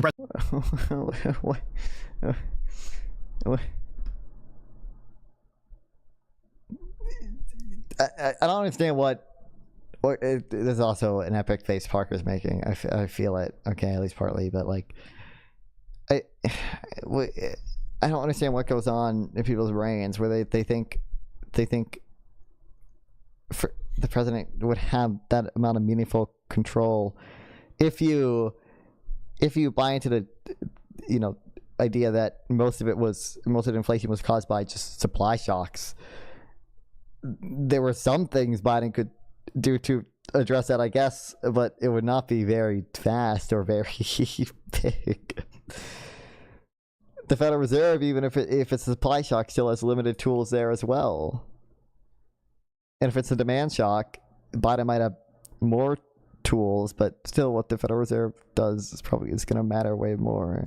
President Trump was handed a 14.8%, I believe you said, unemployment rate. What did he do? He solved it, because President Trump is a problem solver. There's no evidence the inflation is bad for the economy as long as it's like below 10%. Well, you're kind of correct over the but the unexpected inflation is typically what's bad, right? It's just an unexpected shift in inflation. But you're like, I've seen stuff that suggests that like as long as inflation is somewhat stable, it doesn't, for example, reduce foreign investment substantially until it's over. The number I've heard, it doesn't reduce foreign investment substantially until it's over like 40%. But unexpected shifts are bad because, well, you know, wages and prices are sticky. He brought about the lowest black unemployment rate in our nation's history, the lowest Latino unemployment rate in our nation's history. There was a point in time when this president actually That's not even Biden, I'm pretty sure, had lower, I don't know specifically about Latina. Solver. He brought about the lowest black unemployment rate in our nation's history, the lowest Latino unemployment rate. But I know Biden had a new record for lowest black unemployment.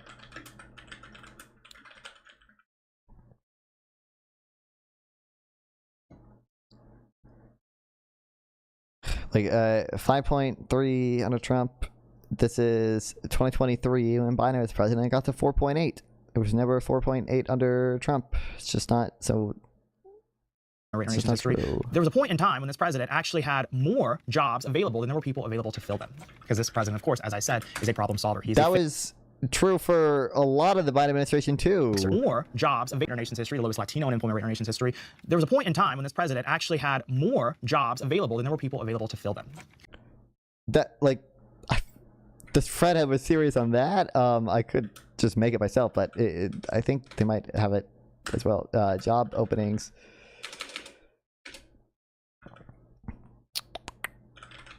Versus unemployed people. Yeah. Because this president, of course, as I said, is a problem solver. He is a fixer. He is a builder. Wait, unemployment level, is that the number of unit thousands persons? Biden was a failure in every abject way. And so looking at all these things, when you say, like, how come we don't give grace to Biden on those issues, I think we do. I guess maybe it wasn't. I thought it was no, it's below 1 year. What we don't give grace for is that he tried to tell us that he was working to solve this problem, but we saw no evidence of that in any way whatsoever. Non-Fodder made the point of sticky wages and shit. It's gonna be smaller. Trolling me. What? Huh? I'm comparing 3% inflation and 10% inflation when I try to calculate out my 10-year net worth. Inflation adjusted, my number is going to be smaller with the 10% inflation compared to 3%. Well, so the real value is what matters, right? If you're keeping,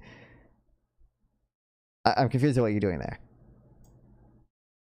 Presumably, if the Federal Reserve sets out a 10% inflation target, eventually, at least, everyone would adjust their expectations to be in line with the 10% inflation target.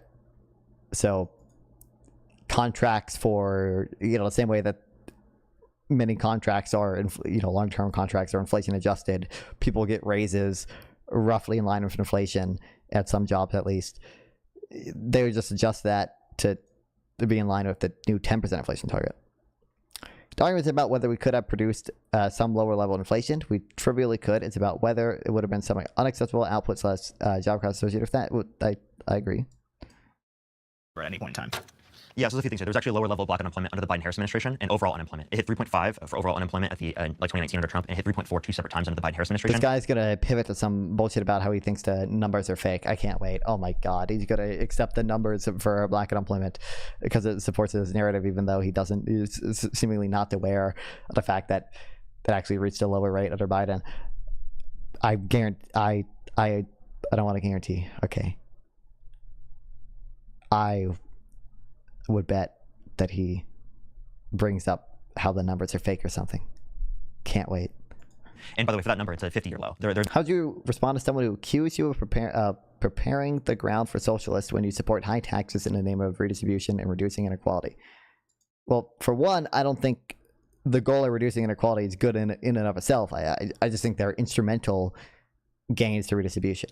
So I'm simply saying I think insofar as you can raise taxes and not have distortionary effects on the economy, which there are some taxes that are good at avoiding doing that, but not that many of them. It can be good to redistribute the money because poor people have a higher marginal utility on their consumption. But I guess the end goal of socialists is total collectivization of the means of production. I don't think at least the types of taxes and stuff that I'm in favor of really help with that goal that much.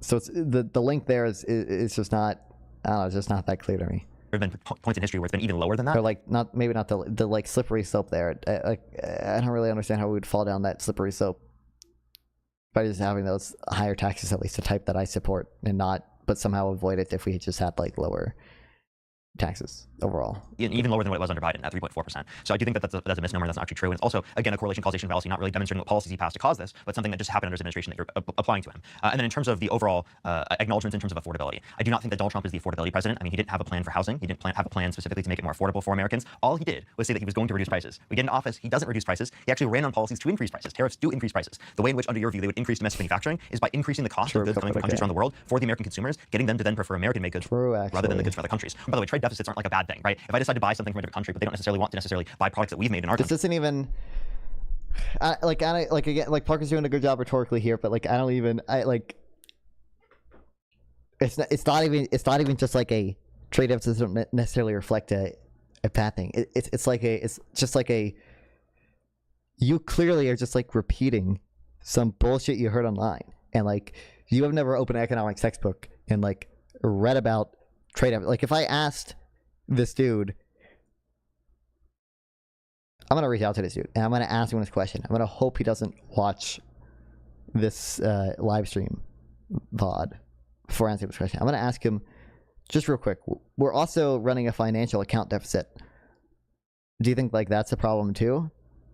And I'm gonna watch him say yes. But it's like you shouldn't even be talking about this stuff. Like you clearly are not meaningfully trying to understand these topics and try to approach it with an open mind and come to a reasonable conclusion. You're just repeating the shit you heard online, bro. Country. That doesn't necessarily mean we've done something bad there. It's a free market operation, and I decided to buy that because it benefits my life. I value that good more than the money that I'm sending to them, and that's why I engage in that free market transaction. So since it's a voluntary and beneficial exchange, mutually beneficial. Oh no, he said money sending to them. Oh no. Oh no, he's gonna say money's leaving the economy. Oh no, Parker, no, you set him up. He said he's gonna say he wants to keep the American dollars at home. Exchange. Why would you say that would be harmful on behalf of an American engagement? You have to have over 130 IQ to understand MMT. Engaging in the wrong decision, buying that product? No, it's wrong because we call them trade partners, not trade freeloaders, right? So if we're buying a certain amount of goods from your country, we expect that same thing in reciprocity. That's not a radical belief. They buy it, come back, capital account surplus. For idea. We expect our partners to support us in the same way that we support them. In terms of, you just described how tariffs work. I think that was Economics 101. Yes, they lead to, domestically produced goods being more attractive to consumers. That is true. Why is that an economic tool used by presidents? It's because it's going to create jobs here in our country. It's going to create... It doesn't create net jobs. There's no evidence to create net jobs. No, I don't want to say no theory. There's such a thing as optimal tariff theory. There's, it's certainly the universal style tariffs. There's no theory that would get you to tariffs increasing net jobs, because the basic Econ 101 model is okay. The Econ 101 stuff here is just saying tariffs are simply going to, take away resources from some sectors, destroy jobs in some sectors, in more productive sectors, and reallocate it to less productive sectors. It's going to destroy net jobs. It's going to lead to overall lower productivity, overall lower growth, overall lower investment. Okay, consumers are going to have less money, so they're going to spend less on other goods, which means there's less jobs in those industries as well. The Econ 101 logic with exchange rates actually it doesn't. I don't think it actually applies as conveniently to the real world, but it would also suggest that exports would be lower as well if you have tariffs and people buy less foreign goods. They're going to supply less dollars overseas, and that's going to shift the supply curve of U.S. dollars left, and then the exchange rates are higher, and there are going to be less exports because other countries can afford to buy less of our exports, and that's bad for jobs as well. Now, in the real world, and investment flows also matter, and because tariffs reduce growth expectations and tariffs reduce how valuable U.S. assets are, again because they reduce growth expectations and future cash flows. When you have investors dump their assets, that can actually lead to the dollar depreciating, which is what we're seeing right now. So the Econ 101 logic there doesn't actually hold entirely, because the very basic Econ 101 logic would just predict tariffs would increase exchange rate, and tariffs to a limited extent probably do that, but tariffs on a broader extent just blow up the country's growth expectations, which leads to divestment, which pushes the dollar value down. Opportunities for people in our country. Fundamentally, I don't really care about making Japan great again. I don't care. I remember you forcing people to say tariffs appreciate the exchange rate. Well, I think it's true on the lower level. but I think I was wrong to suggest that like that is what's actually going to happen with these tariffs. But I do think people should. I think that's the easiest example of getting them to recognize the logic of hurting one sector or hurting one aspect of the economy in order to help another. Although I don't think if I could go back, I would say probably not. I don't necessarily think it's actually going to happen because of investment flow is also mattering. But like just illustratively, you see how this could hurt one sector of the economy and help another. That's probably easier than I think tariffs and intermediate goods are a good example of that as well. But it's probably easier to see than some of the other sort of redistributive effects of tariffs.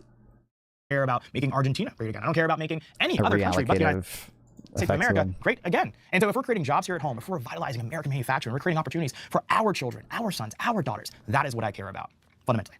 Yeah, Republicans just voted against an amendment that would send the $40 billion that's going to Argentina to American citizens to extend the ACA subsidies for another 2 years. So instead of focusing on reducing healthcare premiums specifically for American citizens, they're sending $40 billion. ACA wasn't affordable. Argentina. So Obamacare bad, and actually Argentina, important ally, is going to be profitable. Whereas I think actually the first $20 billion might be profitable because it's a just currency swap or whatever. I don't think the second, and Argentina has agreed to pay that back with interest. I don't think the second 20 billion they have agreed to pay back, but I could be wrong in that one. If you want to make America great again and not focus on other countries, you should focus there. And then also, again, a trade imbalance doesn't necessarily mean that there's anything economically wrong there. There are plenty of countries around the world that are not going to be able to demand products from our country in the same way that we demand products from their country, because we have a great consumer base and we have more people in our country. For a lot of other countries, they have a smaller country. So they might be producing more goods that we'll be buying from them than we are going to be producing goods sending to them. And that doesn't necessarily indicate a bad economic relationship. The trade deficit. Also, what's silly is that Trump, when he did the reciprocal tariff formula, is only looking at the trade deficit in goods, and the U.S. exports a lot of services because we are a service economy. And most services are very capital intensive, so trade deficits actually get a lot lower if you include services in them as well, because there are a lot of we buy cheap goods and export services. This guy is more than welcome to send his kid to a factory. That's true. That you're looking at, I know they seem bad, or they seem like maybe they're adding to the debt or something like that. No, it's specifically just talking about the level of imports and the level of exports going between nations. Something in terms of tariffs that a lot of people don't take into account is that it increases the cost of domestic manufacturing within this country because a universalized tariff was placed. True as well. Many of the aspects of the manufacturing process. It's like roughly 50 to 60% of imports to the U.S. are intermediate goods. And a decent amount of them go to, I don't know the exact percent, but go to manufacturing firms who rely on those, which is why if you look at all the surveys that the regional Federal Reserve banks do, they all say manufacturers, are being hurt by the tariffs. And you could even look at the shock of it happening. You can see their future planned investment goes down as their future expected cost go up. It's crazy. Come from countries around the world, so it makes the domestic manufacturing process more expensive here in this country, therefore disincentivizing it and causing those goods to be more expensive, alongside the fact that it destroys export jobs in this country that rely on selling their products to countries around the world, because when we place tariffs and they place tariffs back on us in terms of a retaliatory notion, it causes our products to be demanded to a lesser extent in their countries. That's why Trump is talking about utilizing the revenue. Somewhat true. So, comrade. I don't care to react to a 52-minute video about random North Korea stuff right now. I'm good, brother. I don't even think I'd probably get fucking copy striked. Right, specifically to help out farmers. But apparently he's able to use this revenue for multiple different things, right? For the revenue to help farmers, to give people a $2,000 check, and so many different other things. So how is he using this revenue for all of these different things when there's not enough revenue specifically from these tariffs to be able to do that? And also the revenue. It's not even enough revenue to cover the $2,000 checks to households making under $400,000 or $100,000 or whatever the suggestion was. Add in the farmers, and it's definitely not enough as well. From these tariffs is coming from a regressive process, meaning it disproportionately, again, negatively impacts lower and middle income individuals. If you want to raise revenue, get it from income tax, a progressive structure. Well, I think, again, looking at trade deficits and that issue, I think a lot of these tariffs were reciprocal tariffs. These were countries that already had tariffs on our goods. True.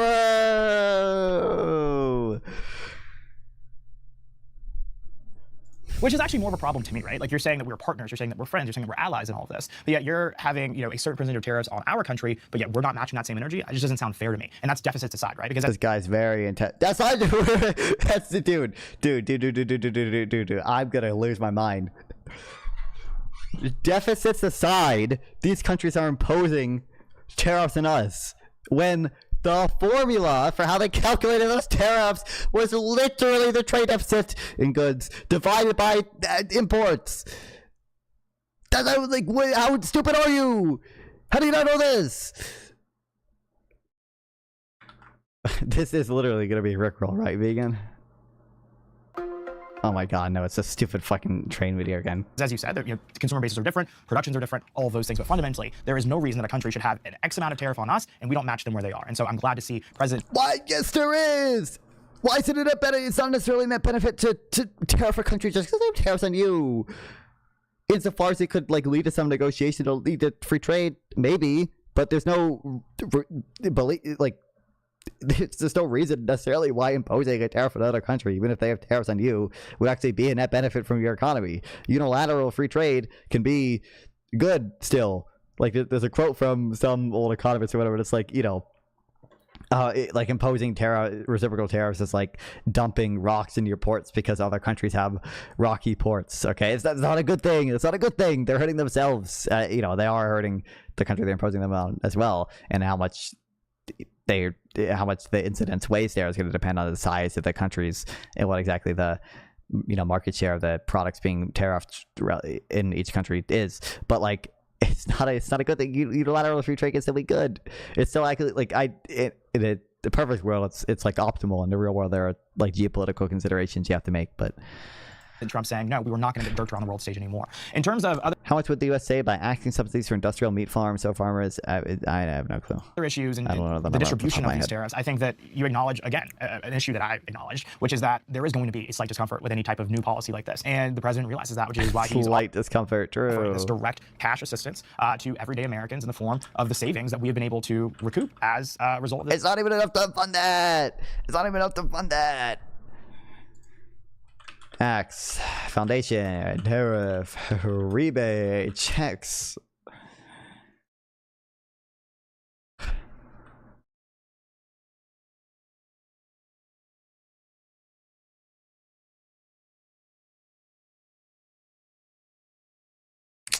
Incredible.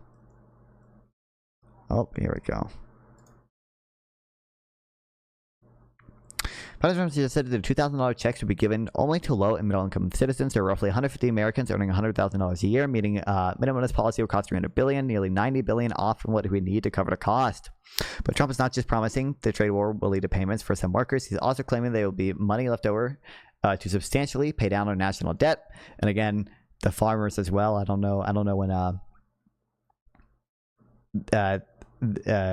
this article was written, if it was before the announced aid to farmers, but I think that's what, 12 billion or whatever. Yeah, 12 billion. So this policy that otherwise would not have been possible.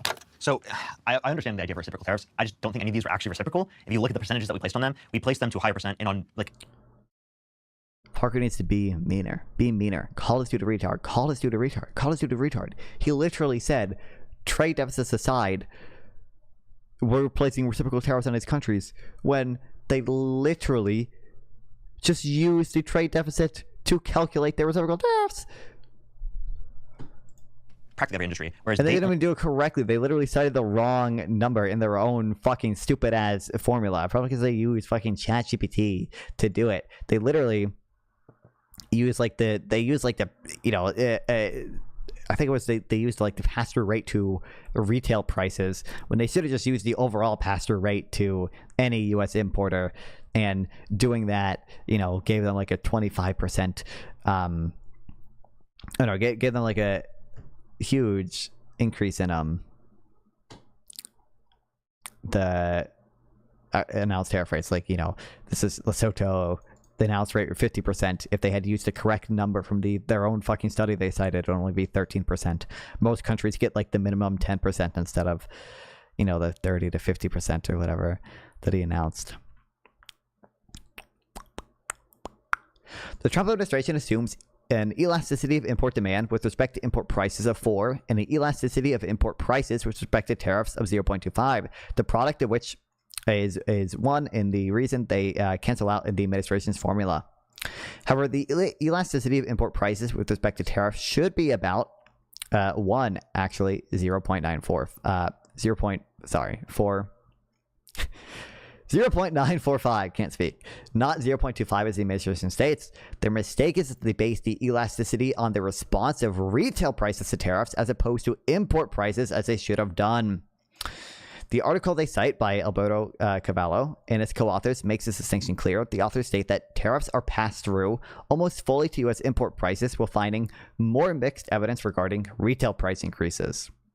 Only had targeted tariffs in these situations. And I would love to hear one specific country that had a universalized tariff on us where we placed the exact same tariff on them that they placed on us. Well, I think also, too, when it comes to those universal tariffs, there were many instances where there were carve-outs, right? There were carve-outs for different types of, like you said, on the production. Yeah, anyone who buys enough of Trump's meme coin gets to carve out. That much is true. From a manufacturing standpoint, there were lots of domestic manufacturers who said, hey, we're getting this from Japan, and we need a little bit of a carve-out here. We need help on that. Or there's also been a willingness for this president to push back, some of these deadlines in the interest of these negotiations that Scott Bessent's been leading. So I don't think necessarily negotiations have led to all these negotiations, quote-unquote, trade deals. By the way, all of that, first of all, not gotten that far. We did not get 90 deals in 90 days, believe it or not. And all of them leave up tariffs on our side and get tariffs at least somewhat down on, U.S. exports. But that's just a fundamentally flawed mercantilist ideology that's very silly. To positive outcomes. Exports are not more important than imports. They're both good. Or at least both can be good. Again, if the tariffs are imposed, it reduces investment into our country because it increases the cost of trade between countries. So if you want investment to come into our country, if you want us to be able to get these trade deals that will be beneficial, I don't see how we get that by still keeping tariffs in place. Now, you could be saying the tariffs are used as a mechanism specifically to get people to negotiate, but then the tariffs are not going to be in place. And then also, why would we be placing tariffs on countries like Canada and Mexico when through the USMCA it mitigated those? I would say, again, it's a bargaining tool for this president that he's used to, bring in now it's a bargaining tool. True. Now we don't need the manufacturing jobs, okay? This guy literally run through all the three contradictory arguments, okay? The manufacturing jobs, the revenue, okay? The tariff rebate checks, okay? And now we get this actually just a bargaining chip. Let's go. We did it. Billions of international investment. Countries like Japan have announced billions. Trifecta of conflicting goals complete. Dollars of investment. We have other countries who have said that they're willing to be, economic partners on new ventures here. They would not have been brought to the table were it not for tariffs. I think this president's taken a very innovative approach to bringing these folks to the table. And again, it seems to be working. We're seeing job growth. We're seeing wage growth. We're seeing, again. It's not true. First of all, causal inference is my passion, okay? It seems like the job market's been weakening. I see Parker's face here, okay? Now, not all the job market weakening is attributable to tariffs, but a lot of it is attributable to tariffs and the uncertainty that tariffs have caused. I don't know what he's looking at to suggest that, table and job growth is strengthening. It seems to be working. We're seeing job growth. We're seeing wage growth. We're seeing, again, record performance on the stock market. It's the highest point that it's been since 2021. And I think that also a little hard to know because, a whole government shutdown situation when, BLS didn't collect data for October, but regardless. President Trump deserves some credit for that. We're actually not seeing job growth. We're actually seeing a reduction in jobs. Specifically, Goldman Sachs has come out, and this is even a right-wing source that indicated we actually are seeing upwards of possibly 100,000 jobs that are going to be lost from this last month. You brought up low unemployment under Trump's first term to bring up this is something good that he's doing for the economy, but since Trump's got in office, unemployment's increased, and the jobs numbers became so bad that he fired the head of the Bureau of Labor Statistics, claiming it was politically biased information, and then he put someone new into that position. They indicated even less jobs for next month. True. Even the person that was already in that position, they indicated an 818,000 jobs revision, literally 3 weeks after Harris launched her campaign. So if they were politically biased to support liberals, why did they do that 3 weeks after Harris launched her campaign? That makes her look bad, doesn't it? At the end of the day, there was also a revision that showed that the previous BLS director had, inaccurately reported those numbers as well. And so, oh my God, how retarded are you? What are you doing? I'm gonna crash out. I'm gonna. Okay.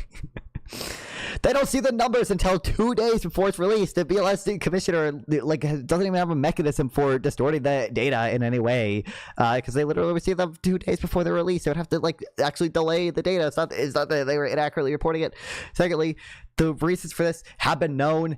Everyone in the BLS, I don't want to say everyone. Everyone with a relevant job at a BLS knows that it's due to falling survey response rates. And they have a plan. COVID messed it up a lot too. They have a plan to modernize it. People knew revisions were coming. You can watch Jerome Powell. You can watch Jerome Powell in meetings before any of these revisions saying, we know there are going to be revisions because response rates are falling. And we know this data is going to be revised down later. He literally said a few weeks or it might have been a few days at the Jackson Hole speech before the big revision he just talked about released. The payrolls data is going to be revised down materially. Everyone knew this, and the BLS has a plan to modernize the survey they use for this stuff, and they've had it since 2020. I think they started working in 2016. If like finalizing it in 2020, it's just the money's never been appropriated to do it.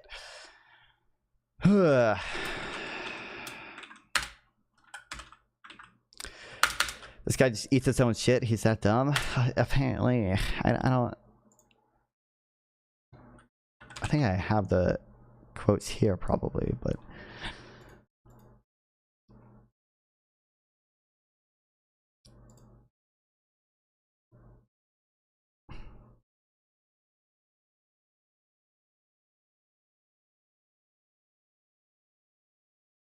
It's very common for these revisions to happen to BLS statistics. I'm sure that you're familiar with that. So I can't say that.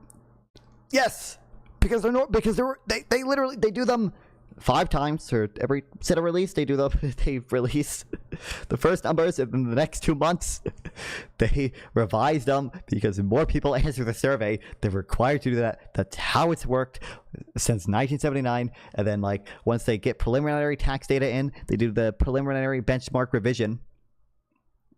And then, a few months later, they get the final data, and they do the final revision based on the tax data. But that takes 2 years. Also, what's crazy is that these motherfuckers only read headlines because the 818,000 job revision that they were talking about. 3 weeks after Harris launched her campaign. So if they were politically biased to support liberals. And to be fair, I think it was Parker that mentioned that first, actually. He's the one that mentioned that first.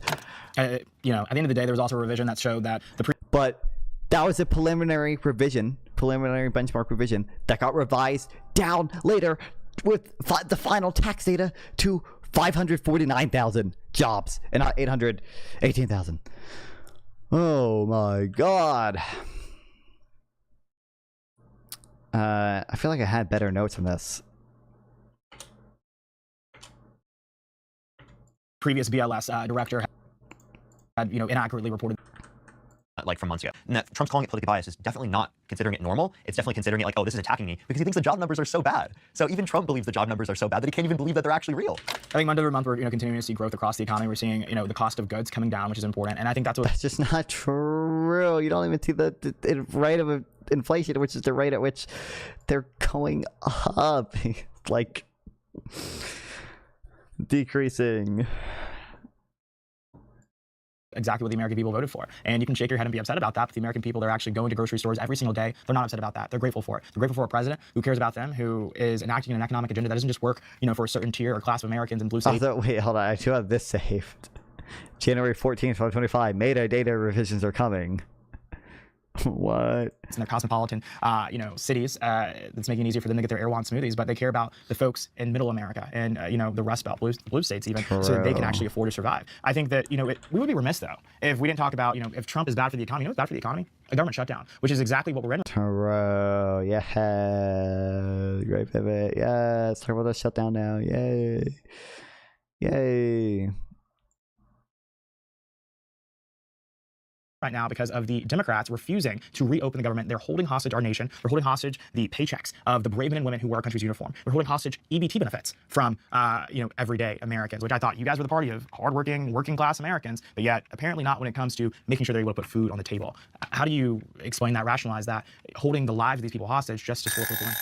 Yeah, so they were engaging in policies that I think that were beneficial to reduce premiums of working class Americans who rely on the ACA. Now, millions of Americans will see their premiums increase by a vast amount. For the average American, I've seen estimates that go upward of over 20% for the average American, and I think that's something that they should be fighting for, is to keep premiums down for working class Americans. That's one to make it affordable. And they were trying to negotiate, but Republicans wouldn't negotiate on that fact. So that was the issue, is that they were keep doing the same CR, no negotiation, and forcing Democrats to accept it. So I don't know why you just blame only one side on this. I understand saying like, oh, there's some level of blame for Democrats, some level of blame for Republicans, but it doesn't make sense to only blame one. I thought I had like my notes on this, but luckily I have my own fucking tweet on hand. The 818K revision in August 2024 was a preliminary revision, and the final revision was up relative to that at negative 598,000 is what it was. I think this is from the BLS website and stuff, like itself. This the 919,000 whatever jobs number as well, that's also a preliminary revision. So it will be revised again, and it could, just like this number did, go up as well. It could go down. But it could also go up. One side in this context, especially given that Donald Trump himself has said that it's actually the president's duty to get Congress to come together to vote to keep the government open, specifically under their administration. And since Trump's been in office, both 2 different terms he's had, there's been 2 government shutdowns. I would also point to the fact that Donald Trump, overall, in terms of the economy, he's focused more on the rich people of our economy rather than people who are in need. The big beautiful bill. My final face-off team. The right is the party of tolerance, not the left. Okay.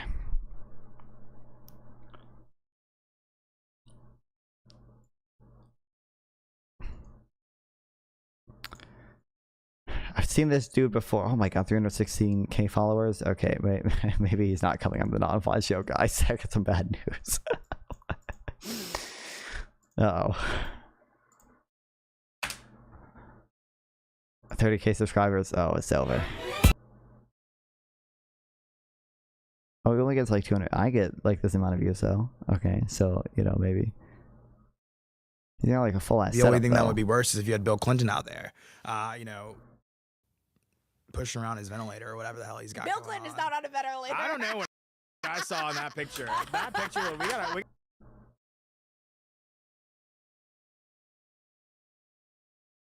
We host a debate on his own podcast.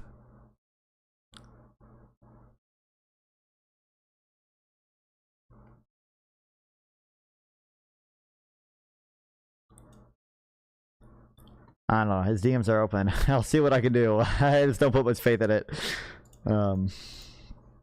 Yeah. Okay.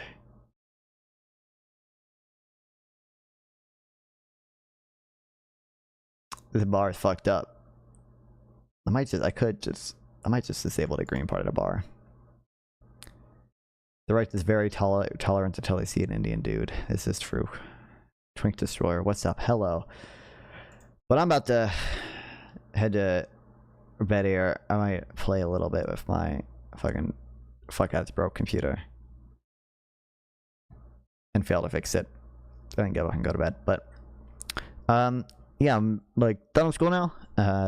Until the 12th, like I'm on winter break or whatever. So as long as I'm not too super lazy, should be streaming more. A lot of it is probably just gonna be boring shit though. I don't have any like debate plan or anything. Like I said, on Monday there will be a debate coming out. That was Are You Woke?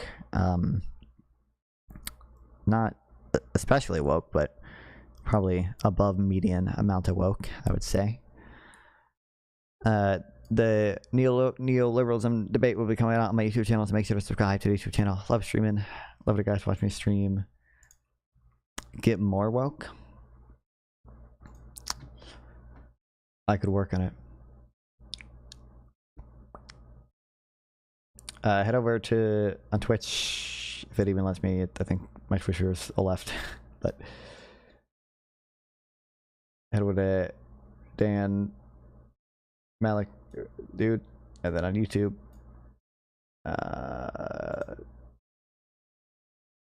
Head over to redirect search.